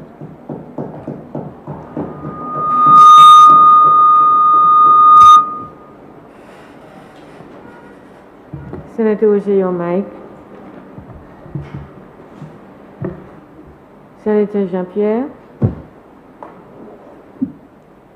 Thank you, Madam President. Mr. President, good day to you and to everybody else. I wish to seek leave of you as I stand to support this resolution for the borrowing of US $20 million from the Export-Import Bank of the Republic of China, which I must say I fully support. Let me seek leave of you to extend birthday greetings to the Governor General, I think, which celebrated. I think that was the person our Honorable Leader of Opposition Business missed. It was the Governor General. And also Minister Senator Fortuna Belrose. I must say likewise, Madam President, the month of November is a very fond month for me because I have 3 sons born in November and 1 born on the 1st of December. So it means that from November, I have to say no gifts for Christmas because too many gifts to give. However, Madam President, when I saw this resolution, I came in here with the expectation that the opposition would have been in full support and in full harmony, because I was thinking for once the government listened to the opposition, because the opposition called for repurposing and the government acceded to their request. But unfortunately, I realized that request didn't fall, or the opposition seems to have forgotten that it was a request from them. Madam President, in that case, I refer to it as flip-flopping. So we need to be serious, precise, and certain. And when I listen to the arguments on both sides, and I listen to my honorable independent senators, I got lots of comfort, and I must welcome back Senator Mauricio Francis Thomas, and I must welcome back Senator Ogier, because I get a lot of comfort in listening to them and the presentation of the argument. Sometimes we look at it on a purely party political basis, but we have to look at country and country. We all represent the interests of the people, Madam President, because one way or the other, we are representing the people. And who are the people? They are all the citizens of the same country. Like I say sometimes, we all are trying to get to heaven through a different direction or through a different road. Well, whether it be back door, whether it be front door, but we are using a door. And the argument of front door or back door, or what happens here or there, is one we all may have our way of thinking. But the harsh reality is, when we got our first case in March, which was actually through the front door, the record will show between March and October, we had very little increase or spread. So the fact still remains that the front door is not responsible for the spread of COVID-19 in St. Lucia, Madam President. The record will show that we had a number of visitors that tested positive in the period from March going on. And sometimes I take, as a tourism person, I take offense sometimes when I listen to the argument. Whether we test or whether we retest, we want the visitors to come, but at the same time, we are saying, let us test and retest, whereas it is a requirement from most of the airlines that they must have a COVID test. Madam President, the structure that has been set up at the airport, it is always possible to capture a necessary retest, if I call it like this. Senator, I'm going to draw your attention to 44 as I did Senator on the opposition side about testing and tedious repetition. So I'm going to implore you to, unless you can bring something additional to light, please move along. Otherwise, I trust that you will make an effort to draw something different to light. I will, Madam President. I will. Madam President, we are speaking of the borrowing to support COVID-19, and whereas I accept and your guidance, but the question of whether it be the testing or the retesting, for one thing I know for certain, that in July, we were warned that in October, that we were going to have one of the biggest demonstrations in St. Lucia, and thereafter, we saw what happened, and I leave this to rest. Madam President, I am in full support of this resolution, because this resolution will assist in all the things that we are looking for with regards to the criticism. We saw the videos in circulation on Victoria Hospital, and like I've said before, how we expect Victoria to be a world-class facility when it was the very state of Victoria that caused OKEU to be commissioned. So, where is the money coming from? So, I have to give full support to this resolution, because I know that it is going to improve the lives of our people. Madam President, there was life before COVID, there is life during COVID, and there will still be life after COVID.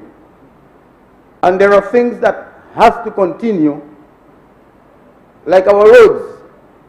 The roads has to continue, Madam President.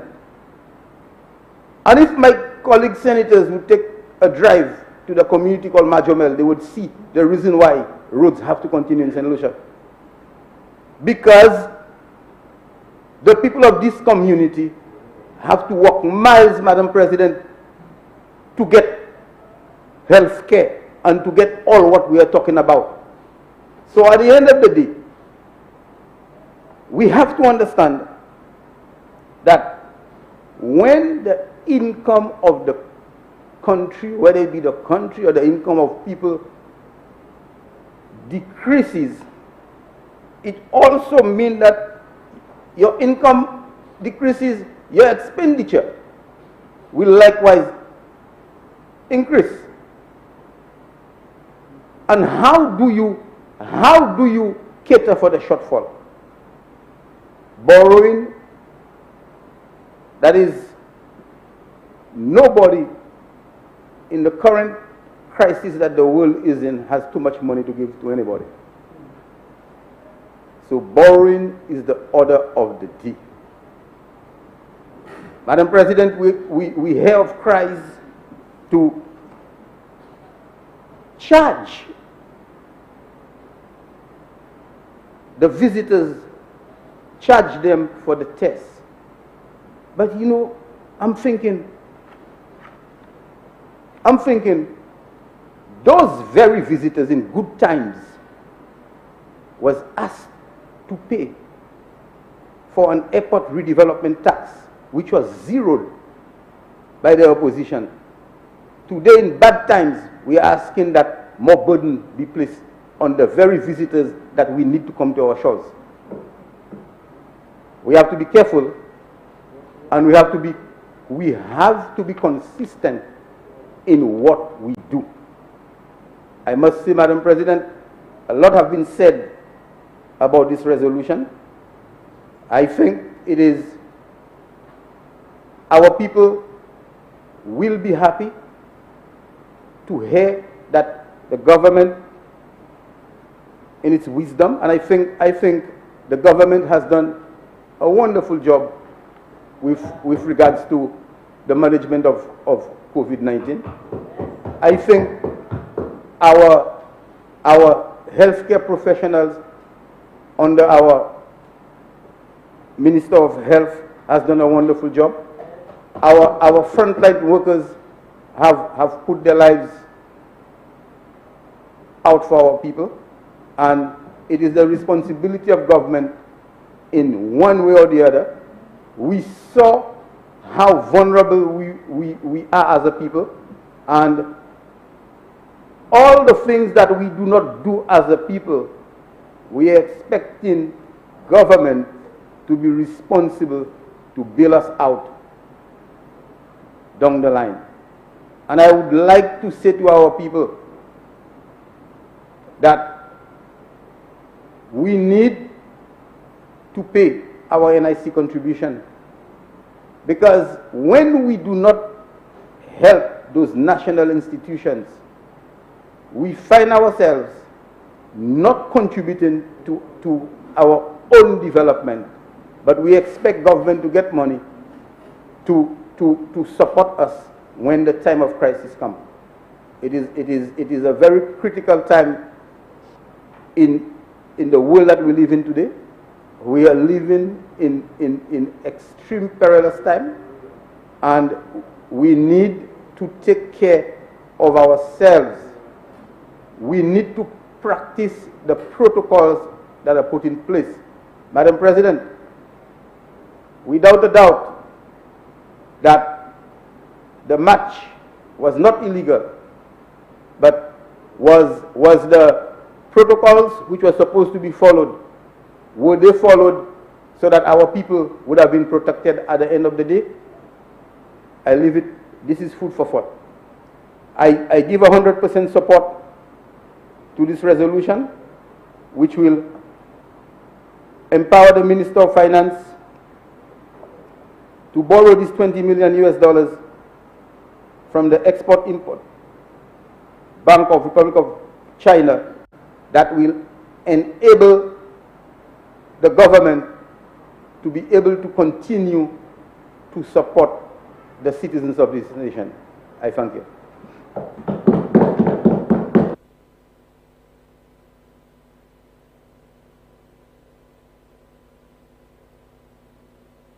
Honorable Leader of Government Business. Thank you, Madam President. I want to give out some information here before I even attempt to answer as many questions as I can. The information I have is Taiwan has 23.78 million people, approximately. Currently, they have 625 cases of COVID-19. 24 million people. Only 7 deaths. New Zealand, 4.8 million. 25 deaths. 25 deaths. Because I heard these countries mentioned, Madam President, so as much as possible. Barbados, 287,000 people, 263 cases. New Zealand, by the way, 4 million people, 2,040 cases, 25 deaths. Barbados, 287,000 people, 263 cases, 7 deaths. St. Lucia, 170,000 people, 235 cases to date, and 2 deaths. Madam President, sometimes we hear snippets, we pick up snippets of information on the news, and we come here in this house and we try to say it should be applied to our case in St. Lucia. I want to point out that when it comes to COVID and our response to COVID, we were very proud of our situation prior to the community spread. And it is not just to say rankings, Madam President. Rankings serve a very important purpose. And this is why CDC puts out the rankings, PAHO puts out the rankings, WHO puts out the rankings. Regionally, we have CAFA that puts out rankings. It's very important because that is the measure that indicates to you how well you are doing in terms of your management of the pandemic. So it is extremely important that we pay attention to the rankings. The rankings also is a boost of confidence for our healthcare workers, our frontline workers. It tells them that they are doing a good job when they are ranked way up on the scale. So it is extremely important for us to pay attention to the rankings. Let us not dismiss it. Just because we feel we do not have anything to do with it doesn't mean we should just dismiss it. It is important. Madam President, COVID, I've heard everybody repeating, is a pandemic. It is dynamic. In March, we had one case of COVID. Budget went on, budget was finalized, one case. So how, Madam President, would we know what is coming for us to put the necessary budgetary measures in place to a T, so to speak, so that we will have budgeted for every eventuality? How could we have done that? That was not possible, Madam President. No country could have budgeted for COVID-19. And even countries with a lot of resources, a lot more than us, and a lot more production, productivity, manufacturing, and so on, they are under pressure as a result of this pandemic. So let us not pretend that we are isolated in St. Lucia from all the negative impacts of COVID, and that any government would have been able to have planned for that type of eventuality. Up to today, we do not know what is going to happen next year. We are hoping that the vaccine becomes available, yes, and the Ministry of Health is working on that, but we do not know. We have been told that there's going to be a second wave, a third wave, and so on. We do not know. Even those who are saying that, they are just predictions. There is no exact science. And as a government in office, we do not have any exact science to rely on. So when I hear people demonizing the CMO, chastising the CMO, and comparing what she has said to what the Prime Minister is saying, I see why. And you know, Madam President, that does not even speak to the level of illiteracy in this country, because a lot of people are illiterate and they have common sense. And sometimes that beats all the PhDs and everything else. So I will not write it down to illiteracy. But Madam President, the CMO is a public servant. She is the CMO of the country, St. Lucia. She is not a politician. She is not the Prime Minister. And as such, she has to conform to the rules and regulations of the public service. She is serving the public. She cannot go and give you deductive reasoning. She has to go on the basis of empirical evidence. And this is the difference between the two personalities, between the two functions. Based on that empirical evidence, Madam President, we can use deductive reasoning to come up with a lot of inferences. And one of those inferences is that, and we are going to talk about it, whether people like it or not, because when people make mistakes, Madam President, they need to be called up on it so that they do not do it again. And that is the fear. That is the fear of the Minister of Health, of the government of St. Lucia, of the hard-working civil servants who put their health at risk for us. That is the fear. That some politician will make a reckless decision to disregard the protocols. That is what happened at the march, Madam President. The Commissioner of Police authorized, yes. The CMO authorized, yes.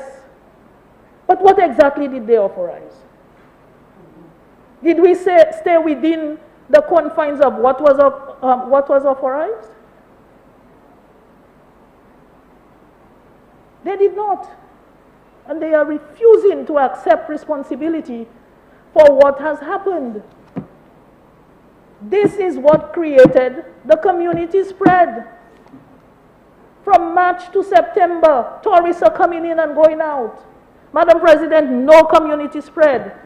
One case, 2 cases, we trace it, we do the contact tracing, we bring it back under control. We contain it.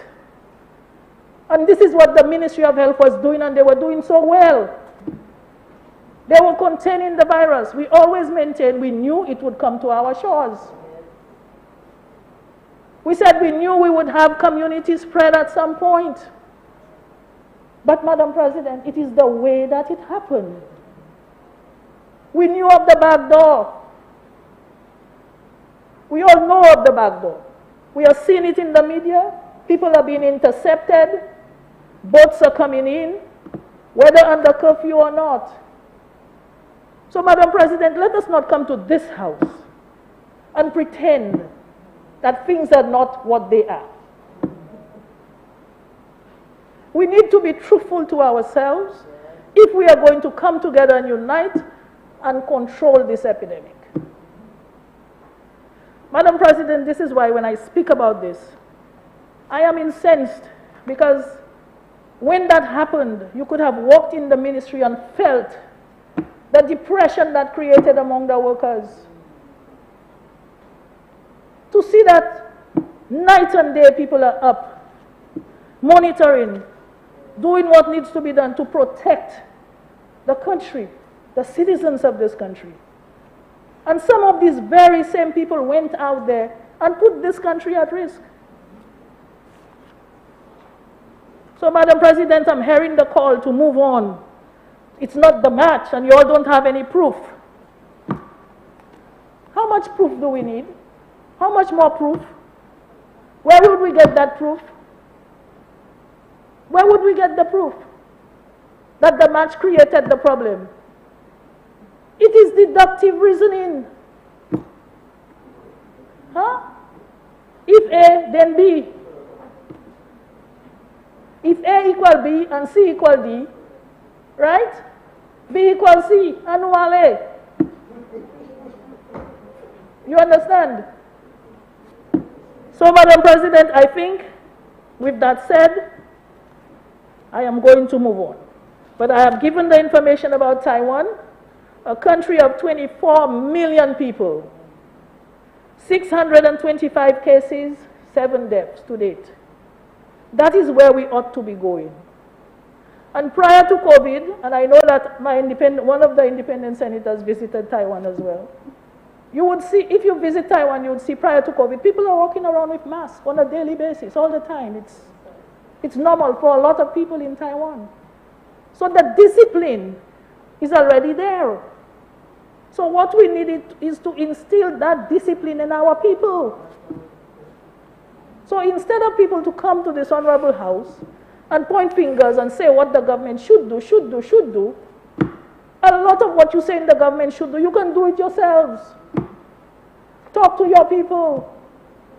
Tell them do the right thing. Put on their mask. The Ministry of Health distributed almost 10,000 cloth masks this year since the beginning of COVID. About 10,000 cloth masks throughout the communities. And thousands of masks. The surgical mask. And this is why, Madam President, Taiwan understands the significance, the importance of wearing the mask. Taiwan is the country that has given us the most assistance when it comes to supplying us with masks for the COVID response. They were the first to have masks land on in this island to supply us with masks. First, via DHL, I believe it was. I was surprised that they got here at the time they did when all borders were closed. So, Madam President, let us use that example. Let us, every one of us, just wear our mask. And if we see someone who's not wearing it, ask them to wear it. At the risk of getting cursed off, which happened this weekend when I was in a certain community, and I said to the young people, wear your mask, you know. And you see, that's all you all can think of, campaign. I was not campaigning my fellow senator, if I can go through you, Madam President. The senator must know, Madam President, that everything is not about campaigning and elections and votes. This is about COVID. And we need to put all these political, you know, innuendos and insinuations behind us so that we can move on and do what needs to be done. Do the right thing. That's what we have to do, Madam President. So I am saying, the bus drivers, I'm still getting the reports. My secretary, afraid to come to work. She gets on a bus. When she's leaving the bus, a guy at the door starts to sing, no mask. People have to wear, that's all we are asking for in St. Lucia. That's the first thing we are asking for, wear your mask. Because we have, it has been shown to protect lives. Madam President, I have to applaud Senator Thomas for this most valuable contribution to the debate.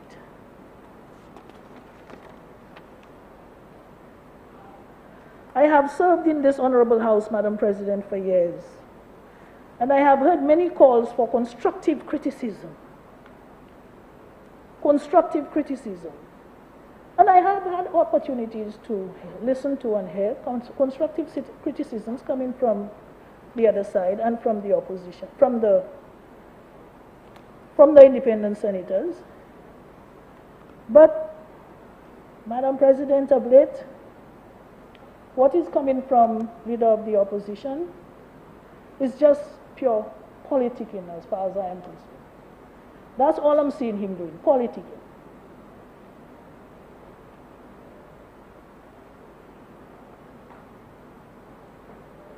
To say we come to this house, Madam President, to boast.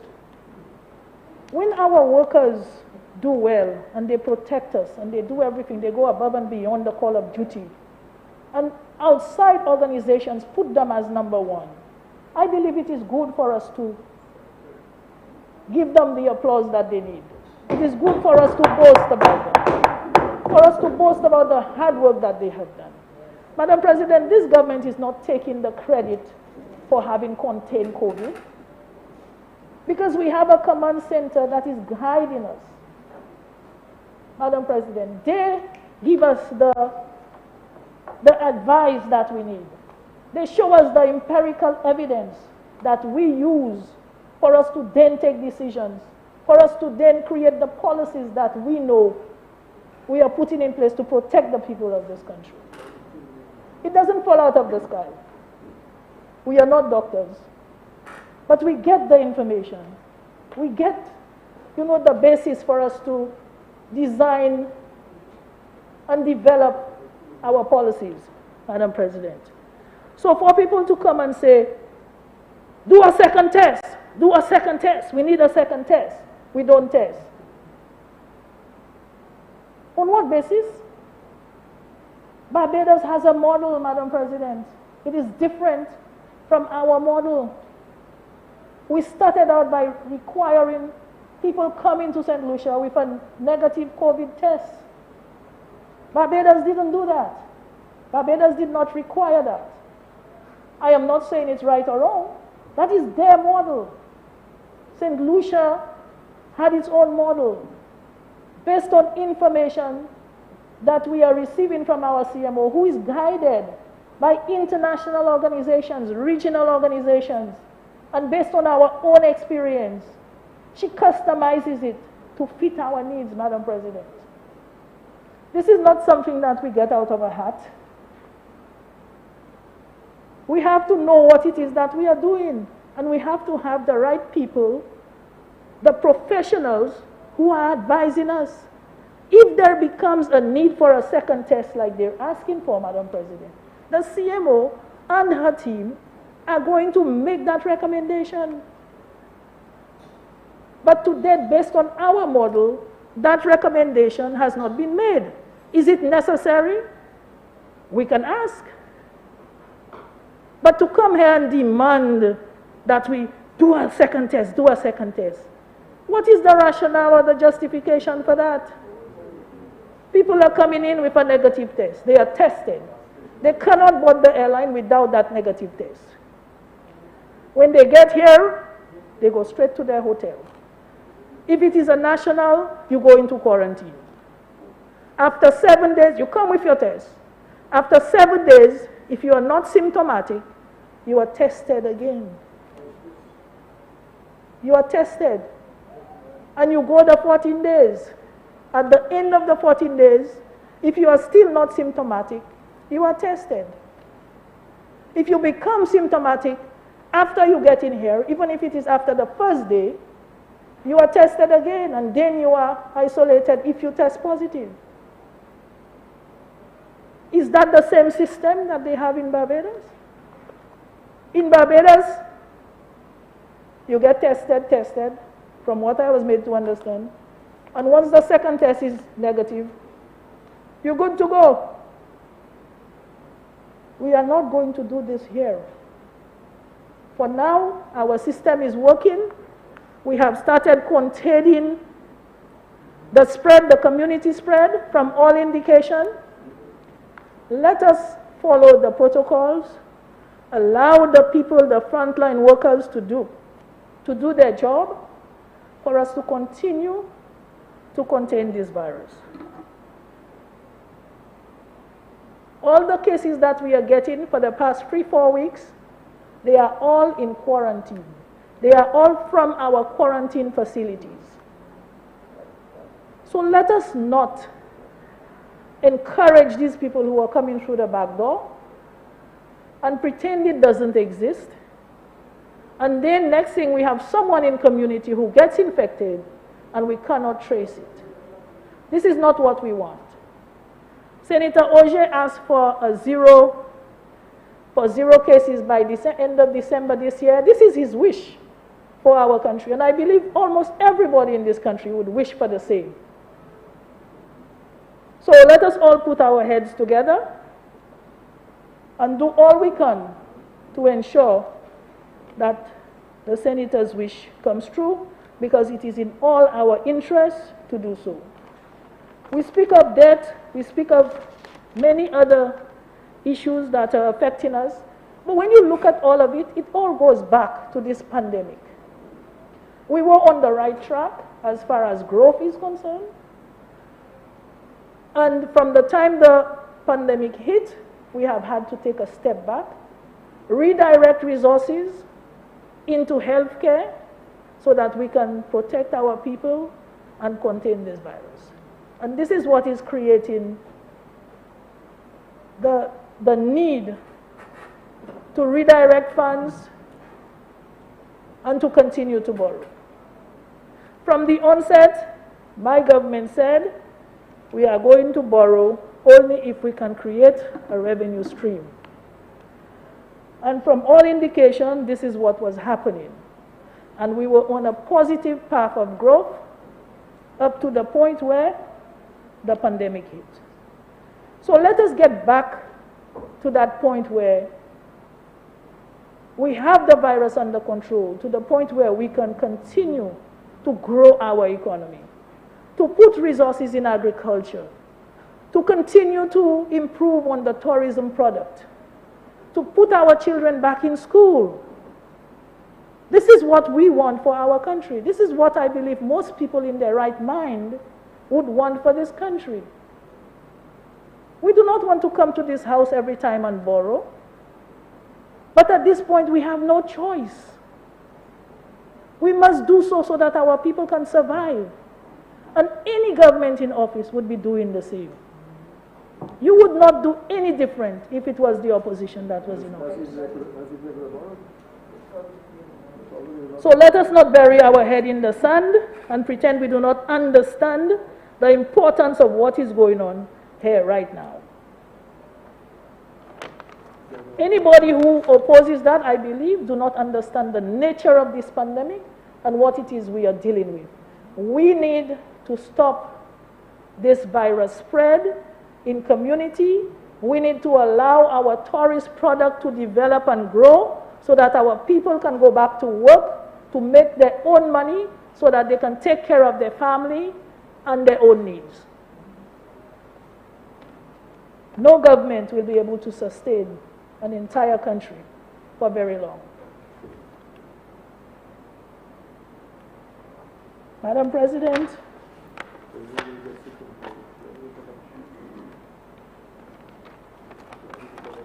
there is so much more that I could say. I believe Senator Oje was concerned about the source, the character of the bank, the source of the funding. The Bank of Import-Export Bank of Taiwan, of China, it is really a state-owned bank belonging to the Ministry of Finance of Taiwan. And you know that Taiwan is a friendly government. Taiwan assists us with almost every program that we have in St. Lucia, and I do not believe that we can question the integrity of that bank.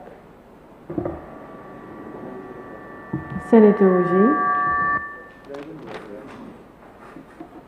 Thank you, Madam President. Just for the record, or point of clarification, I was not seeking to question the integrity. Senator Oje? Yes, ma'am. What are you rising on? I'm rising to clarify. What's your point of order, please? I don't have my 32, Madam President, I believe. No. If you're saying clarification, it's not. Because I have to allow the senator standing to choose whether she's yielding or not.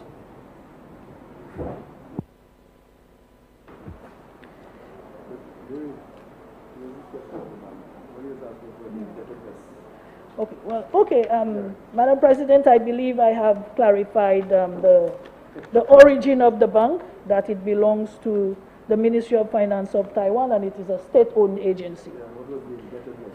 Okay, so Madam President, with that said, I give this resolution my full support, and I present it to this Honorable House for approval. Thank you.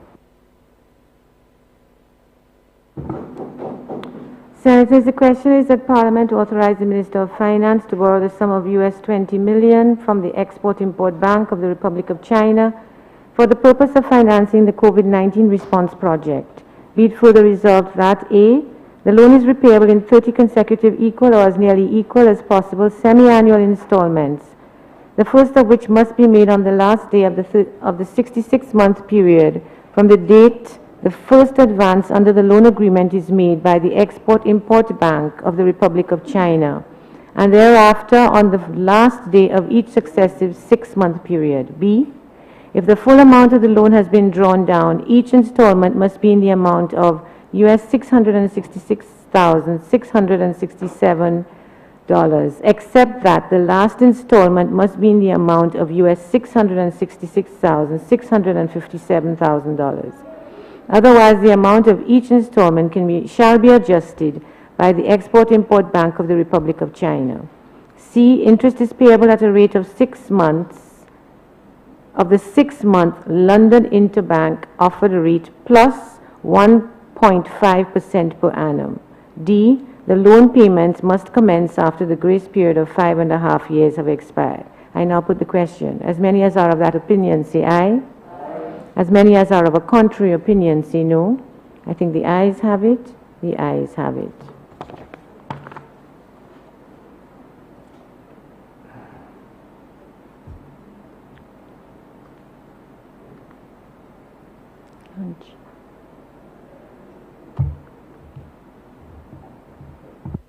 Honorable Leader of Government Business. Thank you, Madam President. I move that the Senate stand suspended for 1 hour for lunch, Madam President.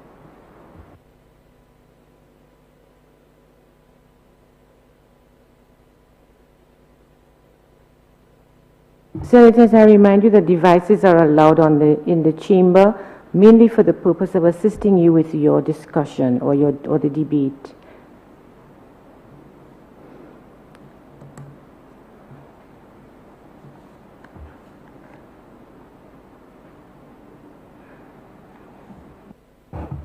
Madam Deputy.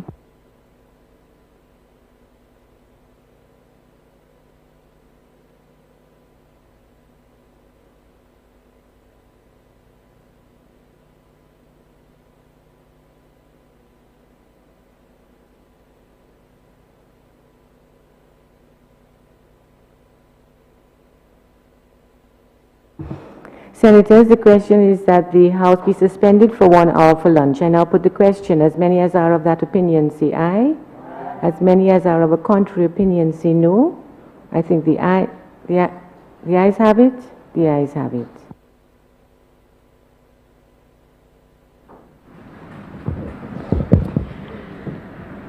The Honorable House has just suspended for 1 hour to facilitate lunch, coming off of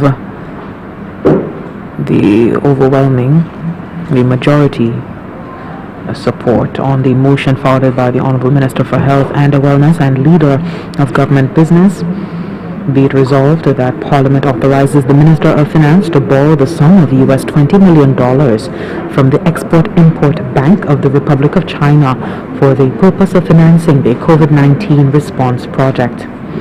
Just to give you further details with respect to this loan, be it further resolved that the loan is repayable in 30 consecutive equal or as nearly equal as possible semi-annual installments, the first of which must be made on the last day of the 66-month period from the date of the first advance under the loan agreement is made by the Export-Import Bank of the Republic of China, and thereafter on the last day of each successive 6-month period. If the full amount of the loan has been drawn down, each installment must be in the amount of US $666,667, except that the last installment must be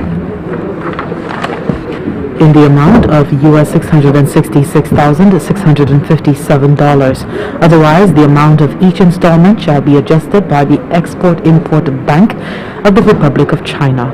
Interest is payable at a rate of the 6-month London Interbank offered rate plus 1.5% per annum. The loan repayments must commence after the grace period of 5.5 years have expired.